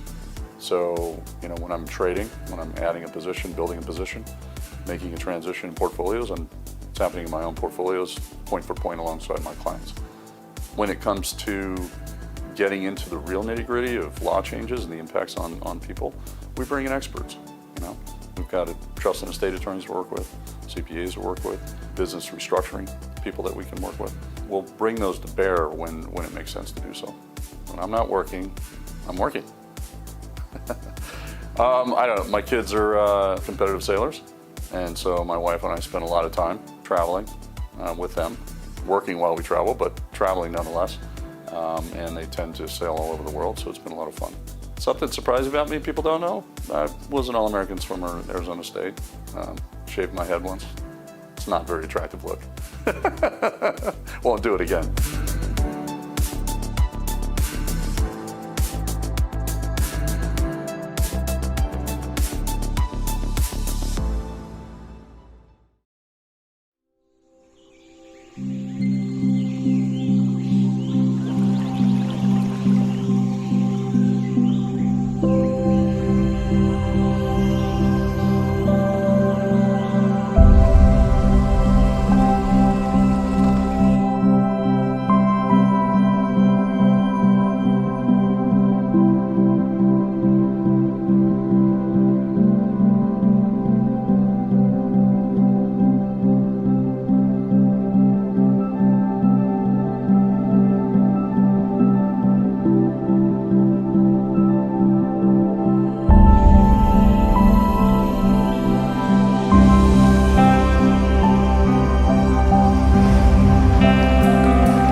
And welcome back. We are live again. I'm Cynthia Demas. This is Jackson McAlilly. We've had a heck of a day, Jackson. Long day. All 4 courses. Yes. We went from red, white, and blue. Yep. All the way to Ilka, then to 420. Now we're wrapping up with the greens. Yep. We're here. The green fleets. This is where it all begins. It really is. You know, a lot of sailors come through here, learn to love the sport. Yep. I did the same thing. My very first Orange Bowl was here with Coach Michael, sailing Green Fleet. Yep. And this is really like it's a big moment for everyone who is starting to sail and yep. And get into the sport. You can see we are right here in the middle of Biscayne Bay. We're on the media boat here, and we are coming around to Green Fleet. Now, the start point and the end point are the same location, correct? They are. And they do that. We do that for Green to try and make it easier on them and also on the coaches to keep them all contained in one space, because again, there are a lot of newer sailors who maybe aren't as comfortable and confident. And it's a triangle on the boats, and it is a triangle, which sets it up well for that start and finish to be in the same place. And we have a nice drone shot here of that first upwind here, as we can see. Okay, so what's going on? Are we in the middle of a race? What's happening? The race just started. Okay. And they are now going upwind to that first upwind mark. Now in Green Fleet, the courses are a lot shorter. It's because they're newer sailors, so they'll be at that top mark in just a matter of minutes. And I think we'll have a display of the diagram of the course here in a second. But again, it's called a triangle, and it's adequately named because it resembles a triangle. That sure does. And we will, I think we're on it now, as you can get a nice view of it there. And again, they start and finish in the same place. And we just watched them get off the start, so they're on that first arrow heading up to Mark 1, where they will then go on the reach, drive another reach, and then come back and finish straight upwind. So they're short races, so they can get a lot of them in, and they can also keep it nice and compact for all the spectators to watch and all the coaches to feel comfortable. Yep, I'm trying to get a little intel to figure out which race this is. They've gotten the most races in, I believe. Is that right? I believe they have, because they were able to sail on the first day. They got 2 races in the first day, I believe. Maybe just 1. But 2. But the point is, they've been out here hard at work, and we have some nice close-up shots here, and we can expect that a lot of the top sailors in this fleet will probably see them in red, white, and blue. Certainly by next Orange Bowl. Yep. So people to look out for if you're scouting out new Opti sailors. This is the place to be.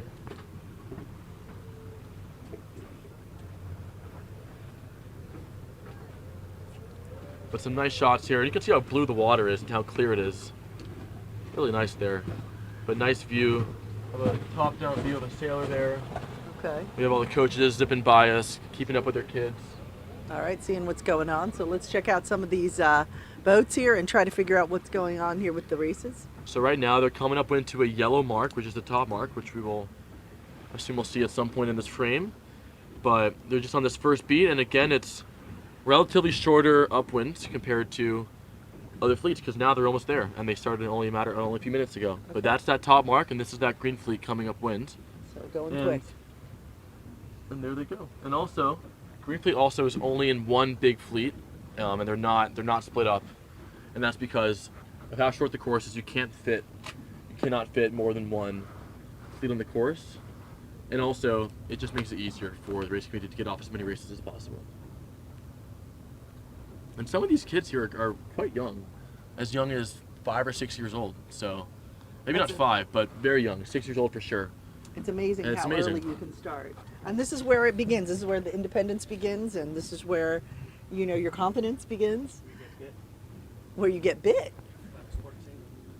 Oh, bit by the bug of sailing. Exactly. And I think the person who cultivates that bug is Michael, who is, if you see we might see at one point in our frame, Coach wrote the massive American flag on it, and he's the coach out here who really gets all these sailors to love the sport, and it works. And I can speak from experience. Yep. As someone who first started sailing and was maybe unsure about it, sailing with Michael really made me want to stick with it, and it's worked. Yep. And he says he has his five core values. I forget all of it. It's like peace, love, respect, dignity, and something else, but it's perseverance. I'm throwing it out. All good things that you want your kids to grow up with. All the virtues. It really is.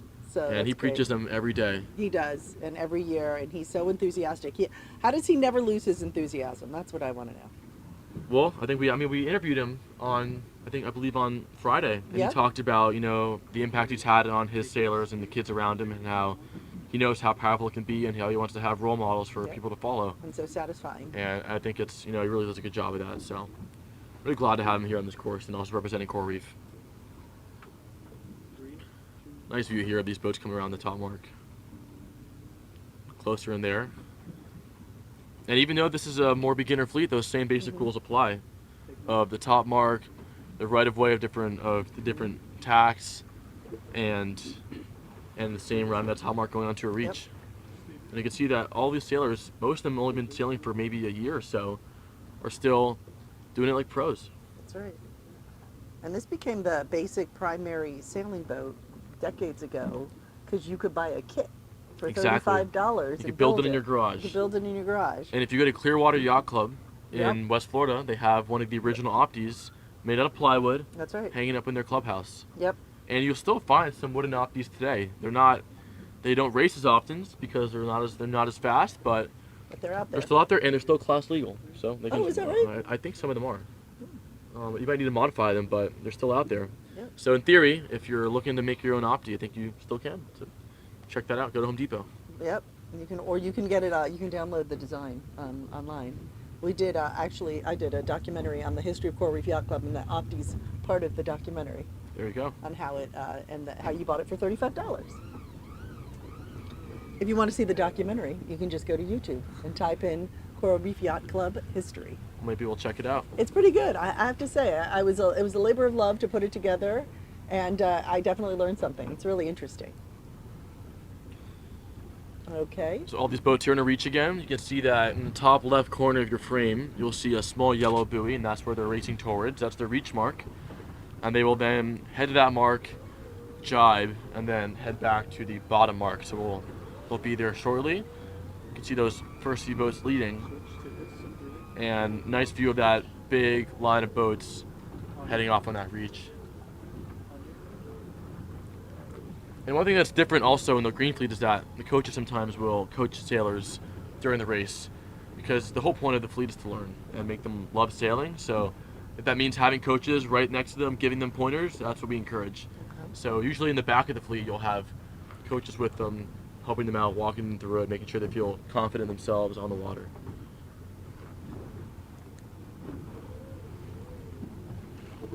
How soon should parents start with this? How soon should parents start with this?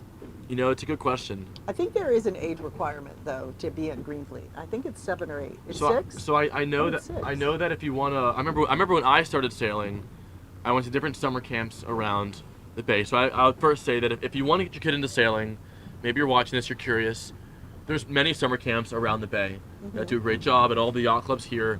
I highly recommend maybe putting your kid in one of them for a few weeks. It'll get them on the boat, meet a lot of people, be out on the water. It's really fun in the summer. And for those, I remember when I was doing it back in 2011 or so, or 2010, remember the age requirement was to be 7 years old. But I was 6, and the only club that would take me at 6 years old was over at Coconut Grove Sailing Club. So I started there. But I think if you're around the age of 7, that's usually around the time to start. People genuinely will start sailing Green Fleet at the youngest around the age of 8 or 9. And then people move to Red, White, and Blue around 9 or 10. So I think if your kid is, around 6 years old, 7 years old, I think it's the right time to start thinking about that. Yeah, Coral Reef Yacht Club has a great program. A great People, program. you don't have to be a member to sail there for the summer. I mean, any kid could do the sailing camp. A lot Which of is people awesome. don't And realize that. when I started at Coral Reef, because that's where I started Opties, Yeah. my family was not a member, and then we were there all the time, and my parents thought maybe we should become members. Oh, so you're the And one who got them to join. I am. You I get the am. credit. I do get the credit, I'll and I'll take it. You know what? That's the same with me. I was sailed there when I was a kid at 9, and then my parents joined after, even though I wasn't that great. There you go. They're like, yeah, she's good enough. Let's do it. But it's great, and I love that, especially here in the Bay, sailing is a very accessible sport for people. And because sometimes it's hard to get into, whether via your location or hard to get a boat, but a lot of the clubs here in the Bay, especially the Coral Reef, do a great job of, really growing the sailing community from the ground up. And we've seen the fruits blossom from it. Ooh. We have some tight routings here around this mark. Maybe some boat mishaps there with that one boat. Are there fouls in this fleet? And you know, we talk a lot about the rules in the red, white, and blue, and people, you know, the rules do apply in Green Fleet, but what we tend to see is that since they're such beginners and they're brand new, we don't see many protests or people enforcing fouls because. But they will penalize themselves though. It's just They practice, can. right? They can as You know, practice. Oh, I hit the buoy. I'm gonna do my 360. They will, and it's important because that is part of the sport. Yeah. But you definitely don't see the aggression that you'll see in some of the more advanced fleets because you know people, they're just having fun. And I will say that when I've worked as the Beachmaster the past couple years, when the red, white, and blue is launching, they're always like they're stressed out, they're nervous, they're ready to go. They've been training for this. When the Green Fleet launches, they're having a great time. They're singing songs. They're happy to be there, and I think it translates to how they carry themselves in the water too. Because for them, it's just like, man, I'm hanging out on a boat. I'm gonna enjoy this day. Yeah, and why they not? do. Nothing to not enjoy. And how are the kids overall? Pretty good, pretty respectful, pretty kind. Yeah, and I think part of that is like we said, that sailing does a great job of making you independent, a leader, someone who trusts themselves and is confident, and I think that correlates well to how you treat others. 100%. And it's really nice to see how well they work with the volunteers. So we're here we're right just to give people perspective. The Green Fleet is right off of Grove Isle. That's where they are. So we're pretty close to shore. Nice view there. And again, these boats are now on their second reach of the bottom of the triangle, heading down to that bottom mark, where then they will round it and make their way up to the finish. Look at the curious spectator fleets of parents. And we can see there is all the boats are following along, whether it be coaches or parents or maybe just random bay watchers. They're the parents, they're excited when you have they're all young loving kids. it, yeah. It's all new. It's new to them and new It to is. you. It's exciting. And I talk about the random spectators not as a joke, but I mean I know for me that's how I got into sailing as well. Where we'd be on the bay and see these little boats sailing around. We thought, what is that? Oh. And my parents and I checked it out, and I said I want to do that. Okay. And that's how I got into summer camp. Wow. So in a sense, having sailing here in the bay is one of the great marketing ways to build sailing. Front row seat. That's the leader. Yeah. We have our leader here. All right. We'll get a better view of their sail number in a second, but we're looking at USA 21942. With a nice lead there.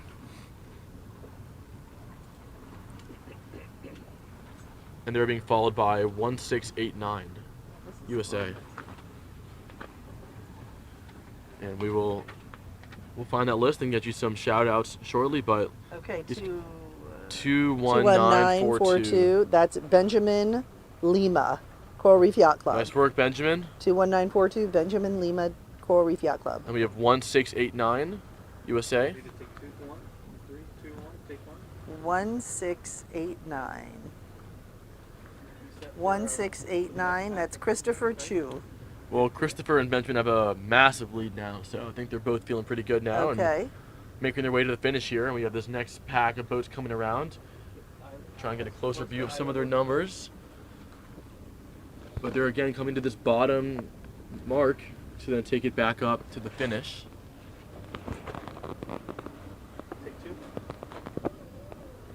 Now I'm seeing 22288 and 22335. That's some more as well. 22288.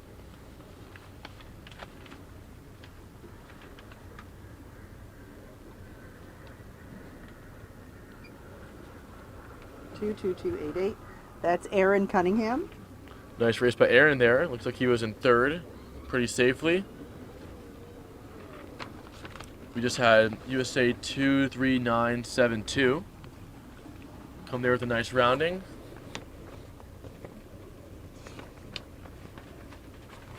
And now we're starting to get into the real main pack of the fleet here after the first few boats have rounded.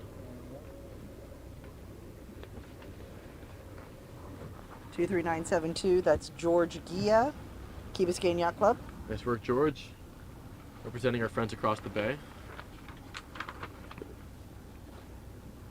23997, also USA.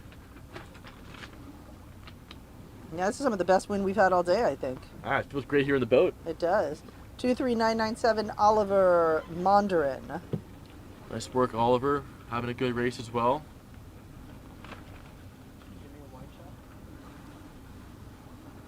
And we might see now, we'll see more of the course, but again, those boats who are rounding now are going back upwind to finish off that triangle and close the loop. And they'll be finishing in the same line where they started, which is, from my perspective, looks like they're pretty close to it. So they might see them finishing in a minute. But more boats, and again, even in Greenfleet, you see people from other countries. I saw Puerto Rico, and some others. Bermuda.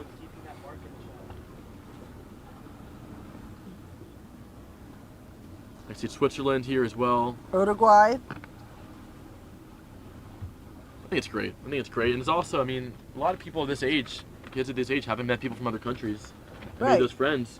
Like And now you can really grow those friendships, and they're gonna be with you your whole life because the sailing world is small. The people I met in Greenfleet, I still see all the time today. And so it's really nice to meet everyone early on and just build those lifelong bonds.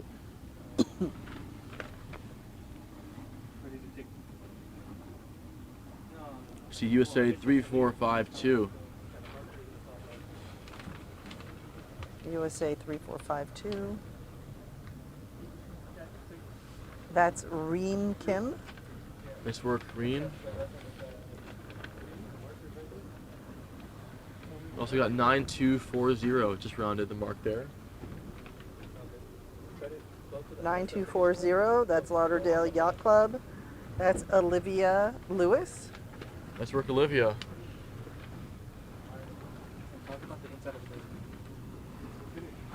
And now we have a nice shot here in the boat, and you can see that when you transition, I think she might have just seen us there. No, I hope. Maybe we'll get a wave, but I mean, as you I think she sees us. But as you transition from rounding that mark, there's a lot of adjustments to make in the boat, and you got to stay on top of that with yourself. But looks like she did a nice job here. This is USA 17456. 17456. Is that one? Okay. We got Bridgie Crowley. So nice view there of her. I think she did a nice job in that rounding. And these are the first boats here crossing the finish line. So we had 21942 who finished first. That was Benjamin Lima. And then the second place boat was 16898. And remember, those guys were both pretty punched out around that bottom mark. 16898. Is that 16898? Or Victoria? Might have been 1689. So 1689. Christopher Chu. Probably the same sail, then they just took off that last number to have two separate sails. Okay, that's what happened. All right, congratulations. There's close up of Christopher here. Seems like he had a nice race. Betty's happy. Betty's feeling good. Still working the boat even after the race is finished. See if we can come over here and have a chat with us. I don't know if we're close enough to the finish line. We'll see. We'll see if we can grab him for a little interview. We will. Some nice shots here of the fleet here. You can see all the coaches ready to go. Get their sailors the food they need, the water they need, any information on the course. Because they're really an important resource for these kids out here. Of course. And a big thank you, of course, to the race committee and this fleet. You can see them there on their committee boat, and they're doing a great job getting races off. And all the volunteers who. All the volunteers, all the race committee, all the umpires, all the competitors, the parents. It's really a group effort. Amazing group effort. But it comes together well.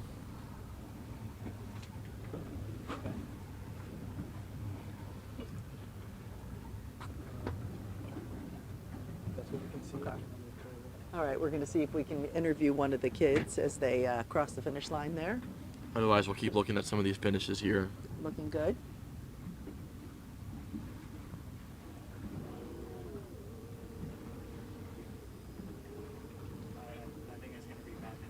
It's going to be madness if we try to get them over here. It will be. Not. Yeah. Okay. All right. But it's still really, it's really great to see the Greenfleeters out here. They really are the heart of the sport.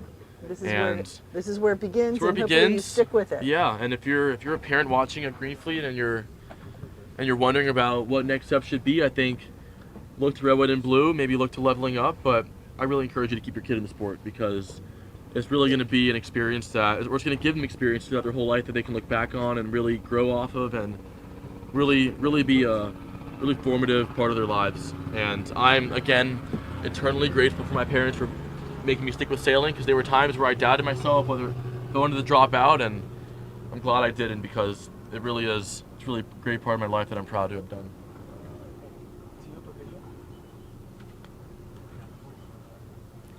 And we're watching the last bit of the fleet here, and it looks like they're coming across the line here. Unclear whether Greenfleet might have one more race or whether they're done for the day, but either way, we'll have some more content for you. But here they're all finishing. There we go, coming across the finish line. Beautiful day. It really has been.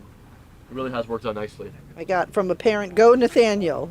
Go Nathaniel. Go Nathaniel. Thank you. We're rooting for you. Thank you. That's Jay Pryor says, go Nathaniel. Then Christine Coppola.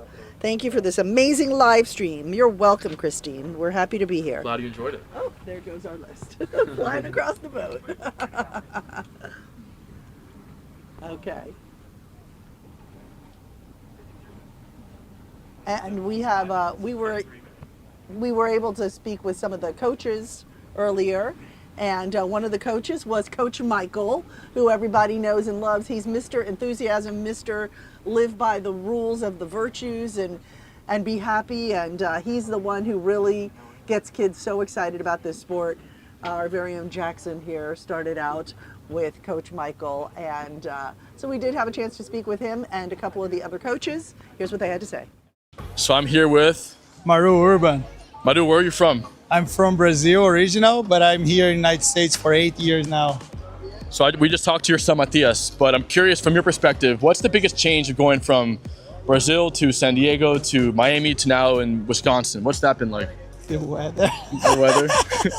I'm on the ice now. Yeah? It's like minus 20 and the lake is frozen and people are sailing ice boats. That's the coolest thing. Do you prefer the cold weather or the warm weather? The warm weather. I love the beach and the ocean, but it's fine. I'm handling really well and the ice boats are something really good. So you've coached now for a few Orange Bowls, but you keep coming back. What keeps bringing you back to Orange Bowl for Christmas?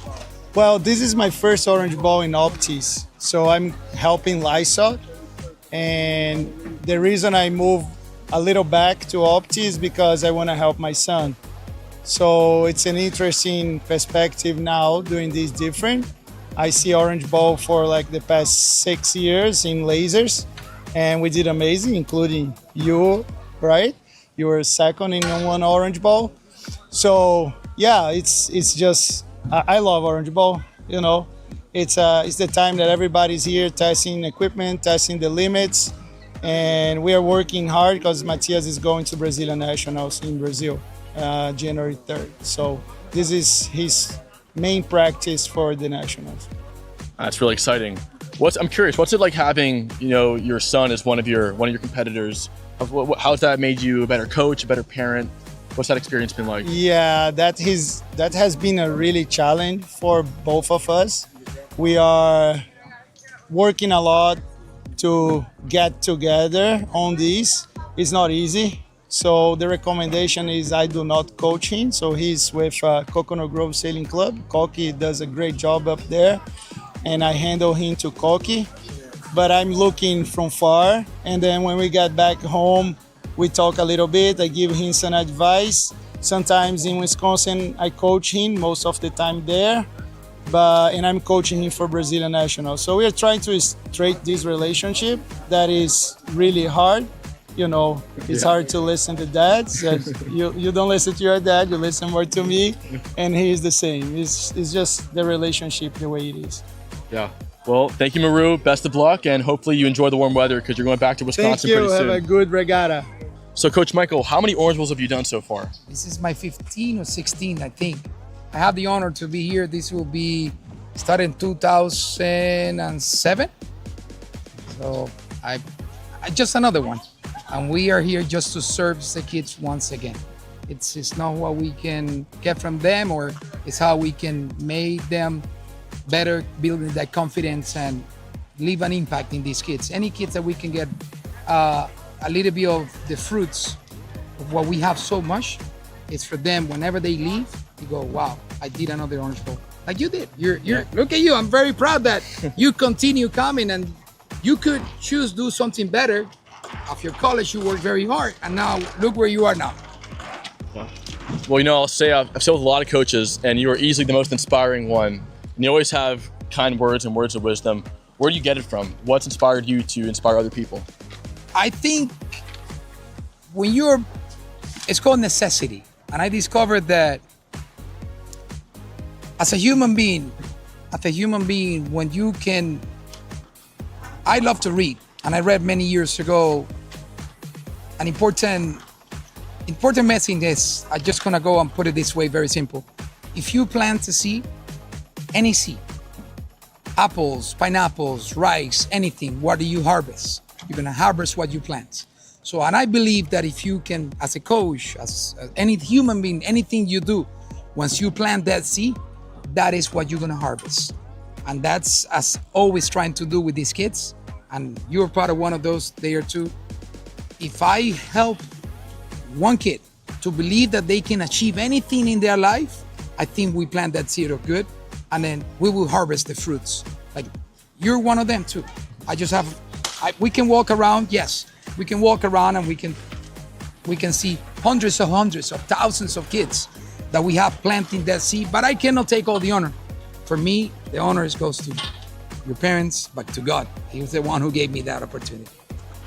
Well, I can totally vouch for all of that. I think it's really made an impact on my life. And I'll tell anyone watching, if you're a parent whose kid maybe is not sailing yet and they don't know where to start, this is where you need to start, right here. It's the place. So, well, I take the honor, but also the institution, the club support, mom and dad support.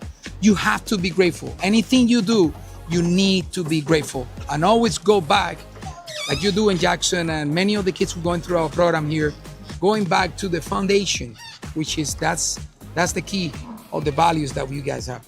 But we got 5 core values again, like I told you, is respect, integrity, kindness, perseverance, peace, and love. If you can practice all this, you can change the world for the good and better every day. Thank you. Great. Well, thank you, Michael. Best of luck for the regatta. And you're welcome. Good seeing you around. We'll see you around more. I love you, man. Let's go. So I'm here with Coach Omari from Core Reef Yacht Club. Omari, tell us a bit about yourself, where you're from, how many Orange Bowls you've done so far. Yeah, so I'm from Antigua and Barbuda, small island in the Caribbean. I've been at Core Reef now, I think going on 12 years, so I've been here for a long time. So yeah, you could do the math there, but I've done quite a bit of Orange Bowls as the coach here, but also before then, I was coaching other countries as well. So I've done quite a bit of Orange Bowls coming up, yeah. What would you say is your best Orange Bowl memory? Wow, that's a hard question. I'm very driven about the kids that are here are very competitive, and it's their home club. So usually when we have successful years in Orange Bowl is always very good for me because I get to celebrate because it's good for them, but it's also good for me as well. So one specific moment I can't remember, but we have had some good years in Orange Bowl, which includes you sometimes because you were part of that team for a long time. So definitely had some great memories and really good results as a team. So we're always happy when that happens. Yeah, and we're here in beautiful Miami as well. How do you think that sailing in Miami stacks up against other places in the world? It'll be very hard to get me out of this place, I'll tell you that. I really love it here. It just reminds me of a larger Caribbean island, right? Like just a Caribbean island on a larger scale. I hate the cold, so this works out perfectly, and it gives us an advantage because we're able to train all year round. We really don't have a real winter, hence the reason why we're here now in December, and it's nice and sunny and probably 80 degrees. So it is, for me, one of the best places in the world just because you'll be able to do that. It's also really good for training because it's the bay that we sail in is really shallow. So when you're doing your drills and training, it's easy to train because you're able to move marks around very quickly. So for me, it's probably the best place in the world just because of that. And then the weather and the environment just adds to it. Totally. Well, I'll say that I've sailed with a lot of coaches in my life, and Mark stacks up as one of the top few, so it's always great to see you around here. Thank you, buddy. Yeah, As man. always, good to see you, man. Thank you, guys. Appreciate it. Tuuci Orange Bowl International Youth Regatta 2025. That is going to be a wrap for us. It will be. It's been a long 2 days, but an eventful one. And we're glad everyone tuned in. Hope you all enjoyed it, and really glad to have been here. The best crew ever, Jackson McAlilly. We got Felipe here, right here, our amazing drone director, producer, executive producer. Look at this guy, Christian Fox. Are you kidding me? The best captain ever. Anthony, he's flying the drone you're watching right now. And Jonathan, give us a wave. What's up, Jonathan? Okay, you guys, thanks so much. We've had the best time ever. Your kids are great. The volunteers are great. The whole event has been phenomenal, especially Jackson here, our expert. Thank you so much, and we hope to see him and you next year. Thanks so much, guys. Thank you, everyone.